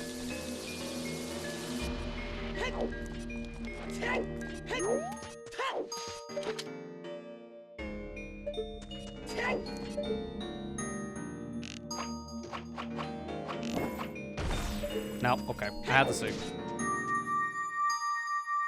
Alright, so I just want to see if this confirms my theory about the save. Because I got to fight the guy again here. May her grace shine down upon you. May she forgive me for what I'm about to do.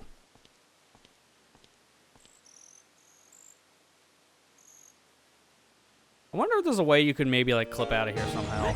And then just, like, go over to... Nice. And then go over here to where the gateway is for the afterlife. That'd be cool. Alright, I'm gonna reset. There's a new title screen.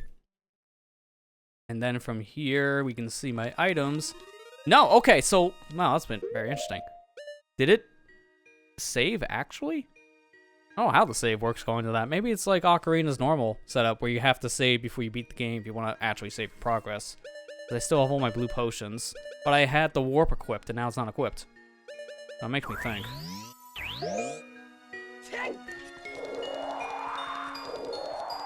I just want to see one other thing. Because I have one idea that I couldn't try. Okay, had a feeling. But I had to try it. I'm not gonna look for the chest. Like, there's no point. I'll find it on my own time. I'm not gonna find it for the VODs. I would say, hey, here it is in the VOD, but I don't know.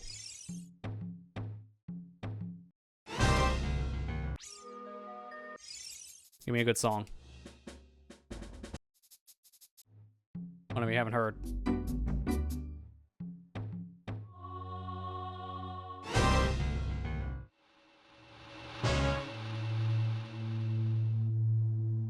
I really wish, like, this had an actual options thing, because then I can select the song I want, but it's all kind of random. There you go. You know what? I'll leave it on the final boss theme here, because I think this is good. This is, like, a really good song in general. Yeah, this was fun. I hope you guys enjoyed watching this ROM hack playthrough. This was really good. Like I said, I think this might be my new favorite ROM hack in Ocarina of Time games. Like, it was Steel Palace, because of how good that was, and then Missing Link, but I think this might have just trumped Sealed Palace just because of all the custom stuff. Like, Pinwheel, really cool item. I like the idea of giving me that slight boost. Rock's Feather is really cool to have in a game like this, just giving you that jump in 3D. So I'm looking forward to see how it's going to work in a full-fledged game when Indigo's done. Who knows when that's going to be. And then having, like, Chrono Clock to stop time. This is pretty useless in a lot of regards, but it is still cool. Warp's a thing. That's all I'll say. It's like a warp song. Nothing. I did a blessing that was thing from, like, the beta Ocarina of Time element. So I've used it before. It's cool to see it in a full-fledged game. Curse Helmet, really good. Saved my butt so many times in that arena. The hatch stuff is really cool. Same for adding the sword beams. Rainbow Tunic is a really cool thing, too. Mio mode exists. That's all I can say, because it's a little buggy. See? Case in point, the pause screen didn't load correctly. Like, there's so many things to like about this. It's just really good. And like I said, I would recommend this to others too. It's just that good. But before we end, though, I just want to show one more thing. I just have to find it. I don't know if I have it here or not. I could probably get it from the Discord channel instead. I want to show people the manual that this game has. It's really cool.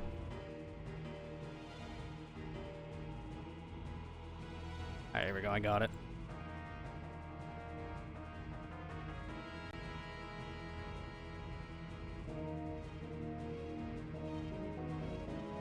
Alright, so I'm going to swap over to the full feed here. I'm gonna unpause so you can hear more of the music. I forgot, I also still had this on before. Turn that off. There we go. So, this was the manual the devs made for the game. It's a full-fledged manual. Like, there's 26 different pages here, but they're double pages, so this is basically a 50-page manual. It's a lot. As you can see, technically 51. And it has a lot of detail. It tells you all the areas here in the game, what they're all called. It even kind of points out other areas that maybe you wouldn't know about. Like, you got basement here. What's that? Secret. Then you can see, like, certain other links up with the shop, their full names, catacombs. Got character bios here. You even got, like, all the different weapons. This is why you probably shouldn't read this before you play the game, because it tells you about, like, the swords and, like, some of their abilities. And it even tells you how you get them. Like, right here, you get the hatch shield after you unlock the third gate in the Trial of the Vengeful. So, third gate specifically is Marinade, which is the same for the basement trigger. Like, this is really cool. I think there was, like a nice attention to detail for the dev team to do. Like, they didn't need to do this. They didn't need to make a manual for a game that's just something people have played before, but that's a ROM hack. But they even tell you character requirements to show up. So if you want to know how to get these people, here you go. What? That's oddly specific, I just noticed. More shoes to shoot 50 arrows. So to do the arrow minigame, you have to shoot your bow 50 times. That is oddly specific, but also now I know how to get fire arrows earlier. Funny, but interesting. It even tells you how to do the trading quest. It tells you all the characters you need, the items, and your reward. Like, this is why I said, maybe don't read all of this before you play, because there's a lot of detail in this. Some detail kind of spoils stuff. Trying to see if they put anything about the new chest, and I just downloaded this again just to see. They even tell you about mirror mode, which is the big secret that you're not supposed to know about. And even tell you how to do, like, certain tricks, like the hatch sword with Rock's Feather getting some big distance, and you get a secret chest. They even show you a little map here to tell you how to get through the cistern area, which would have really helped in hindsight. Hey, look, they even tell you about the mushrooms. There's 3 different mushrooms. A red one, which gives you 1, a green, and a black, which both of these give you 3 each. Like, this is really detailed. They did not need to make something like this for a ROM hack. But the devs did. And it's a very helpful thing. Also, like, the wording on this kind of confuses me a bit. Take us 2 steps here. You equip the sword, boots, and Rock's Feather. Charge over, and you jump on the other side here, which is how you get to that secret boss in the catacombs. And then they say, walk through the room and open the chest. It's like, it ain't that easy, buddy. You kind of forgot to mention there's a boss. And they even tell you about the final fight, too. It shows you phase 1 and phase 2. Gives you some ideas of the extra attacks. So, yeah, this is really cool. Really nice little detail they added. But that's it. That's all for the game. If you want to check out more, I would just check out highlymodding.com. That's where you can find stuff like this and get an idea. In fact, you know what? Here, I'll bring it back 1 page.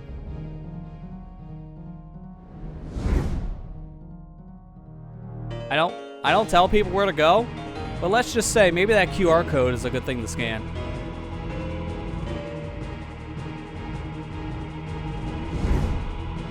Just saying.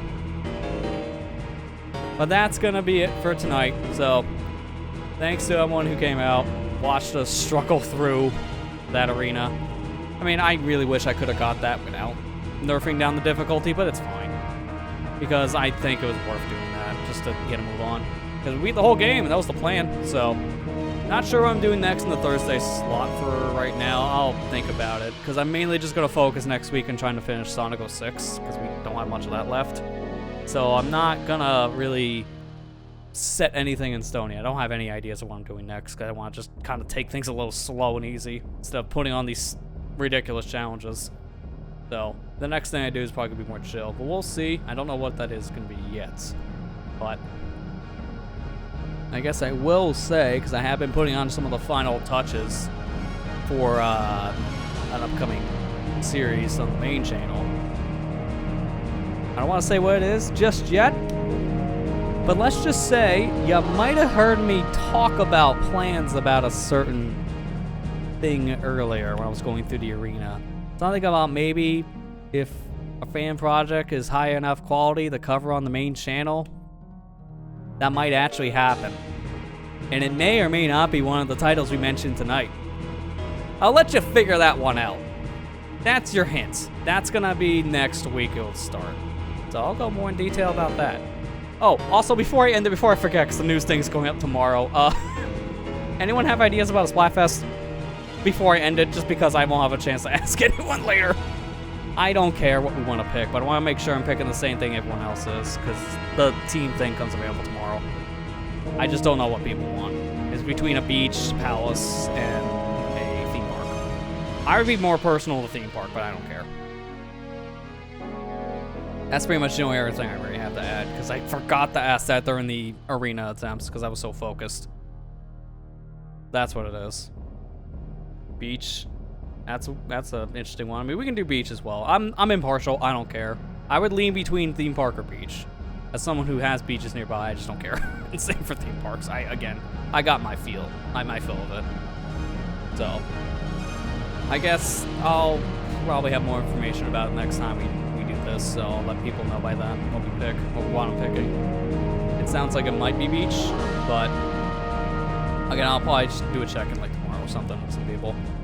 I just want to run that by my chat just to see. Well, that's going to do it. So, with that, we're done. Thank you guys for watching. I hope you enjoyed. And I'll see you guys back here next week for some more SonicGhost 6 and hopefully finish it. Take care. Have a good night, guys.